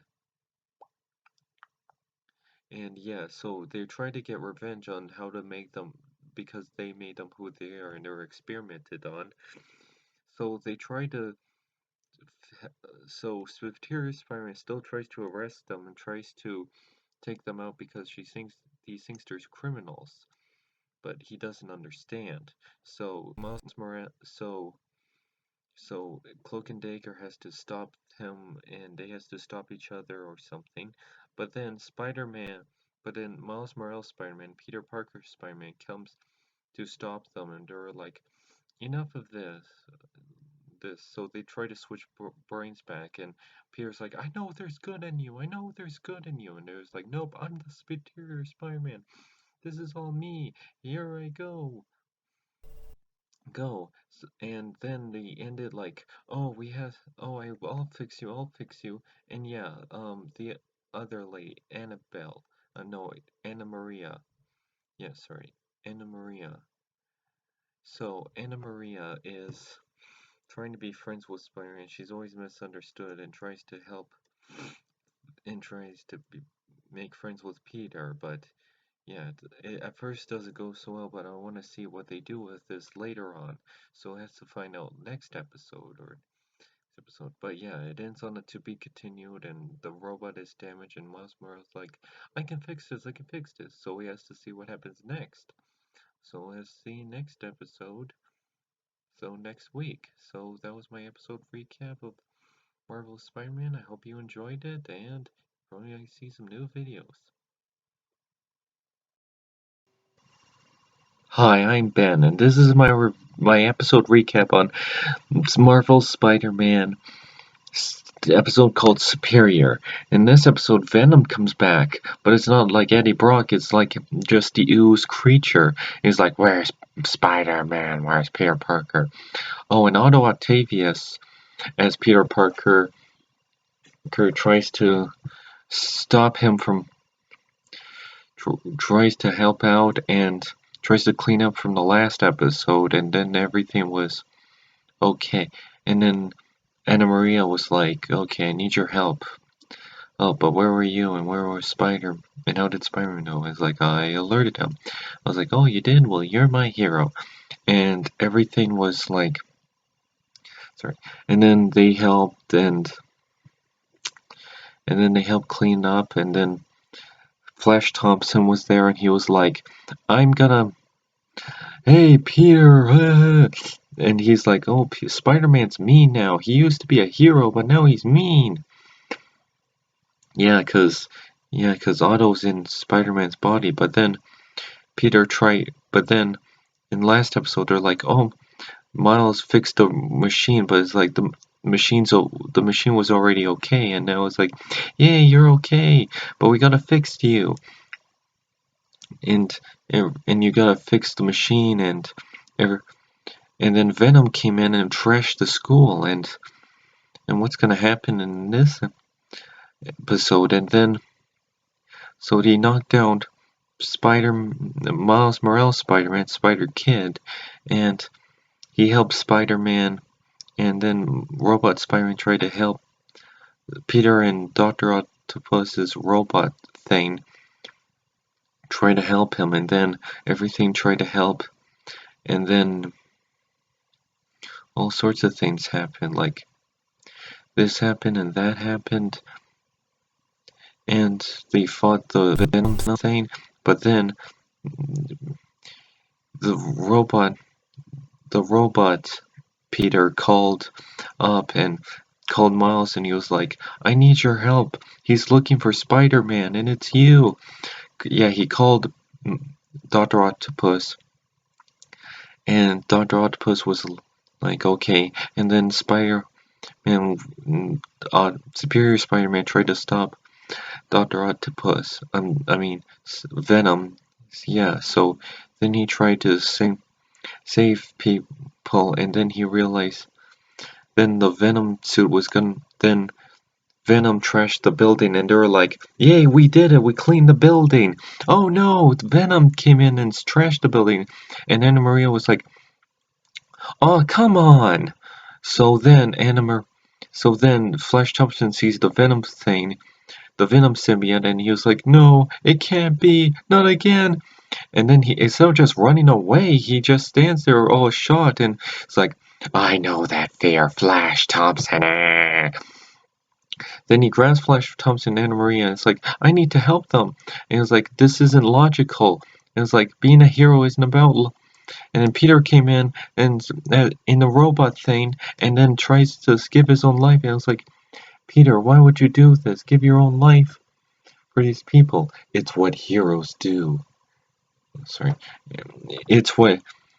it's more heroic, and he figured out it's more heroic. So then he go back to Peter, swap brains, and then Peter come back in his own body, and I'm like, yay! Because think about it, they're on like a full year and a month hiatus, and now, a month and 2 years, um, a year and 2 months, he's finally back. Because I was really worried that was gonna end on the cliffhanger a year ago, but now everything's back and everything's all good. Yay! So then Peter came and saved the day, and saved Flash and Anna Maria, and then Venom was like, yes, this is Spider-Man, this is the real Peter Parker, and Anna Maria was like, oh, so Anna Maria knows Peter is Spider-Man, and then after he defeated Venom, he explained everything, like, we never met, Otto Octavius was in Spider-Man's body, and then they got the machine, and they're like, oh, I'll take it to Oc's body, and he was at the hospital, and he was in a coma, and everything was alright. And then they put his brain back, and I'm like, yay! And everything was alright. And then he went to Miles, and he was like, hey, you okay, buddy? I was like, what do you care, Oct? I was like, think again. Oh, Peter, you're back. Yeah, and then he swung through buildings, and he was like, Spider-Man's back. And I'm like, yay, he's back. Well, that's my episode recap of Marvel Spider-Man. I hope you enjoyed that episode as much as I did. I hope you enjoy. And Venom's back. I heard season 3 is gonna be like Maximum Venom. I wonder if that's a homage to the video game Spider-Man Maximum Carnage. But we'll have to see what happens in Maximum Venom. Can't wait to see it. I hope you enjoyed this episode recap, and you probably might see some new videos. Hi, I'm Ben, and this is my episode recap of Marvel Spider-Man. In this episode, Spider-Man came back, and now he's Peter Parker again, yay! But everything's not okay. He went back to Horizon High, and everyone's really upset with him because, remember, he wasn't himself. That was Octavius taking over his body. I always hated this thing where it's not his fault and he didn't, but people don't know that. People are kind of mean to him about it. I just never liked that cliche. I just thought it was kind of harsh. But anyways, so he has to go back to Horizon High, but then he's like, nope, but then he's like, you're no longer in Horizon High. You have to go back to your old school. And I was like, no, Miles Morales told him that. Then he realized that Mr. Negative, yeah, the guy from the Spider-Man PS4 game, is in an episode. So him and his demons. It's not actual demons. It's just um the street gang, like in the game. It's just a street gang that calls himself the demons. It's just name. But anyways, so in so yeah, so yeah, they went. So yeah, Spider-Man fought Mr. Negative, and then Molten Man came, and he entered the picture, and he's like, I want to fight. So Molten Man came and destroyed everything, and then Spider-Man locked them up, and then the police arrested them, and they took him to the secret jail cell. But then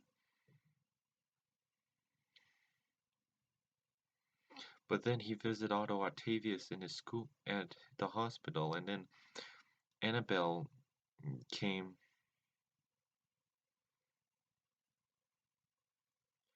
Annabelle came, and she was like, there's gotta be something you could talk to, you can relate to. And it's like but they were like, Otto meant a lot to me in this. It's like, is there anyone you can talk to that can relate to you? And she tries to talk to Miss Marvel, and is like going to voicemail. But then there was like, you gotta let him. But then Kev's like, you gotta let him phone to do the right thing. But then he went to Avengers Tower, and everything was trashed. But then he was like, oh no, what's going on? Is Sandgirl behind this? And Hulk was the portals in the spot. And then he went to Captain America and Miss Marvel to help. But then it's revealed that the Avengers. But it's revealed that the Avengers. It's not. It's not the event. But then it's realized that Black Widow came and saved the thing. It's like, you're not really an Avenger, bonk.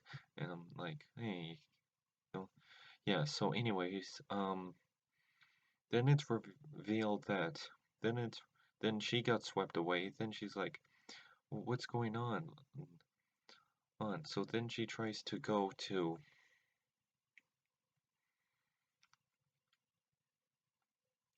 So then they try to go to the. So then they go to the police officer. I think it's Yuri from the PS4 game, but I don't know. But yeah, the police officer is like, this is the cell, and everyone's in there, and then they go home, and then they go home, and then they go to a subway suit. Then Spider-Man suits up in his iron suit and his mechanical suit, and then tracks them down and tries to help the Avengers, and then finds out that it wasn't Spot or Cloak and Dagger or Sandgirl. It was a guy in a mechanical suit that copied their powers. And it's like, I am here to stop everyone. And I'm like, I'm here to stop you, Spider-Man. I'm like, oh my gosh, is someone being the... Or then the police got involved, and then Spider-Man got swooped into another dimension in the portal, and he's trapped in limbo, and he found the Avengers. And then to be continued. So what's going to happen next episode? Well, I hope everything's alright. Well, tune in next Sunday for another episode of Spider-Man. Same Spider-Man channel, same Spider-Man time. I couldn't resist doing that. But yeah, I'm a bit nervous to find out which episodes. I mean, she knows his identity. I mean, he's gotta tell her the truth, like it was Otto Octavius. I mean, they gotta believe that. I mean, she's an Avenger. She faced weird things, but yeah. Well, that's my episode review on Spider-Man. I hope you enjoyed that episode, and we'll have to see what happens next. You're probably going to see some new videos later on. Hi, I'm Ben, and this is my episode recap of Marvel Spider-Man.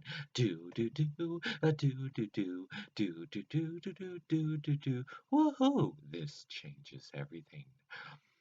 But anyways, okay, so when we last left off, Spider-Man when we last left off, Spider-Man was trapped in another dimension with the Avengers, and here he was trying to save them and use those web shooters and Iron Man's technology to break through, but he didn't got to, and he landed in a trash compactor, a trash boat. So then he, so then he's okay. He, so then he was okay, but then he was okay, and he tried to help. So then he went to Otto Octavius. So then he went. So then he went to police chief lady Yuri, I think. Yeah, Yuri. And then he went to try to help him. And then he was like, something must have happened. And then he was like, well, we have to go there. I may have been not right about something. So then they all went, and then they found out that that Chicken Man was behind this. I'm just kidding. That they went to the prison to see all the characters, but then there's like this person has no authorization on that. So I was just seeing something on a poster. Oh, sorry.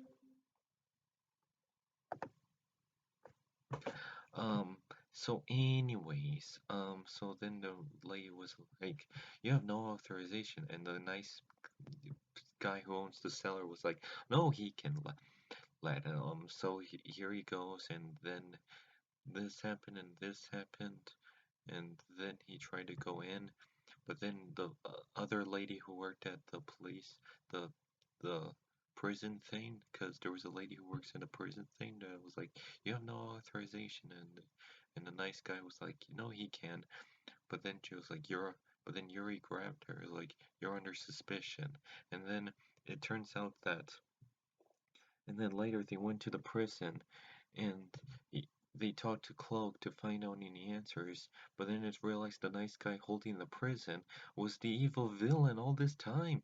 And then he became the villain and tried to destroy Spider-Man, but it was trying to siphon his powers to control cipher the villain's powers to and Cloak and Dagger's powers to stop Spider-Man. And then he was like, I'm doing this because the Avengers put my father in prison, so now I'm getting revenge. And then Spider-Man was like, you're trying to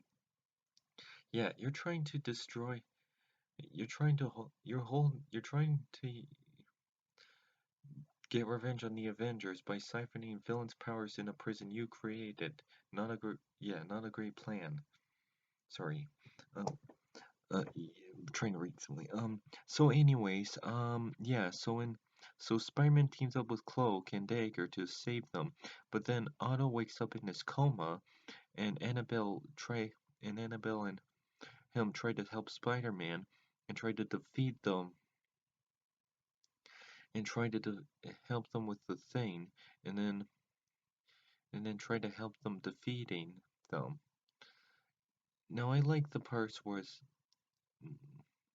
Peter and Annabelle and Otto trying to help each other, like Otto trying to help Peter's to save them, and then Peter's like, just because they're criminals doesn't mean we should let them to die. They need help. And then he realized that Cloak and Daggers aren't bad guys; they're heroes.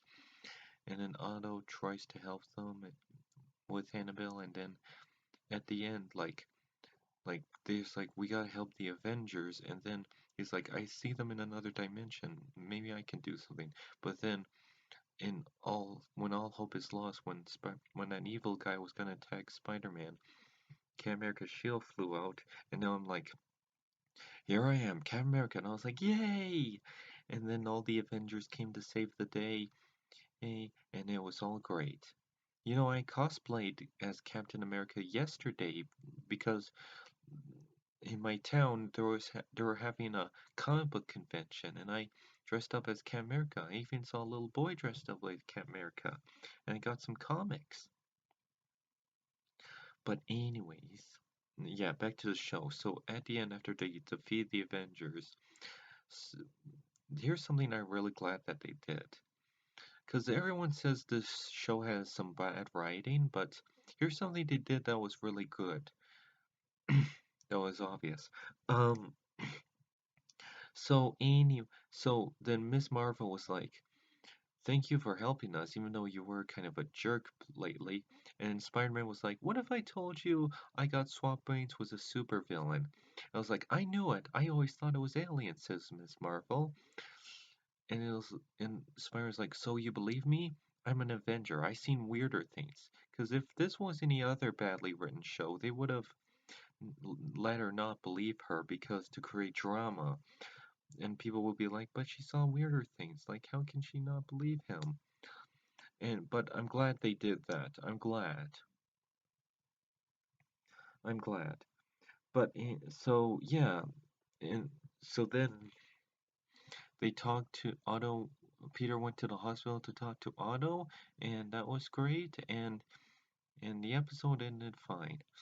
I'm really glad as people as this because I hear some more people still kind of like this show. I mean, if it's still on the air, there must be some people who really like this show. I mean, I really enjoyed it. It has its flaws, but I kind of enjoy it. But yeah, that's my episode recap of Marvel's Spider-Man. I hope you enjoyed that episode, and you probably might see some new videos later on. Hi, I'm Ben, and this is my episode recap of Marvel's Spider-Man: The Road to Goblin Moore, I think, Goblin's thing.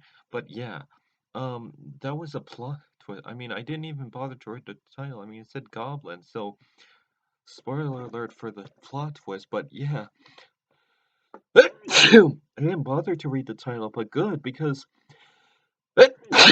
sorry. Um, yeah. So in this episode, Spider-Man keeps trying to talk to Max about what happened, and but he, but he's like, "Oh, Max, it was so weird that I run into you like this." But I would just go and talk to him and be like, "Max, wait, you don't understand. I'm sorry." But I don't know. Look. But yeah, Max was angry at him because Peter took over his body. But yeah, um, yeah, that bugged me, 'cause I know it wasn't Peter's fault, and Max doesn't know and understand, and I know this could happen, but no, this misunderstanding kind of thing always been like a pet peeve to me. I know I the whole misunderstanding trope just angers me and stuff. Like, I don't know, maybe something, but yeah, it wasn't his fault, but yeah. So, anyways, any episode, a new villain named Streak, I think his name.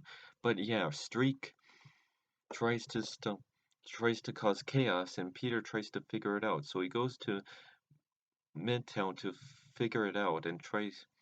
But then Otto comes in and tries to help him. But then Peter's still angry about him of what happened. So yeah, Peter tries to fix.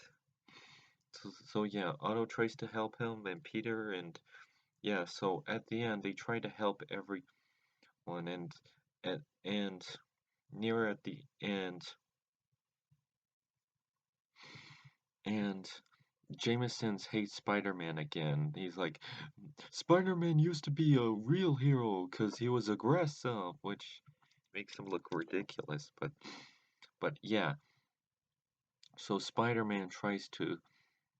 So Jameson's back from hating Spider-Man, and Flash is like, yeah, this is still not the Spider-Man I knew, and Harry is like, and Harry is, and I mean not Harry, and Peter and Italian, Peter and Annabelle tries to talk to each other, but then okay, but yeah, near Peter. Here's the important part. Peter tries to find Spider Peter goes to Octavius to try to help him and reason with him. Peter goes to Otto to ask for help, and they found some information to find where Streak's formula comes from. So then he goes to this science place called something. Um, but yeah, he talks to this guy, and then he's like, I need to find information about this guy. It's like, I don't know. I'm calling security. I was like, you're really paranoid, and don't know, and really don't want to talk to me for someone who doesn't know. He was like, but yeah, so he doesn't get information, but then he tells this other guy tries to help him. He's like this and this and this, and he tells him some information. Then the town blows up, and then he tries to stop him, but then there's fire, and then he tries to no, and then he tries to help him, and then Otto tries to help when there was a fire to help people. He uses Autobots to put out the fire. Then Otto then Otto then Otto goes to then Otto tells him some information and figures it out, and then he go he reveals Streak to the other guy, and then Streak is like, you know this information and don't play silly with me. And the guy who was trying to help him, he reveals he had a plan in all this, and they have evidence, and then they were like, yeah, well, the Goblin Nation lives on, and he has a tattoo of his shirt called the Goblin Nation, and there was graffiti, flashback, it showed graffiti everywhere about the Goblin Nation, so it's like, I've seen that everywhere, and I didn't really notice it, but yeah, the Goblin Nation. Yeah, so they're gonna build up for the Green Goblin. Because before it was the Hobgoblin, but now they're gonna show the Green Goblin soon enough. Like there was that green light from last season. But yeah, the next one is called Goblin War, and that's exciting. But then he tries to help, but then Flash likes Spider-Man again at the end, and then everything's alright, and then they save the day. Well, that's my episode recap of Marvel's Spider-Man. I hope you enjoy it, and you probably might see some new videos sooner or later. Hi, I'm Ben, and this is my episode recap of Marvel's Spider-Man.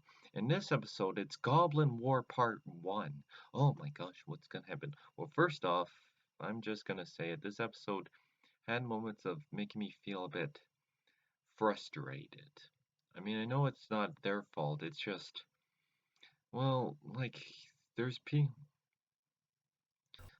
in this episode, there's a guy in this invisible goblin suit trying to rob banks and hurt people or cause trouble.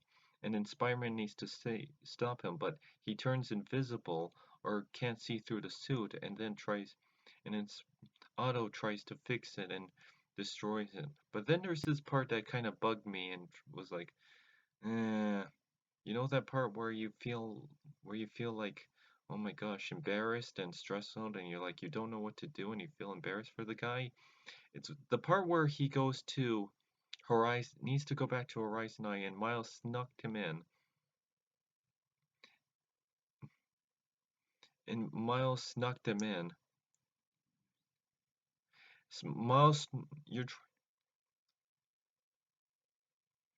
Miles tried to snuck him in Hoodie and needs to explain what's going on and needs to get the goblin tech and tries to find out what's going on. But Anya and Gwen are there and they're like, hello, Miles, and sneaks by.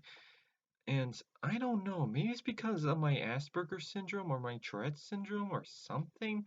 But oh, later there's a scene where of Obadiah no, not Alexander Smythe.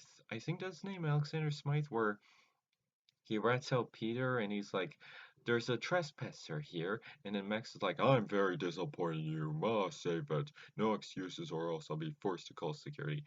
And I don't know, maybe it's because maybe it's because my Asperger's syndrome or something, my Asperger's syndrome or my Tourette syndrome, but something is just, I don't know, I feel angry at Max and Gwen and Anya for being angry at Peter. I don't know, like, I know, yeah, Peter got, like, I feel bad for Peter because it wasn't his fault. He got swap brains with Max, but swap brains was Otto, and Otto was the mean one.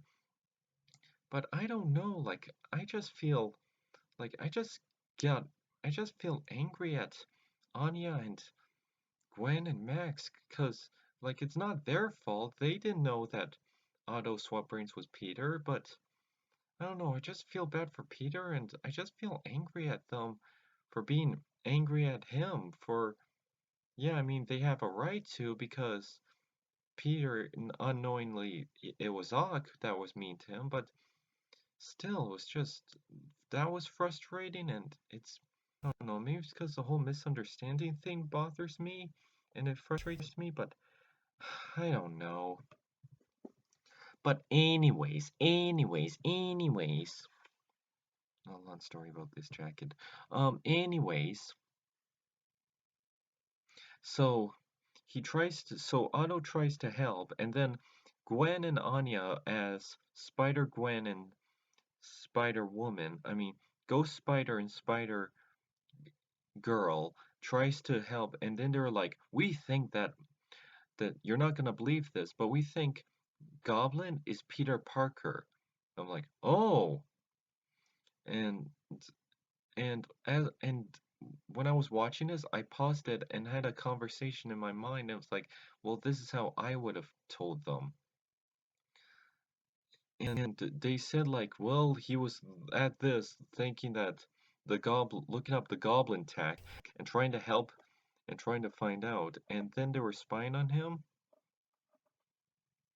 And I'm like, leave him alone. And I'm like, oh, I don't like this. Yeah, so anyways, after that, so then they're trying to figure out who's the goblin is, and then Harry comes back. Yeah, Harry comes back, and then they meet Otto, and they're like, Otto and Harry meet, and they're like, and because they remember what happened with each other, and they were angry, and they was like, I can't trust this guy, I'm leaving. And then he leaves, and then but later on found out they found some goblins, and then they found more goblins, and they took up and there was a cool battle scene. They're like, yeah, oh, and then Otto came here with the spider bots, and they were like, and it was really cool, like, but anyways, so at the end, they took off all their masks. I was like, is this Peter? Is this Peter? But no, the last one was Alexander Smythe. I think that's his name. But then they realized, yeah, the Goblin Nation, Goblin Nation. But then at the very end, and there's a Goblin King. Yeah, a Goblin King. Yeah, a Goblin King was responsible for this. Yeah, there came a Goblin King. Yeah, so someone's a Goblin King, and then later Harry comes in and he's like, I think my dad came back, and I think he's the Goblin King. Harry said that, and then they're trying to help each other, but leave Otto out of this.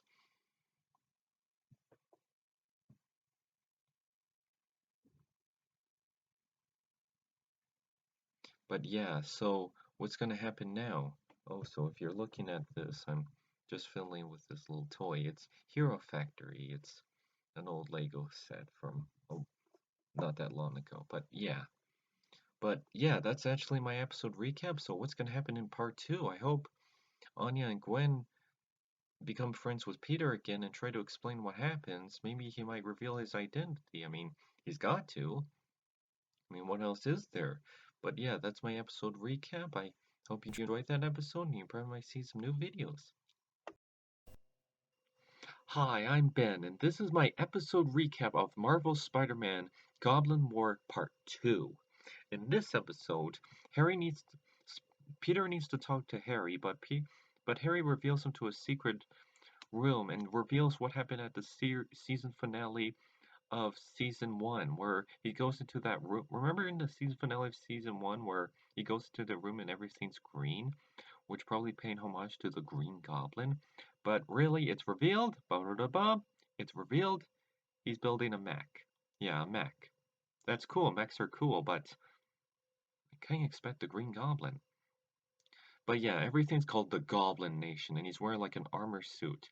In Ultimate Spider-Man, he just turns into a goblin, a monstrous goblin, and Dr. Octopus was the one who created him in Ultimate Spider-Man. But here, he's wearing an armored suit that's shaped like a goblin, and Otto has nothing to do with this. But yeah, but yeah. Meanwhile, Otto Octavius goes to Spider-Girl and Ghost Spider to find out answers and tries to help and like, this and this is happening. You need to help Spider-Man. But they're like, we don't trust you. You're evil. How are we supposed to trust you? Take this, take that. Yeah, I'm not a big fan of the whole cliche. They're trying to tell someone, wait, you don't understand. But then they're like this and this. Like, I don't trust you. I mean, I know why they don't trust Otto and for good reasons, but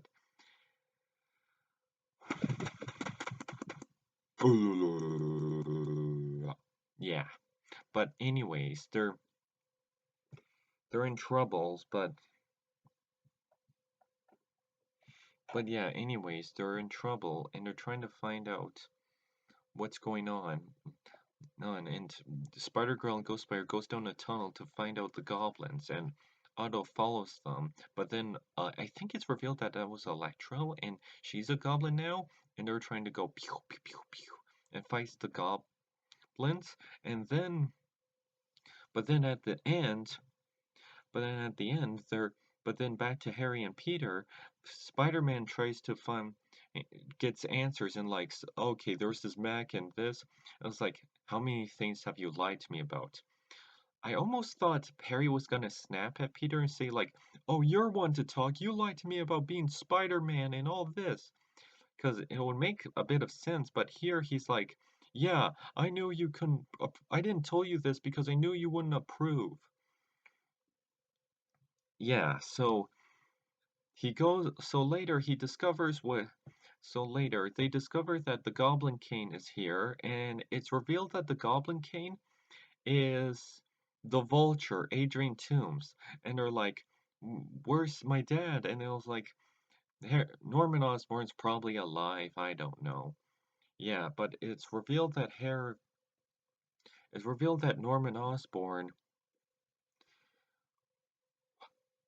it's revealed that yeah, yeah, so and the other Goblin guys are those glider guys in the other episode. So, yeah, the glider guys who are working for the Vulture are goblins, and they're part of the Goblin Nation.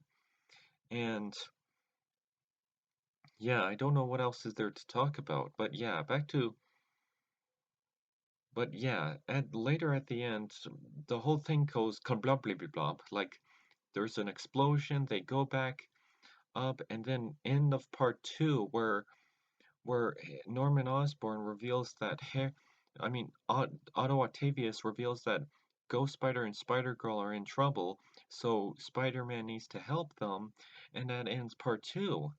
So what's gonna happen in part 3? Like, I hope they find out that Anya and like Spider-Man and Peter swap brains. I mean, how is that gonna work? They can't trust Otto, and they're really gonna give Peter a hard time because they're gonna give Peter a hard time and like you give Spider why they'll be like, why are you trusting Otto? He swapped brains with you and he was mean to us. Yeah, so you kinda gonna so what's gonna happen in next episode? Well, that's my episode recap. I hope you enjoyed that episode and let's see what's gonna happen in part 3 and 4 in Goblin Wars. Next season they're gonna do a Venom story. So what's gonna happen in the new Spider show? Well again, that's my episode recap. I hope you enjoyed that, and you probably might see some new videos. Hi, I'm Ben, and this is my episode recap of Marvel Spider-Man Goblin Cane Part 3, or Goblin Nation, or I forget. The title will say, the YouTube title will say it, and I'll be like, oh, yeah.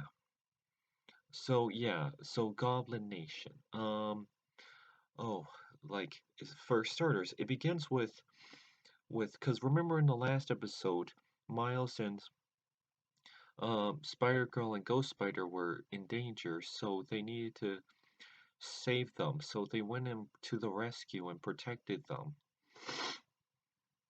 And then a chicken. No chicken happened. So then they were fighting Electro Goblin, and then Crossbones came into the picture, and he was like, "We're this goblin. We're War Goblins." And they were fighting. Then they came to the Then Spider-Man came to the rescue, and then Spider-Man said a pun like, "I'm shocked to see you." Oh, that's Spider-Man. But then Spider-Man into this. But then Spider-Man stopped the fight and saved the day and saved Gwen and Anya, and then they went to Spider-Man's base. Sorry, got an itchy back.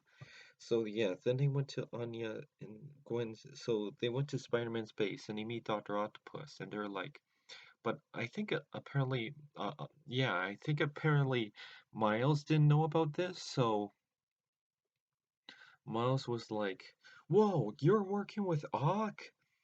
You think you'll tell him ahead of time?" And I was like, "I don't know how to tell you this, but I don't." And they were like, "You can tell me he changed all you want. I still don't trust him," says Anya. And then yeah, because they have trust issues after the history. Even Gwen admitted, "I want to give Otto a chance, but then it thrown in my face." So yeah, sorry.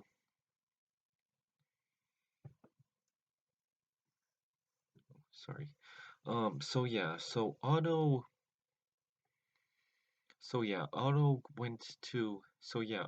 explains like, "I know you can trust me, but I can help. I know you don't trust me, but I can help."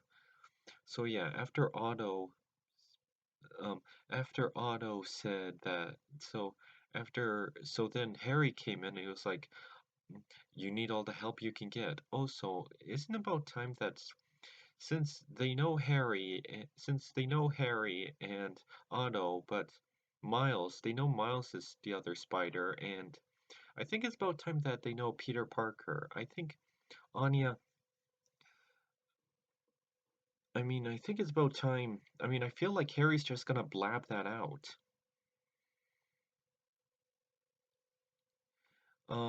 So anyways, so Harry explains the big goblin mech, and he said he wanted to use it for police and military stuff, but then he's like, this thing's unstoppable. And they're like, why build it?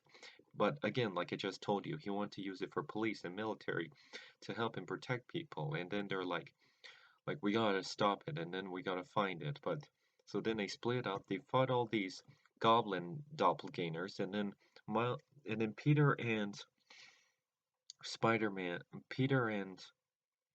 Harry argued, and they were like, "I didn't tell you this because I wanted to protect. I didn't told you about the goblin man because I wanted to keep you safe." And yeah, he finally brings out, "You're one to talk. You didn't tell me about about you being Spider-Man. I was trying to keep the people one safe, and I didn't want to tell people because I knew you wouldn't approve." Yeah, yeah, I understand Peter's point of view, and I guess I can understand Harry's, but yeah, Peter makes more sense. Like, but I think it's about time that his friends know. But anyways, at the end, they defeated the other goblins, the Silvermane goblins, and then they went to the other ones, and yeah, they went to and then they tried to be like, "Oh, we gotta get to Oscorp." Also, is it just me? But yeah, my calendar with the with the Emperor Palpatine. I'm sorry, but from that far distant, it kind of looks like that Ewok has a red lightsaber. I'm sorry, I just want to point that out. It looks like from my camera point of view, it looks like the Ewok has a red lightsaber. Doesn't it look like that? It looks like the Ewok has a red lightsaber. Weird. But anyways, yeah, so they tried to win to Oscorp, but then the Goblin King came out, was like, I knew you would find the mech, so I let you find it for me, and now I have control of the mech. And then, but before he threw a goblin bomb, and then they're stuck in this sticky stuff, and now they can't escape, and then the goblin mech went out, and then the building's coming to crumble, and then it went to be continued. So we need to find out what's gonna happen next time. So what's gonna happen next in Marvel Spider-Man?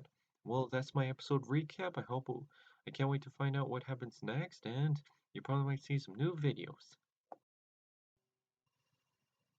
Hi, I'm Ben, and this is my episode recap of Marvel Spider-Man, the season finale, Goblin Wars, Part 4, and it's the season finale of season 3, and next season is Maximum Carnage. Venom, sorry. Maximum Carnage is a video game, but Maximum Venom, it's coming out in the spring, so there won't be any more Marvel Spider-Man episode recaps until the spring. Oh well. But yeah, so what else happens? So yeah, it begins with Spider-Man being like, "Oh, Harry built this mech, and everyone makes mistakes, and Harry made the big mistake by building a giant mech, and now Adrian Toomes is using it, so they gotta break out." Then they broke out, and then they tried to fight the big giant mech. I don't know what else is there to talk about. Like, there's some cool action scenes, and a funny line with with Miles saying like Squad get sticky, and it's like Spider Squad get sticky. Pew, pew. And yeah, they got the spider, and then they were like, I'm gonna destroy you, spider, and I'm gonna destroy you. And now I got the. And he's like, we can't let this thing happen. And then they try to get it away from him, and then he got the thing, and then he used the technology to destroy the Spider-Man. I mean, not the Spider-Man. He used the technology to build the chickens, not the chickens. Build the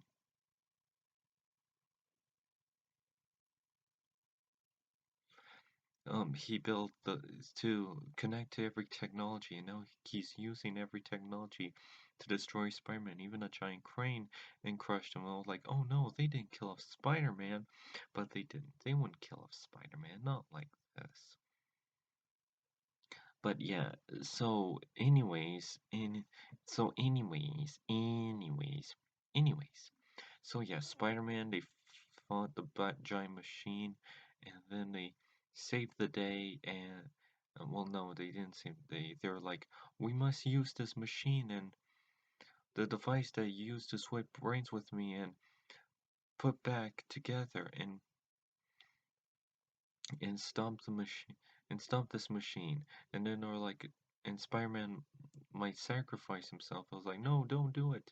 And I was like, I gotta do it. And then Spider-Man was like, I'll put this helmet on. And then and then and then Otto was like, I got it. Took it away from him and put it on him and destroyed the Spider Mech. But Otto Octavius sacrificed himself. And spoiler alert, Otto Octavius dies. Like he was holding in his arms and he was like, it's like that's what Uncle Ben taught us. It was great power comes great responsibility. And then he died and faded away, which was really sad. I thought this was sad. And Max Modell, and it was at Horizon High, and Max Modell was there. Harry was there, and at his funeral, there were like Max O'Dell and everyone, and else Anya, Gwen, Miles all give them flowers and to his grave, and they were like, oh. And then finally, Harry was like, Norman was like, Norm, uh, Peter went, I'm sorry, I miss you guys. You guys are like my family. And then it was like, you know what? We learned to forgive Otto, and I think we should forgive you.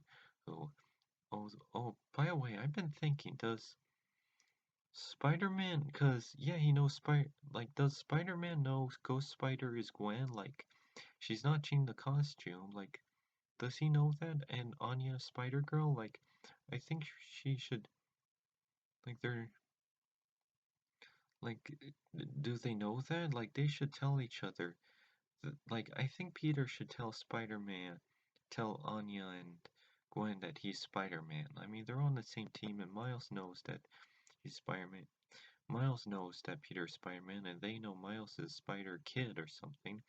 And Max Modell was like, yeah, we'll welcome you back to Horizon High. Otto did this thing, and now you're welcome back. And I'm like, yay! Yay! He's back. So it was a it was a bitter but really sweet ending. Like, he, Otto died, but Max allowed Peter to go back to Horizon High. Well, I hope you enjoyed that episode. It was a very epic, intense episode, and you probably might see some new videos later on. And see ya. Hi, I'm Ben, and this is my episode recap of Marvel's Spider-Man, The Web of Venom, Season 3. Okay, so I'm really glad to talk to you, because the last time I did a video was in March, and that was the movie Call of the Wild. But, yeah, it's really frustrating because all the movies are being delayed. Like, I was supposed to see New Mutants like everyone else, but the movie was delayed again. That movie has been delayed since 2018. It's been 2 years, or 2017, but it's been 2 years since it's been delayed, delayed, delayed, delayed, delayed, delayed, delayed, delayed. It was going to come out in 2017, then 18, then 19, then 2020. Now it's delayed again because of the stupid you know what. I don't know if I can explain it on YouTube, but maybe on my own channel, but better safe than sorry. But yeah,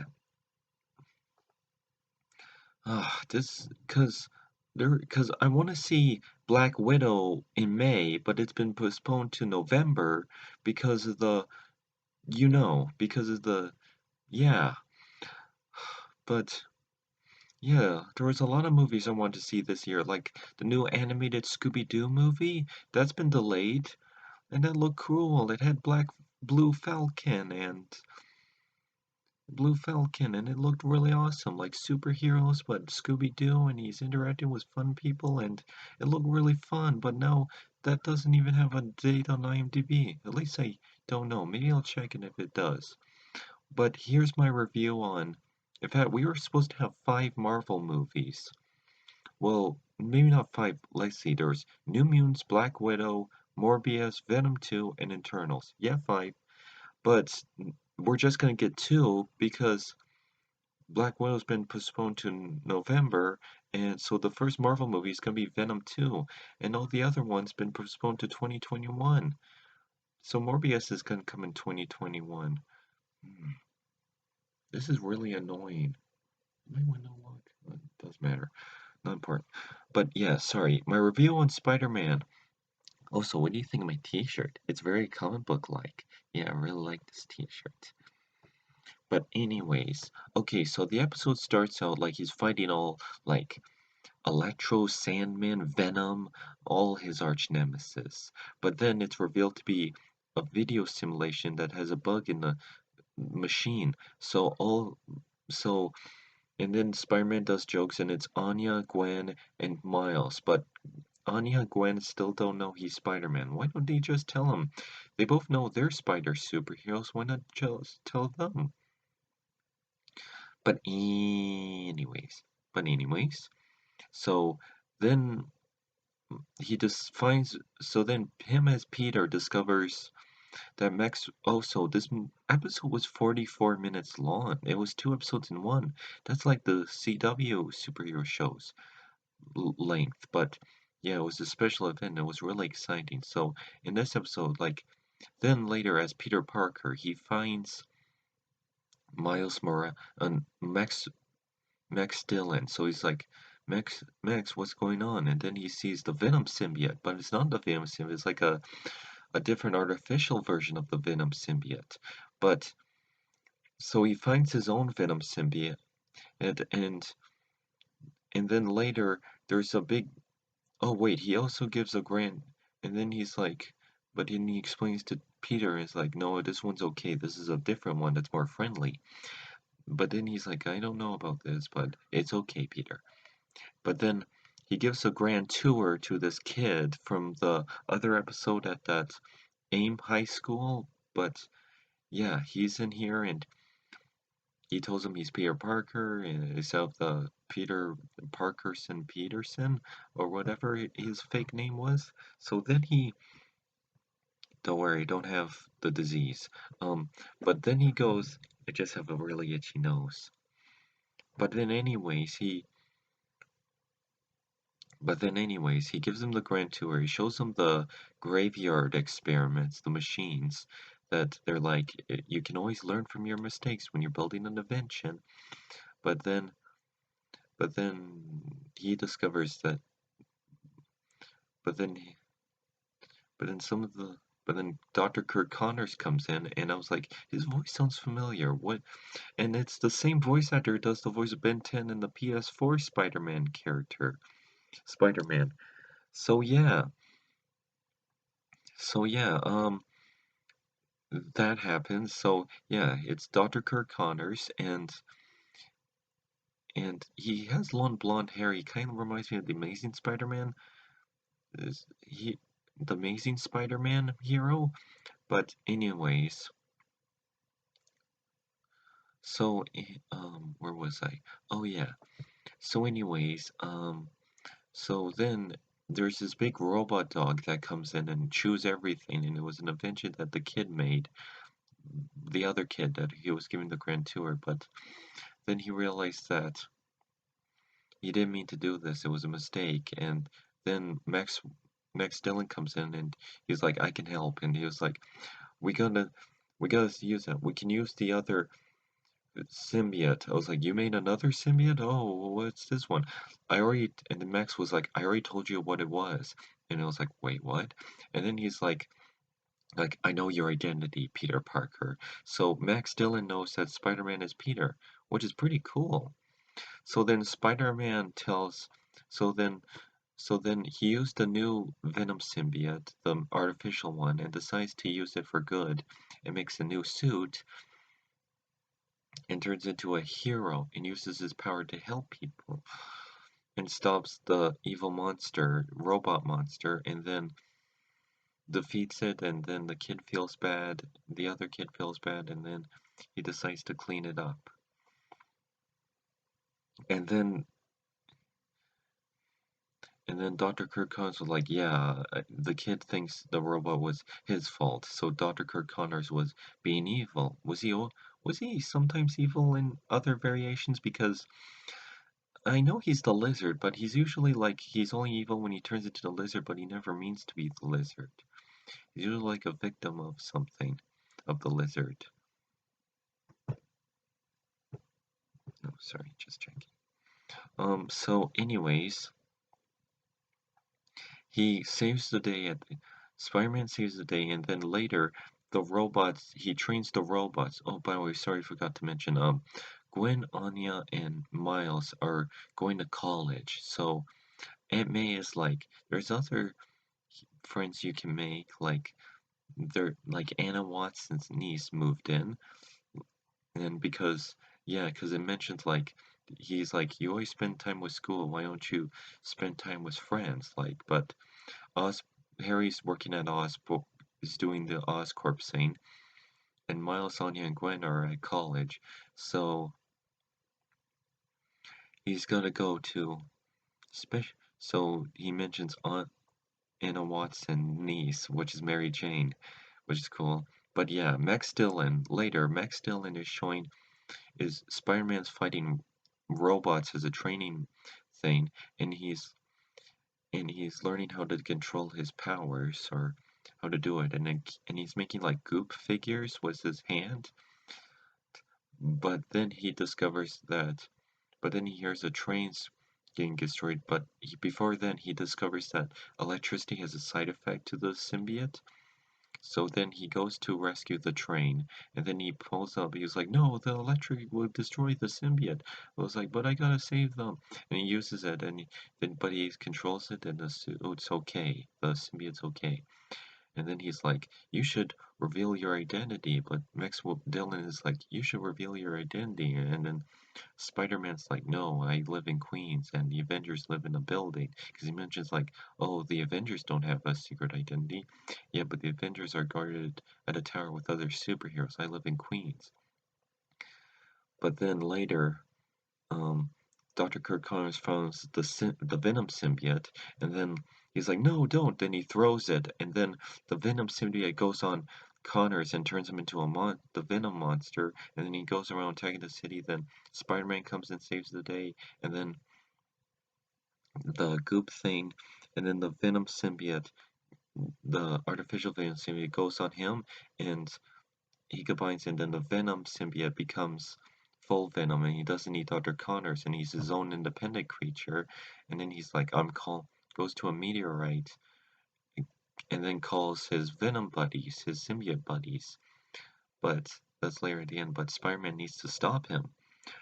You know, I'm glad in this version the Venom symbiote is alien. I wasn't really a big fan of that they made it into like it came from Spider-Man's blood. I like it where it's alien.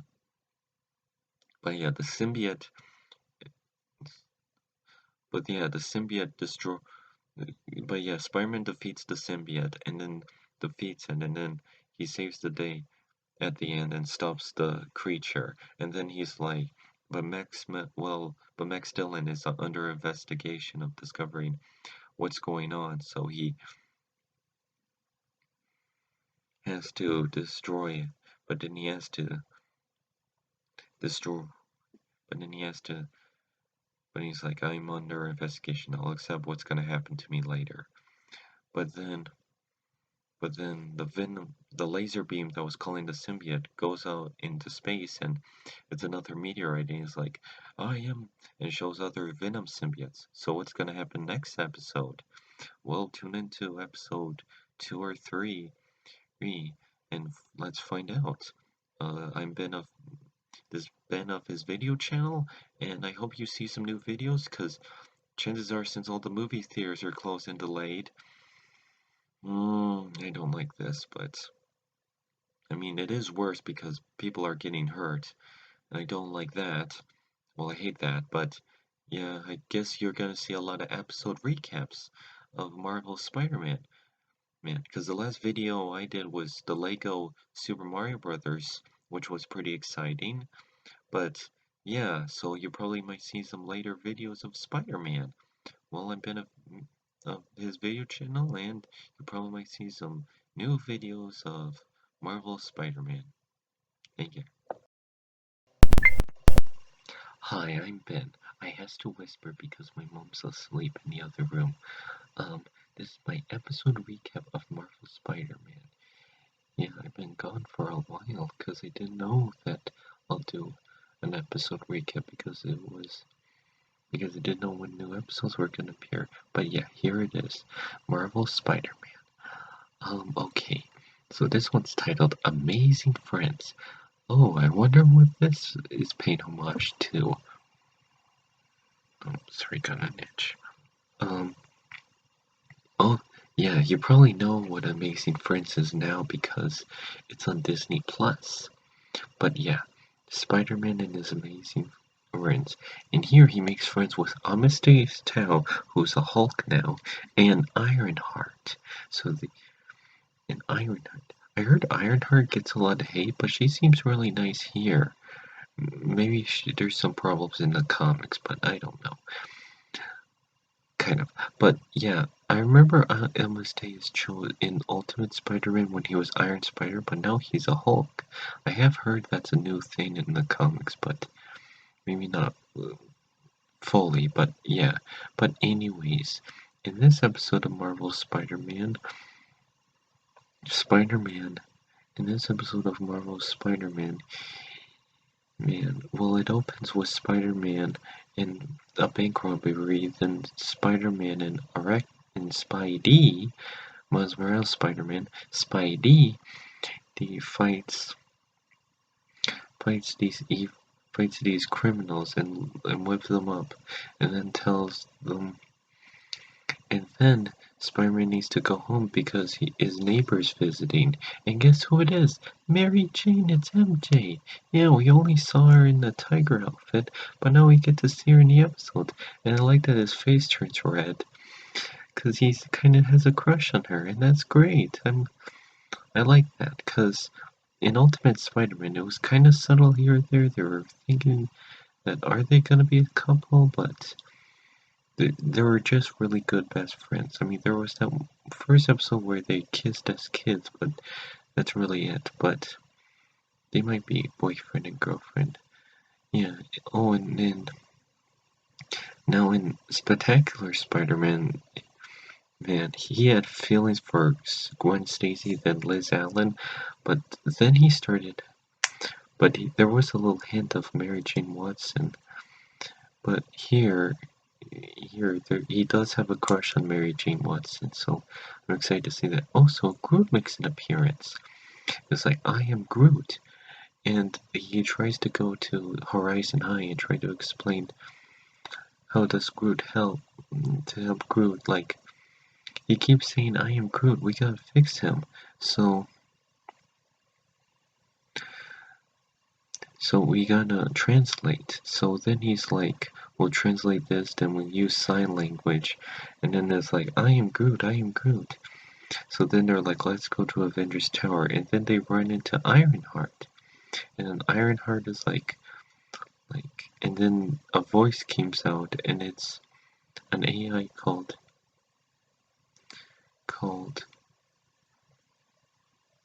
it's an AI called not Tony. Yeah, that's what it's called, not Tony. Yeah. So Ironheart explains, okay, so Ironheart tries to look at Groot, and then this space science people come in, and then they're like, I'm space science.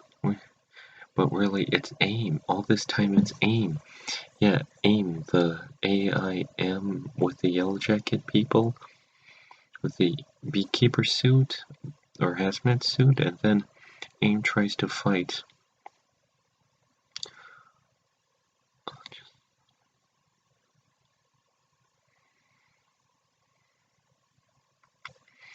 That tries to make him. Oh, sorry. But then, yeah, AIM invades, and it's like, oh no, it's AIM. So then they try to stop AIM, and then they get somewhere Groot's safe, and then he eats ice cream. He finds his place to eat ice cream, which is kind of funny. But then Spider-Man decides. Then Ironheart is like, hi Ironheart, and then Ironheart, Ironheart, the AI known as not Tony, explains the only way to find out is go to Doctor Strange, the Sorcerer Supreme.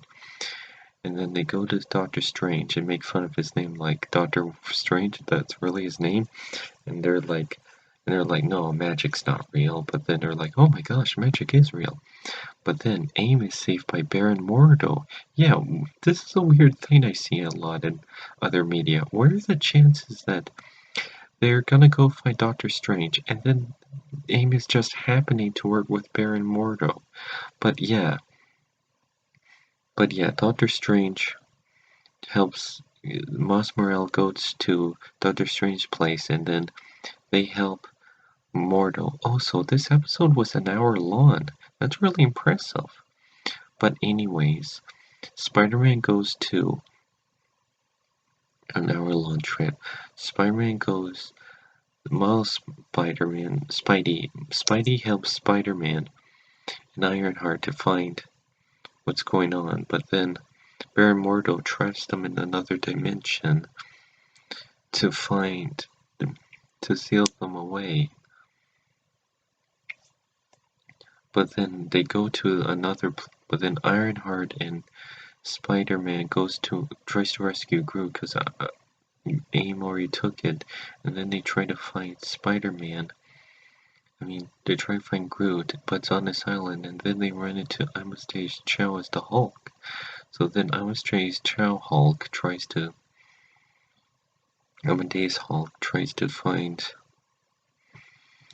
help them, and then they're like, and then he acts like a really cool surfer Hulk, like, hey, I'm the Hulk, I'm cool, which is kind of funny. And then they try to go down for the secret lair and learn that because Amadeus Hulk is like, I'm the leader, I can do this, no, we're the leader.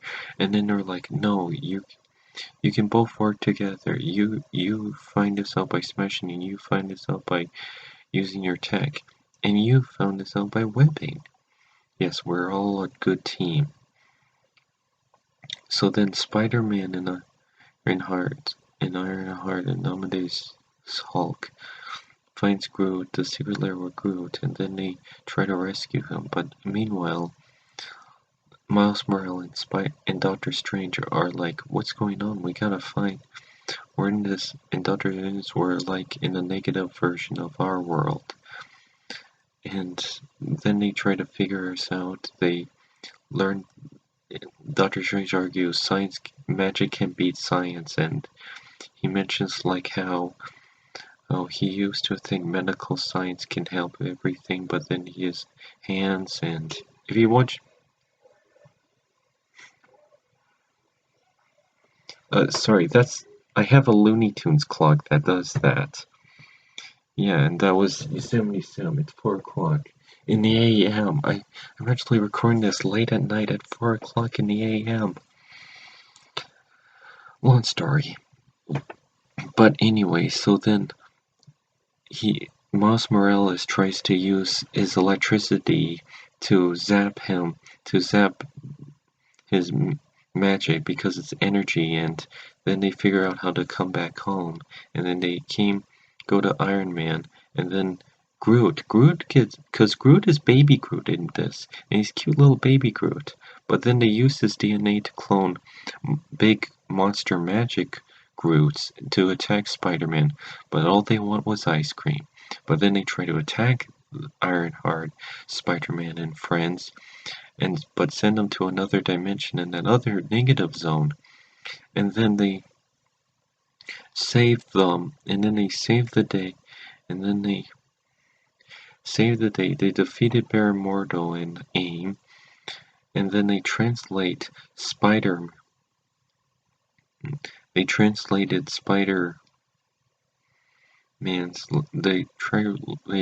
Groot, and it turns out that Star-Lord is saying, this is an emergency, Spider-Man. The Venom symbiotes are coming to Earth. Venom is gonna take over the world. And it's like, okay, and Spider's like, okay, we gotta figure this out. Venom is coming. Also, in the beginning of because Venom's coming, because this episode is called Maximum Venom. I wonder if this is paying homage to a comic, because I know there's a video game called Maximum Carnage. You know, because they just revealed that the sequel to Venom is called Venom Let There Be Carnage. It actually called that Venom Maximum Carnage. But Let There Be Carnage sounds alright for the Venom sequel, but anyways, so Venom is coming to Earth. Oh, I wonder what's gonna happen. Even the opening, with the intro titles like Marvel logo and then Spider-Man swinging, but as I was saying, this changes everything. It's the Vax by Venom title, and it's like Venom, and even Spider-Man's like, whoa. But yeah, well, that's my episode recap. I wonder what's gonna happen next episode, because this whole season's gonna be dedicated to the Venom symbiote. I like that it's alien, because I like Ultimate Spider-Man, I will admit that, but I didn't like that it came from his blood and it was a mutation from Spider-Man's blood. I like that it's alien. But yeah, so that's my episode recap. I hope you enjoyed this video, and I hope Cletus Cassidy shows up and becomes Carnage, because Eddie Brock makes an appearance in this show, but he didn't make an appearance in Ultimate Spider-Man, and neither in Cleus Cassidy then made an appearance. Well, let's hope and find out. So, you're probably going to see some new videos of Spider-Man. Hi, I'm Ben, and this is my video on Marvel Spider-Man. In this episode, it's called Vengeance by Venom. Yeah, the Venom, yep, it was built up from last episode, and now it's coming here. So, there's a Venom ship coming to New York, but it starts out with Spider-Man going to his aunt's house to find out what should he do and what's going on. So he goes to and brings a briefcase to Aunt May. So, and he says, like, you're not gonna believe this, but there's gonna be an alien invasion. And I thought he was gonna tell her that he's Spider-Man, but he's like, no, there's gonna be an alien invasion. At first she laughed and she's like, ha ha ha ha ha. And then she's like, wait, for real? Cause, yeah, I mean, it's the Marvel Universe. They're probably hit with lots of alien invasions. So anyways, they try to go to Spider-Man goes to Avengers Tower, and Ironheart finds tries to find other heroes like Prowler, Cloak and Dagger, and Moon Knight. But Moon Knight has been seen by months. But here's the thing: they go to Avengers Tower, try to fix everything. Miles is there, Doctor Strange, and Hulk, totally awesome Hulk. That what I heard of is there, and Ironheart are trying to figure out how to build a machine and try to figure out how to stop the Venoms, how to stop the symbiotes trying to take over the world. So they go to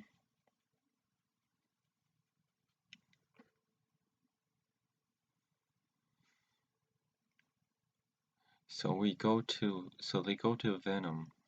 Um, the Avengers jet, the Avenjet, I think that's what it's called, the Avenjet or the anyways, here they come to Avengers Tower, and Iron Man is there, but it's been revealed that he's possessed by a Venom symbiote. Oh no, and then the rest of the Avengers are Venom symbiotes, so they gotta fight back, but then all the rest gets possessed by Venom symbiotes. And they gotta find a way to stop the Venom symbiote. So then all of them get possessed by the Venom symbiote except for Ironheart and Spider-Man. Then Spider-Man goes down and tries to run away from the Venom symbiotes. They call Dagger, but Cloak's been possessed by a Venom symbiote because the Avengers are calling all the heroes. But now all the Venom symbiotes, all of them are possessed by Venom symbiotes, and now they try to get away, and now they go to Horizon High, try to find this egg thing, which by a boy there who goes to school. But he kind of looks like Dr. Octopus from before, like, yeah, weird. But even by the same voice actor, he's modeled after the first Dr. Octopus. I mean, what they did in this show. But here's the thing: they stop Doctor Strange. No, not Doctor Strange. They go to the Horizon High and tries to destroy the egg or do something with the egg. But then Doctor Strange and everyone's there are trying to get possessed. Yes, and then Ironheart and Dagger's been possessed by the Venom symbiote. And then Miles Morales Spider-Man, or Spidey as he's called, comes and saves the day. And then, yes, Spidey comes and saves the day. And it's like, and calls Anya, Hobgoblin, and Spider-Girl, Hobgoblin, and Ghost Spider, and try to stop them but then it's too late. Doctor Strange and everyone became Venom symbiotes, and now they become possessed by the Venom symbiote. And then the ship comes here, and then the ship comes here and then tries to destroy New York, and then everyone gets possessed by a Venom symbiote. And there's this cute part where Peter looks down and he makes this really sad face, like, and he starts crying. It's like, the only one who can save New York is me. And he tries to look for his aunt, but then she's not there, but then this guy comes, something Spectre, who's revealed to be Moon Knight at the end, and then he tries to save the day. But then he takes him to a sewer, and then he's revealed that Moon Knight's just a myth, and this. So then they try, and then he says harsh things like, "Your uncle was a fool," hey, and he's like, "Hey, you don't talk about my uncle. He was a wise man." And then he helps, but then he tries to help it, but then, yeah, Spectre, Moon Knight, Spectre, at first he's kind of a kind of mean, but then and grouchy, but then he becomes nice at the end. Then they go to Max O'Hare's house, and then they try to figure out what to do, and I'm like, we gotta figure this out. Oh my gosh, we gotta figure. And it's like, oh okay, we gotta go to. Oh, and then he finds Venom possessed by Groot, and it's like, I found him, and we gotta find an anti-Venom. But then he's like, but then Moon Knight is like, I'm out of here, I'm leaving, and I'm not coming back. It's like, well, why are you like this? I don't know. It's like, you don't know me, and Spider's like, yeah, I don't know you, so tell me why you're like this. It's like, I tried to save someone I love, but they got killed because of me. And then Spider-Man's like, someone got killed because of me too, but that doesn't stop me. That motivates me to be more of a hero. And it's like, it's like everyone gets hurt and I'm leaving. And Spider-Man's like, if you see Moon Knight, tell him we need him. And then he leaves, and then they try to go back to Horizon High and try to find the technology, but Moon Knight goes somewhere and hides. But then all the Venom symbiote, and there's Venom motorcycles. They use technology to get Venom motorcycles. But yeah, Venom motorcycles, and then Aunt May comes and saves the day and used the thing in the briefcase what Peter gave to her, and she blasts her with a sonic blast. It's like pew pew pew pew, and then all these strange people in the town comes and saves the day and fights the Venom symbiote. And it's like, let's get out of here. And Spectre is like, why would you help me? And it's like, wouldn't you help someone else if they're in danger? And I'm like, oh, and he mentioned his uncle Ben taught me, with great power comes great responsibility. So then Spectre figures this out, is like, oh, what? And then at the end, he becomes Moon Knight again and starts saving the day. And then at Horizon High, everyone tries to figure out what to do and how to defeat them. But then Aunt May's laser blast thing, he's like, Max is like, that's the perfect thing, we can use that. And then he goes to Groot, and Groot is like, because he says, I am Groot, as you already know, but then when he gets possessed by Venom, he's like, I am Venom. And then he turns into anti-Venom. It's like, I am anti-Venom. And then, because remember in Guardians of the Galaxy, the little spores? Well, now he released spores to cure everyone with the venom and tries to defeat it, and then saves the day. And the day is saved, and then at the end, Moon Knight's like, thank you, I was a bigger fool, and your aunt and you helped me. And then they appreciate that. So then they go home, and then Aunt May and Peter hug, and then everything's alright, and then they all save the day.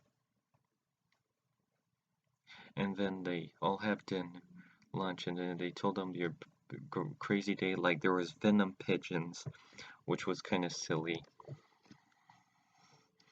and then they were like, what a nice day. So that's my episode recap. It was a really great episode, really intense. I'm glad Spectre became Moon Knight again, and I'm glad everyone saved the day. Also, I heard there's 3 more episodes, and it's interesting that they're making this an hour long, like they're combining 22-hour minutes long and making it an hour special and airing it on once a month. It's weird why they're doing that.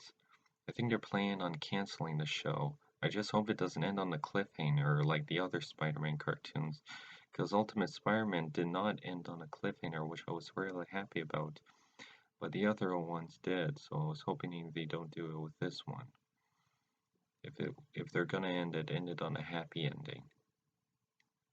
But that's my episode recap of Spider-Man. I hope you enjoyed it like I did, and take care. Also, if you want to know what my shirt is, it's Like a Boss, and it's Mario, and it says Like a Boss. Okay, but yeah, that's it. I hope you enjoy, and take care. Hi, I'm Ben, and this is my episode recap of Marvel's Spider-Man. Yeah, I'm doing something different. I'm not sitting where I usually sit because I have a lot of stuff on my chair and I'm too lazy to move all of that stuff. Yeah, I don't really feel like doing all of that work. But hey, so this is the recap episode of Unmask or Spider-Man Unmask. Yeah, I remember seeing trailers of that and there's like, I am Spider-Man, and Gwen and Anya are like, what? But yeah, finally, Gwen and Anya know that Spider-Man is Peter. Because at first I'm like, why doesn't he just tell them? Why is he keeping it a secret? Because they explain like, I was trying to protect the ones I care about. Yeah, but that doesn't make any sense. I mean, in the other movie, in the comics and in the movies, and he didn't tell Gwen or any of his love interest because they weren't spider people, and they would have been hurt because he has spider powers, but they don't. But Gwen and Anya are both spider superheroes, and they know Miles is a spider superhero, and why didn't Miles just tell them? Or why couldn't they just... He had no reason to keep this a secret from them. I mean, yeah, later he does apologize. He does say, I'm sorry, I was wrong to keep this a secret from you. Which was right. Sorry, looking at... But still, he couldn't just... He had no real reason to keep this a secret. I mean, come on. Yeah. But yeah, in this episode, Max O'Dell might get fired. Well, he did got fired, but yeah, Max O'Dell, he was gonna get fired for what he did was the whole Venom thing and what dangerous things, and the rest became really embarrassing, like trying to stall him. It's like, he's know how to make a smoothie, he know how to do this. But it ends up when he was like, I need to get Rhino, Max O'Dell, and Ulysses Savage, the Rhino, to go to the place to to let him explain what happened, that he was cured. But the evidence that Peter was trying to show him was Dr. Octopus before he died, of how he became, of how much of a good person Max O'Dell was. But then Max O'Dell, but then, but then Kurt Connors, who's really a bad guy in this, like a real mean bad guy, like in Ultimate Spider-Man, he was helpful and a good friend to Peter. And here he's just really mean. And yeah, in other versions, Kurt Connors is a good friend, but here he's really mean. Also, I do find it funny that he's voiced by the same guy who voiced Spider-Man. I forget his name. It's like, yeah, something. But he voiced Spider-Man in the PlayStation 4 game, and yes, he does the voice for Ben 10 and numerous other cartoon characters. But he also does the voice of... But yeah, he's doing the voice of Kurt Connors, but he's really mean and kind of being the bad guy in this. And it's weird to see that because because the whole point of Kurt Connors becoming the Lizard, that he's the Lizard and Peter's trying to find a cure and trying to help him. Like, this isn't you. You're a good guy. We're trying to help you. But here he's a flat-out villain, even without the Lizard formula. In other cartoons, the 90s cartoon, Spectacular Spider-Man, Ultimate Spider-Man, he's usually helpful and nice. And this is the opposite of what Kurt Connors is, but yeah, but yeah, he tries to find a Lucy Savage or Alexei Savage, the Rhino, the guy who was formerly the Rhino, because he's like, if he testifies, he can help. But then but they couldn't find him. Found a Rhino guy, but it turns out it's not him. But then he had to go to the board people and tell them like he's a good guy. As Spider-Man, he told them he's a good guy, and yes. But then he told him he was like he needs. Sorry, I'm not good with my words and sentences. It's an Asperger syndrome thing. but yeah, he tells them like Max Odell's great. What you're doing is it's wrong for you to fire him. But then Kirk Connor steps in and is like, Peter Parker is Spider-Man, and he's his accomplice, and he's just as involved in this. And it's like, you gotta speak truthfully. Are you Peter Parker? And he told three new guys and bored who are kind of strangers that he's Spider-Man. He's like, yes, I'm Spider-Man. And Anya and Gwen are like, no way, you're Spider-Man. And he looked at Miles Morales like, oh, who knew? And I'm like, why didn't he? And then later, they're Kirk's like, he's just as involved in his, and Spider-Man is just as dangerous and to be involved here too. Oh, and then the board had no choice but to fire Max Odell, and then and yeah, that's pretty sad. And then Anya and Gwen were like, "Why didn't you tell us you were Spider-Man? How can you not trust us? Mask on and off." And then they try to explain like, "I was trying to protect you because of my secret identity." And they're like, "They're both spider superheroes. You had no." Well, I'm like, "You're both spider superheroes. You had no reason to keep this a secret from each other." And yeah.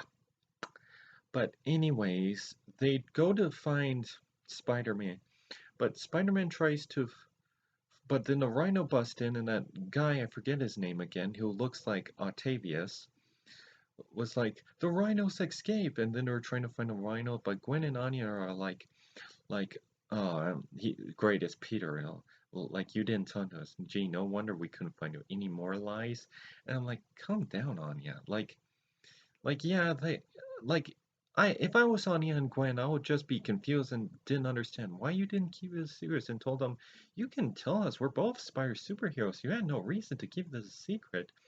I wouldn't be like Anya, like, you didn't trust us. I'm angry at you. Any more lies?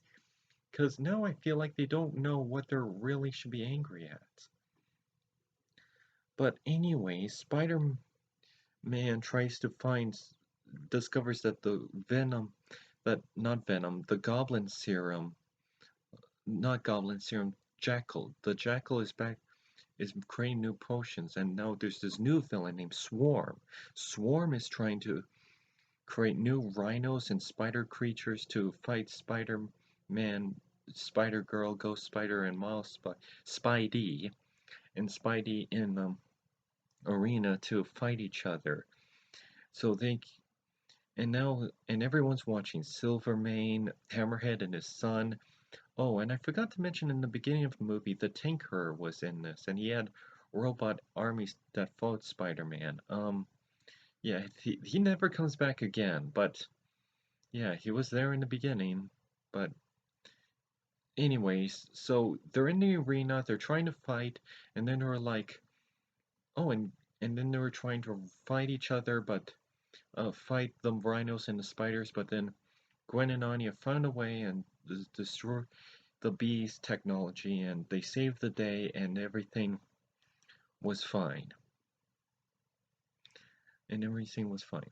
And then they were like, I hope the Jackal's not only drinks. And then Peter was like, again, I'm really sorry. It's like, and Anya was like, we forgive Spider-Man, but we also forgive Peter. And that was great. Oh, so Mary Jane Watson's in this episode. Yeah, they were shooting hoops, and they were like, sports ball might not be my thing. And I was like, why can't they say basketball? Like, does someone own the rights to basketball? They can't say basketball? Like I was watching this guy on YouTube. His name is Nick Tendo. Well, his YouTube channel is called Nick Tendo, and he pointed out that he does not like Marvel's Spider-Man, this Spider-Man cartoon. And he pointed out like they mentioned like social media instead of Facebook or Instagram or Twitter. Like I can understand because there's like three categories and they probably didn't have the rights for that, but that made sense. But really, are they not allowed to say basketball? Say basketball. But then they were shooting hoops, but Peter was like, no, I can't. Peter had to keep his identity secret. But yeah, I think they're blossoming into like talking to each other. I hope everything goes good with Peter and Mary Jane. It's good to see Mary Jane, because I thought we weren't going to see her because I thought the tiger outfit was just it, and this show was going to get canceled due to poor reviews and maybe poor ratings, but yeah, we're getting more episodes, and we might get another season. Yeah, I like the Spider-Man cartoon. There's some frustrating moments, and I will admit the animation is too two-dimensional because it's trying to be more realistic, and there are some, and the colors are a bit muddy and dirty. And yeah, I was watching this video by Nick Tendo, his YouTube channel, and I was watching his videos of him saying, like, mentioning how there's this artist who wanted to make a Captain Marvel TV series, but there was a lot of miscommunication at Marvel Animation, and there was some Marvel and and it wasn't, and some of the animation are by freelance, and there isn't going anything good. So something's not doing so good at Marvel Animation. Yeah, cause say what you want about Ultimate Spider-Man, at least Ultimate Spider-Man's animation was pretty top-notch, even when it does something weird and cartoonish at times, but yeah. But I enjoyed this episode, and I hope you enjoyed it, and probably might see another video of me reviewing Ultimate Spider-Man in a while because they keep waiting for new episodes, and you have to wait like a month or a few more weeks, so I wonder what the next episode will be about. Hopefully we'll see some new episodes, and I'll keep you posted, and take care. Hi, I'm Ben, and this is my review on, or episode recap on Marvel Spider-Man. I forget what the title is called. It's called, Generations? Yeah, I think that's what it's called, Generations. Yeah, so that's the episode. And in this episode, because if you remember in last time, he got fired, and he doesn't work there anymore. So what's gonna happen next? Because Spider-Man got unmasked, and now he has to. And the school told him he's not allowed to go to school. Spider-Man isn't allowed to appear in school. But now Kirk Connors is now the head of the school, which I always think is weird because you can see that there's a poster. Oh, if you hear the sound, that's the sound of outside. It's raining where I am. But yeah, if you look there, there's a poster from the TV show. There's Spider-Man, Miles Morales, or Spidey, and Spider-Gwen, Anya Spider-Girl, and Spider-Gwen, or Ghost Spider. Yeah. No, I'm not wearing a Spider-Man shirt. I'm wearing my Superman shirt. I'm also wearing Superman jammy bottoms and socks. I can show you what they. See, and it's all Superman's. Yeah, I even have a Superman house coat, but I'm not wearing it right now. But I guess I can show you it. I have no reason not to. I have a lot of stuff on my floor. I'm not kidding. I have a lot of stuff in general. See, Superman. It kind of looks purple because there's some reds with some purple, with some blues. See, the symbol's bent, but you can see Superman. Now, with this getup, I probably should review something Superman related. But nope, I'm reviewing Spider-Man. Spider-Man, and in this episode, where do we get started? Well, for starters, it starts at the school, which a bunch of robots come in. Sorry. It starts with the school with robots. Yeah, an army of robots, and I'm like, oh no. And because it's like those drone robots, but Kirk Connor is the leading principal at the school now, and he acts like a bad guy, which is, I said this in my other recap, but it's so weird seeing that he's a bad guy because in the comics, And in the cartoons, in previous cartoons, he was still a good guy, but when he turns into a lizard, he tries to help him. But he was never really a bad guy. When he was Curt Connors, he still tried to help Spider-Man and Peter. Also, I think in Ultimate Spider-Man, Curt Connors knows that Peter and Spider-Man was one and the same. So that was the first time they did that. But yeah, Spider-Man without Shield is the first time Curt Connors is a bad guy, and Spider-Man knows Peter is Spider-Man. But yeah, so and the school board knows he's Spider-Man from the last episode. That's big, but here's the thing, because it starts with at the school, and there's like new school uniforms, new this, and it was like, oh my. But yeah, then there was an accident, and then. But there's also a funny scene where with the robots did a little disco because Miles Morales hacked in to it. Is that a thing he did in the comics? I think I own a few issues, but was that a thing he did in the comics where he hacked into stuff? Because they even did that with the video games in the Spider-Man PS4 game.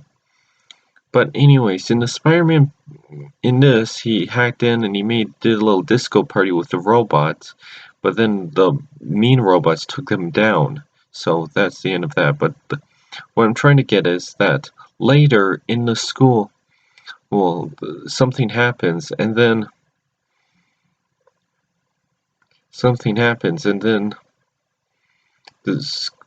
there was an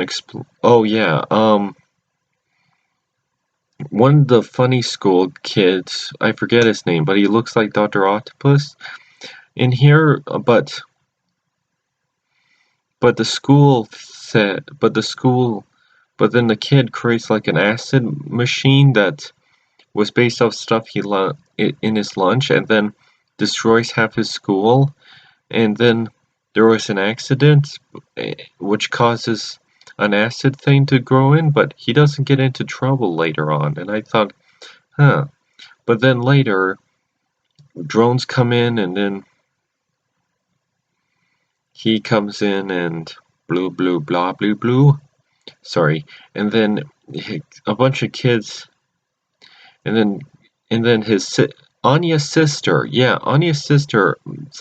I forget her. I looked up what her name is, but now I just forgot her name. But yeah, Anya's sister, Spider-Girl's sister, comes into the picture, and then there's like, I'm working here now to see my little stepsister, and then the stepsister and then she's working for Dr. Curt Connors, and then later they discover that what's going on with him, and then they discovered it's Curt Connors.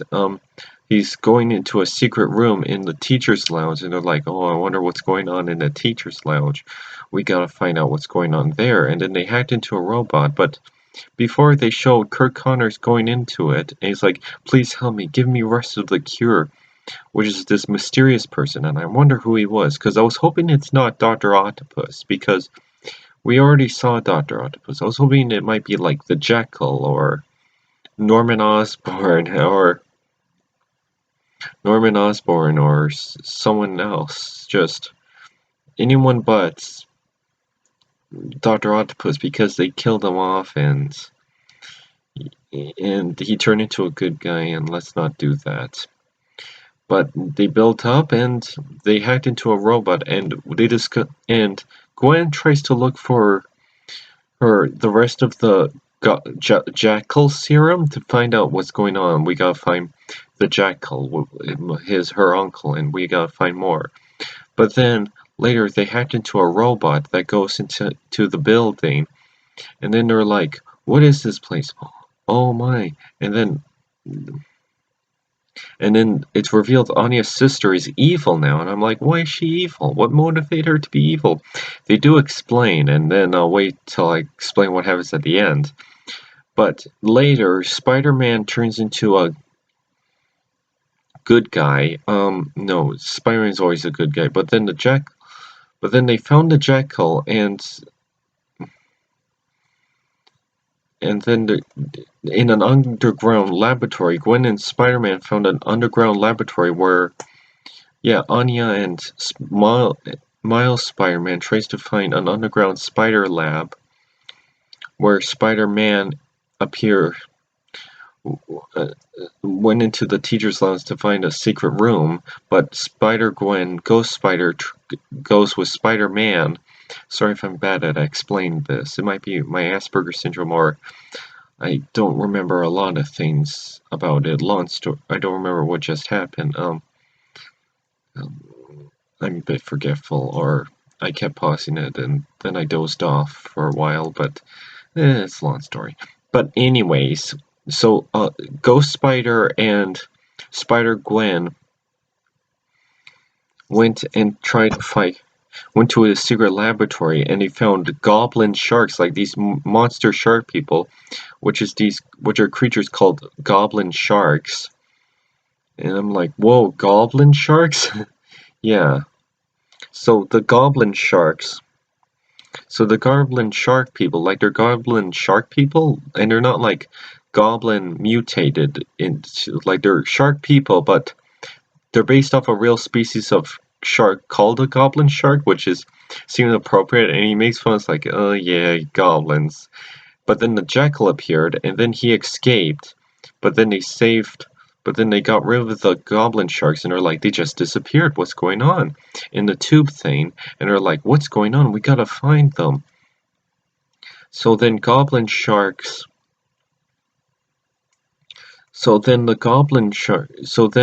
Jackal ran away, and then they were trying to go back to Anya and Miles to find out what's going on, and they realized the sister's evil. Yes, like I explained, the sister's evil.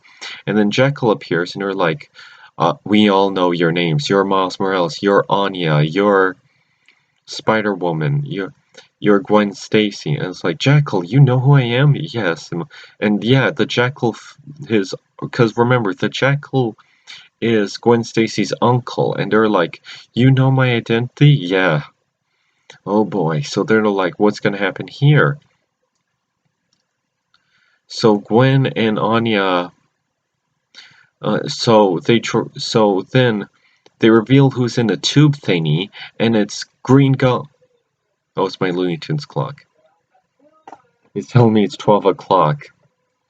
So then Gwen and Anya, so they reveal the tube thing, and who is it? Who's the evil guy behind us? It's Norman Osborn. Yep, I'm glad. Yep, it's Norman Osborn, and they found out why are you alive? And they were like, I survived by this. I built technology to help me. Dr. Curt Connors helped me. I promised him I'll cure his disease, his lizard disease, and all that. But then they were like, sorry. And then they were like, we gotta figure this out, and then they used the Jackal serum and the Venom symbiote, because they were making a homemade Venom symbiote with the stone, and they were like, you're making a new Venom symbiote? I was like, not trying to make one. We perfected it. We already created it, and they put it in a tube thing for Norman Osborn with the Jackal serum. And what did they turn him? He turned him into like a goblin venom creature called the Dark Goblin. Ooh.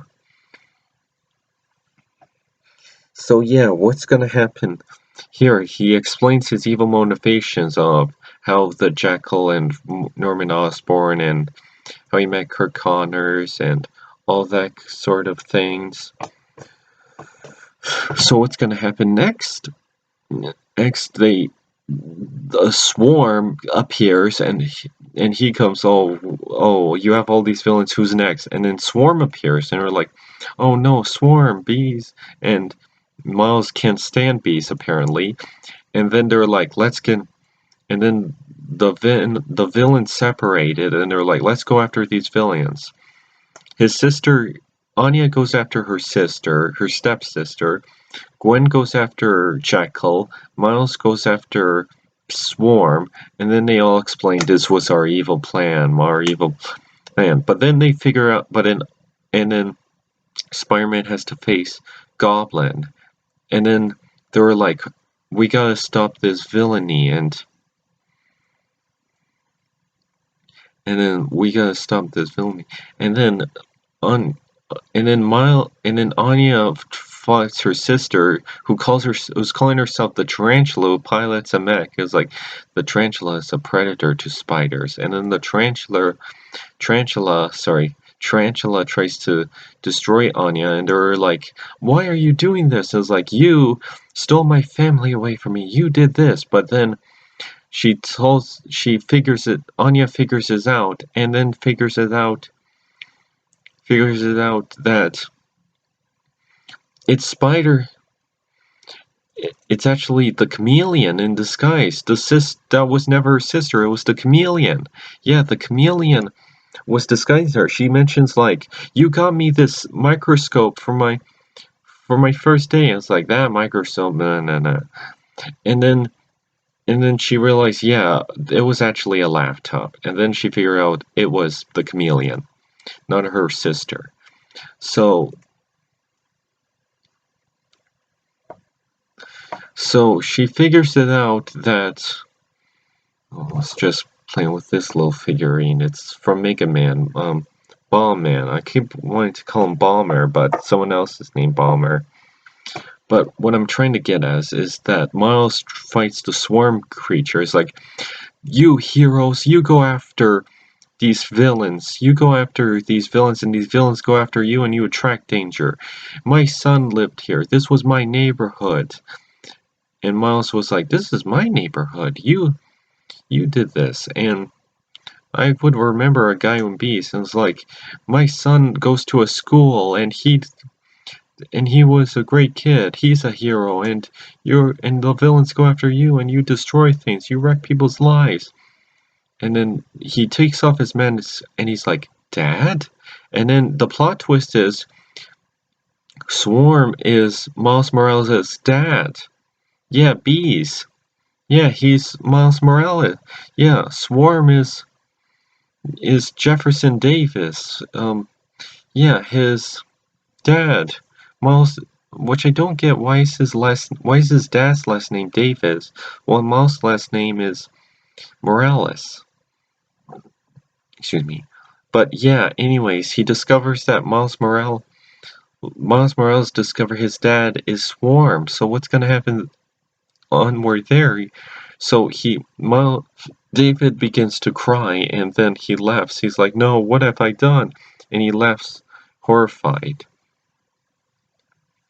So then he discovers that.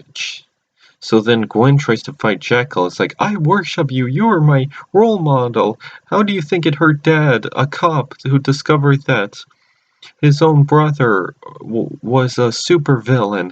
Do you know how much that hurt him? How humiliated he was? But Jekyll's like, I don't care. Then you'll worship me. I'll inject you with this thing. And then Miles comes and saves the day and punches him. And it's like, I'm here. I'm saving the day.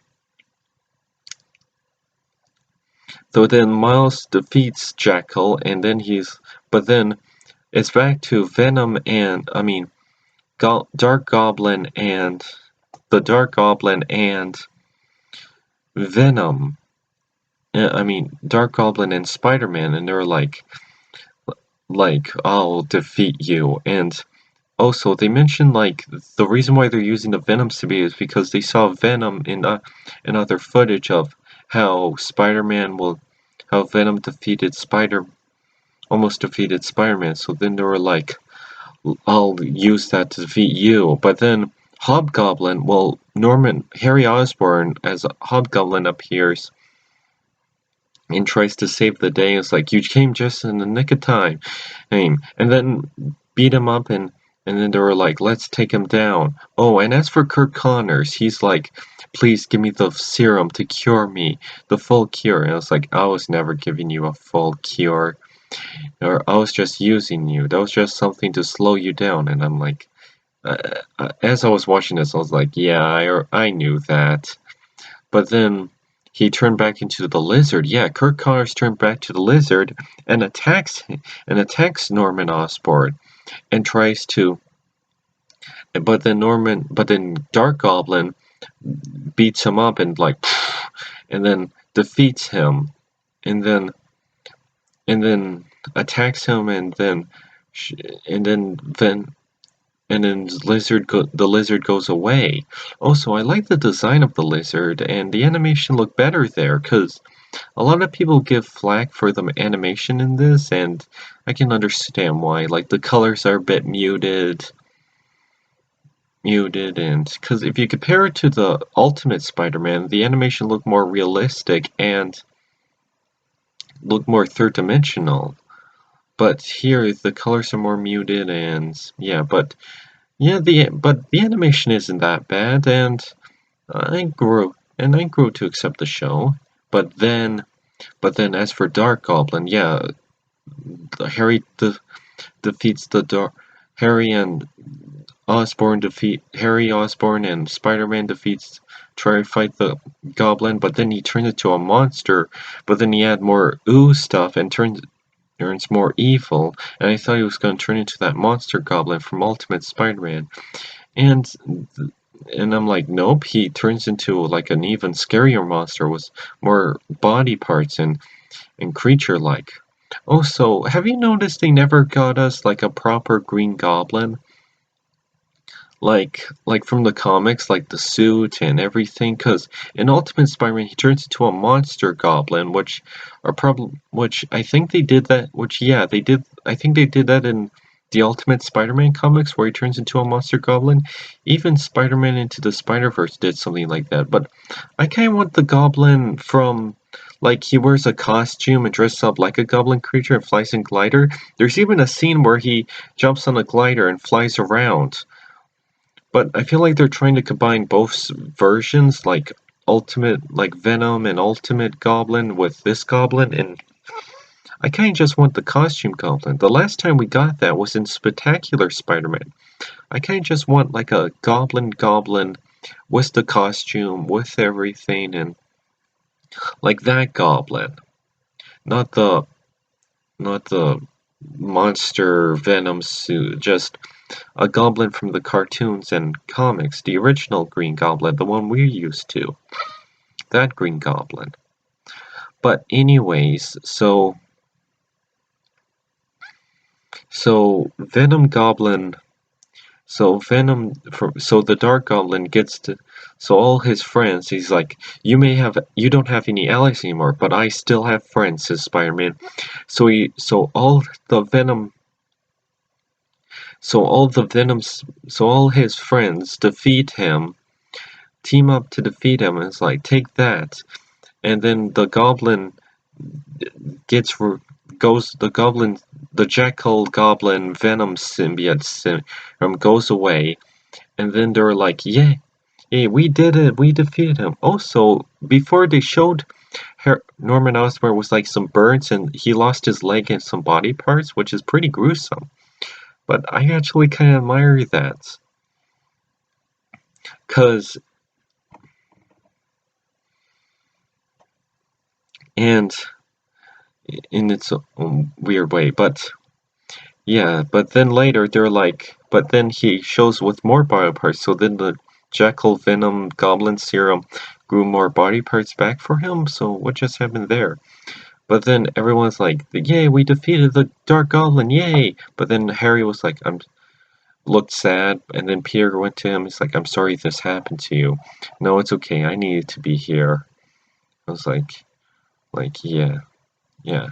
So then they were like, how are we going to explain this to the school? And it's like, good thing these robots can record everything. So they showed like the Dark Goblin explained what happened. Like Dr. Curt Connors pulled the strings and got Max O'Dell fired, and that's what happened. Also, they made fun of the whole monologuing, because if you remember The Incredibles, they made fun of like the villains always monologue or that they're evil, and Spider-Man even point out, do you like hearing the sound of your own voice and like blah blah blah blah blah, and even the Jackal's like I already they self-destruct the secret lab, and then from before with the goblin sharks, and then they decide to defeat the.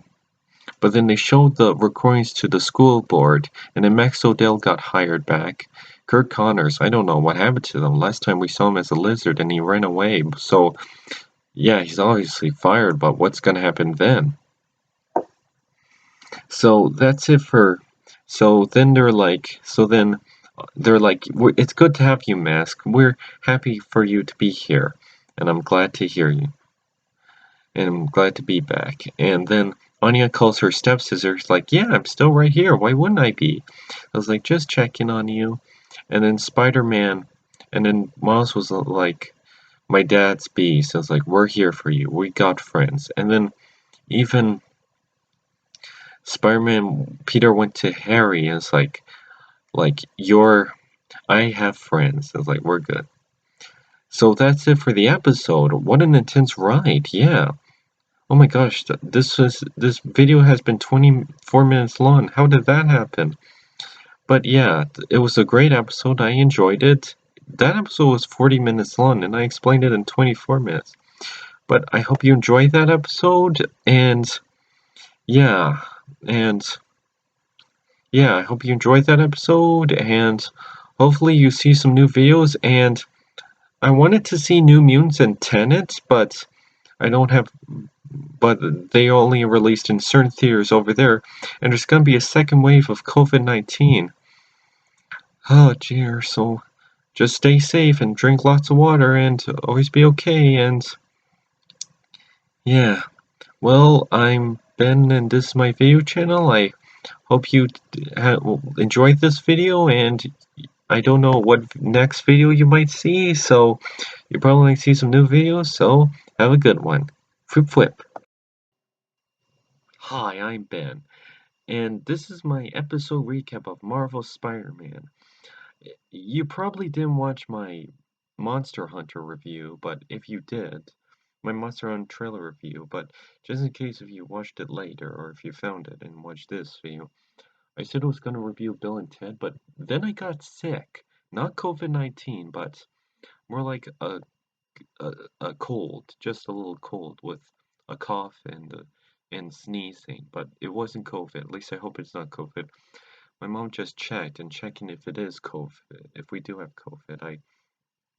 One of the symptoms is breathing heavily and dry cough, and my coughs hasn't been that dry, but has been really dry. I feel this is gonna sound kind of gross, a little spit, and I don't feel like my chest is pressing on me. Yeah, so hopefully it's just a cold, and I'm feeling a lot better actually. Before it was just sneeze and I've been sleeping a lot and I just been coughing, but I just have a cough, but it's not that bad and hopefully everything will be alright. But we're supposed to talk about Spider-Man. Okay, so in this episode it's called Maximum Venom. I have no idea if this is the series finale or if it's the final episode or I tried looking on IMDb or Wikipedia, it doesn't say. It's inconclusive. But yeah, let's review this episode, and maybe after this I can review Bill and Ted. But here's the thing. In this episode, it opens with Spider-Man fighting with the event, trying to stop a jet from crashing with the Avengers, and I'm like, did I miss something? Why are he with the Avengers? Is it gonna do? How did this start? Well, it all started with this, but it didn't, and there's Iron Man, Black Widow, Thor, Hulk later, and they're trying to fight MODOK, and Thor is modeled after his Thor Ragnarok appearance. Oh, sorry, his Thor Ragnarok appearance. So a lot of things are trying to model after the MCU, and and maybe the Marvel's Avengers video game, where we get to see the where MODOK is here, but I haven't played the Marvel's Avengers game yet, but yeah, it's the Avengers, and they're fighting MODOK, and they're trying to figure out how are we gonna stop MODOK. And also, I see a lot of merchandise with MODOK, even on a Lego set. Like he has made an MCU appearance, but he has made other appearances in like the PlayStation 4 game and even Lego. But anyways, they're like, we're gonna stop. But then his control, but then Iron Man's suit got controlled, and then they're like, oh no, what's gonna happen? And Peter Parker, Spider-Man figured it out, and then they're like, well, yeah, we did it. And it's like, how? And then they defeated MODOK, and it's like, so are you thinking of joining the Avengers after school? And it's like, well, maybe. There's a lot of things I have to get up, and I've been doing a lot of things, even though with Lizard and this going on. And then they're like, well, check it soon. So then there's gonna be a school dance, and then Grady, yeah, Grady, yeah, that's his name. The guy who looks like Otto Octavius, but voiced by what's it, Robin from Teen Titans.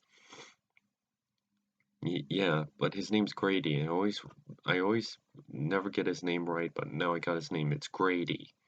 So yeah, Grady was like, "Am I in love with Gwen Stacy?" And I'm like, "Maybe I am." And I was like, so then he asked Gwen Stacy to dance with a little robot, and then Mary Jane is appearing, and then they're like, "Let's have," and Mary Jane, and I'm glad to see Mary Jane, and she's really into sports, and she's like, let's do the," and she's like, and then they asked to the dance. Is like, there's a dance and I don't have a date. It's like, you can ask me. It's like, yay. So then they go to the dance, and he helps, and Peter Parker helps Max O'Dell with his invention, and then they're like, I help you with your invention, and then, but then later revealed that uh, that Venom was inside Max O'Dell's body, and he was controlling Max O'Dell, and then he used Max O'Dell's invention, which is a portal to other places, and he used the portal to a Venom planet and got his sister sibling Venom symbiotes to take over the world. And they're like, we're gonna destroy the world, and then Max O'Dell was like, yeah, now I'm Venom. And I've been controlling Venom, says Venom. No, Max O'Dell's been controlled by Venom. And Peter's like, no. And then they all suit up and we're like, we're all Spider-Man. It's like, but before it was like, Peter, what are you gonna do? But yeah, MJ doesn't know that Peter is Spider-Man. So he's like, this is my school. I gotta help. So then they're gonna fight Spider-Man. And then Spider-Man was gonna, so then he turns into Spider-Man. They all try to figure out how to stop Venom and try to destroy. Also, also, it's also, even though here's something I like, cause I like that even though, cause this is on Disney, and even though Sony owns the movie and rights to Venom, and even though Spider-Man is kind of with Marvel Studios, even though he's still kind of owned with Sony, Disney owns the rights with the TV rights, and he can show Venom, and I see a lot of Lego sets with Venom. So I like that even though Sony is latching on to the Venom rights, Disney is still owned by Disney is still owned by um Venom is still being marketed with like Lego and other sources. So that does make me feel like Marvel is still like have all the rights. Because it feels weird because it doesn't feel like Marvel when I see other movies and other variations is in their own worlds, because it feels weird. But anyways, so I like that the planet, like Spider-Man tries to track Venom, and he goes to another planet, and he d- and then Venom summons a dragon Venom creature, and the planet was really cool. It's like this Venom planet creature, like it's all symbiotes, but they're plant creatures, and then they go to then Venom summons a dragon, like a symbiote dragon creature. Then they bust out, and then the dragon came to their world. And Grady and MJ tried to help, like tried to go into Horizon High, and they had a cool dynamic where they're trying to help each other and try and help Venom. But then Grady was misled, and it turns out one of the Venom one of the symbiotes, is it symbiotes or symbiotes? Well, I know it's not symbiotes, but anyways, if you want to know what I'm feeling around, it's this little guy from a Mega Man game. So anyways, Venom. Venom is, the symbiotes used a seed thing that Venom trying to latch on, and the dragon Venom tried to bite the seed and then trying to destroy the world, and then they're like, oh my, we gotta stop them. We gotta stop. And Spider's like, oh no, we gotta stop them. But then Spider-Man jumped into Venom and was trying to free Max, and then it's like, Max, you're a smart person, you can fight this. And then Max fought it, and then he broke out of Venom. Is like, Venom, use my brains. Now I'm gonna use his brawn. So Max controls Venom, and then he breaks Venom out, and he breaks the seed. Sorry if I'm not focused on getting this. I have been feeling kind of sick, and I have Asperger's syndrome, so I'm not the best at explaining some things when I'm just live and unscripted. But anyways, anyways, so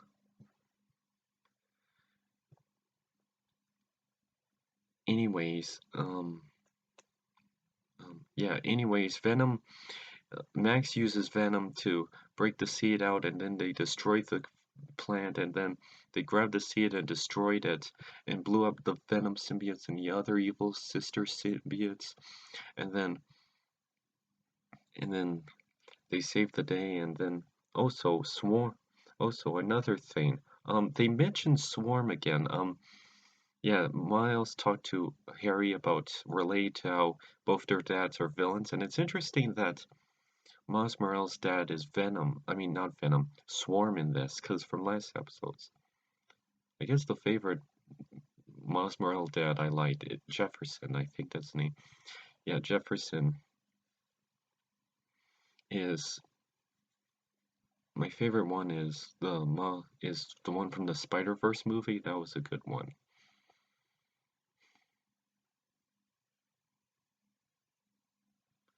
So anyways,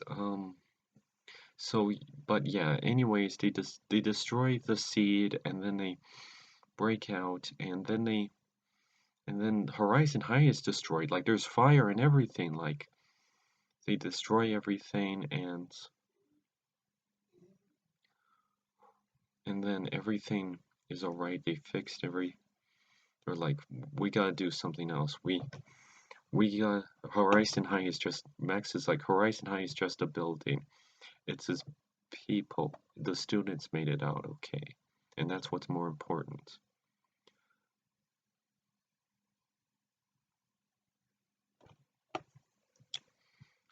So anyways, they defeated the Venom symbiote. And then Spider-Man went to Tony Stark and decided to help him.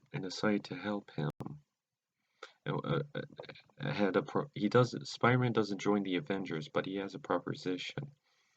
Peter is like, I need your help with something.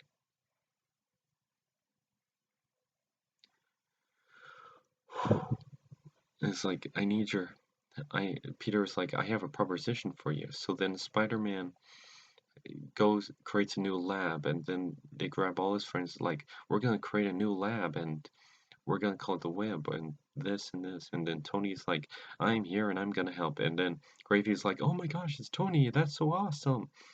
So yeah, and I guess that's it. There's nothing else to say. There were some funny jokes about this and this, but Yeah, sorry, this is the only thing I can do on my YouTube channel, like, I just have a video, I'm not that great with editing, and I don't really have something to edit. Well, I do, but it's, I'm still new at this, so I hope you enjoy my video. I might review Bill and Ted Face the Music, and later, I don't know today, but I hope you enjoyed this video, and whip whip. Hi, I'm Ben, and I should point out something. Another video I'm doing. Marvel Spider-Man, the shows that I've been doing episode recaps about, because I'm a big Spider-Man fan. Yeah, oh my, sorry, I sneezed. Yeah, the show isn't over now. Like, I seen it on the list. The show ended now, so there's no more Marvel Spider-Man. Maximum Venom was his last season, and it did end on a good note, like them trying to start a new school and Iron Man there. I was pretty satisfied. But yeah, that's really it. But yeah, I can understand why a lot of people didn't like the show, because the color, like, I heard people liked it and people didn't like it, but the colors were a bit muddy and the animation was a bit muddy, but which weird because people point out, like, Teen Titans did this better from its original show, and this is in 2021. 2017 it started. But which is weird is because at the same, because before Ultimate Spider-Man had better animation, but then its animation went nowhere. But then now they changed the animation, it looked pretty muddy. Like, if you look at Ultimate Spider-Man's animation of how realistic and drawn the characters looked, and how it went to the opposite direction, I mean, it was still making episodes in 2017, and then to replace it with this, that doesn't make a lot of sense. Well, this is what I've heard. I was watching a video of someone reviewing it, and then they brought up another video about someone working at Marvel Animation, and one person wanted to make a Captain Marvel standalone series, but they weren't hiring good people, and they were just hiring freelance animators to just do it, and they didn't really put any care. So I don't think it's anyone's fault. It's just think of bad management. It's not Disney, it's not anyone, it's just bad management at Marvel Animation. And that's not good, because Marvel has their own animation. Marvel Comics has their own animation studio. They can't treat their source material like this. That's not fair. They really should fire somebody. But yeah, whatever the series was, I really enjoyed it. I was disappointed that we didn't got to see a proper Green Goblin, because, like, you know what the Green Goblin looks in the comics, like the green suit. Like, the last time we ever got a true Green Goblin like that was in Spectacular Spider-Man. But I kind of want a Green Goblin that looks like the Green Goblin from the comics. Like, in Ultimate Spider-Man, he was like this big green monster. He was like that in the Ultimate version, like the Ultimate comics, and they even somewhat portrayed him the same way in Spider-Man Into the Spider-Verse. But yeah, which is pretty cool. But in here they try to put on this armor, and then they're like this goblin armor, and then it's like he's the Hobgoblin, and he's this and this, and then it's like Green Goblin, but it's like the Dark Goblin. It's like a Venom Goblin hybrid, and like, what? It's like, just becomes the Goblin. But yeah, that's how this. But yeah, the series is over, and it had a good run. I'm glad we got to see Mary Jane, and I'm glad it didn't end on a cliffhanger, because if you look at Spectacular Spider-Man, Spider-Man Unlimited, Spider-Man the new animated series, they all ended on cliffhangers. I mean, the Spider-Man 90s anime series before Spider-Man Unlimited, that did kind of end on a cliffhanger. It's like, let's go find Mary Jane, but it did have a satisfying ending, like Spider-Verse, him trying to defeat an evil Spider-Man. That had a better ending. But they're like, let's go find Mary Jane, and that you can kind of be like, you deserve some happiness. That is pretty satisfying. Like, even though they don't say what happened and they were going to, but it's still satisfying enough. It has a sweetness, but a little bit of bitterness. Like when you're eating chocolate, it's like, this tastes good, even though you felt a little bitter in the back. But it was good chocolate you deserved.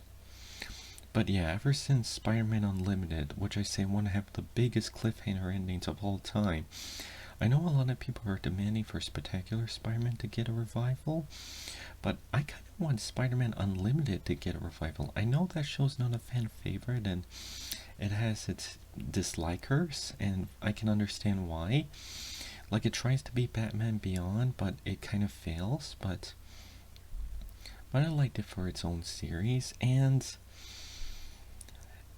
even with that said, you really don't, if you saw its cliffhanger ending, Spider-Man Unlimited, do you really want, as much as even if you don't like it, do you really want its ending to be like that?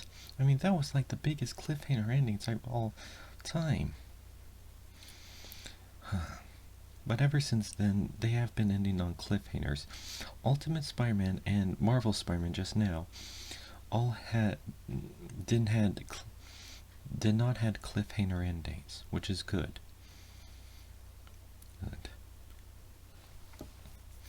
As much as this, but for this show, I did enjoy it. I enjoy. There were some frustrating parts, like why didn't Peter just tell Gwen and Anya he was Spider-Man? Because I felt like he had no reason to not tell Gwen and Anya he's not Spider-Man, because like they're both spider superheroes. He had no real reason to do this, and I feel like they had a right to be frustrated, but I feel like they went over their head by not talking to him, and I'm like, I would just be more confused. Like, why didn't you tell us? I was like, I was trying to keep you safe.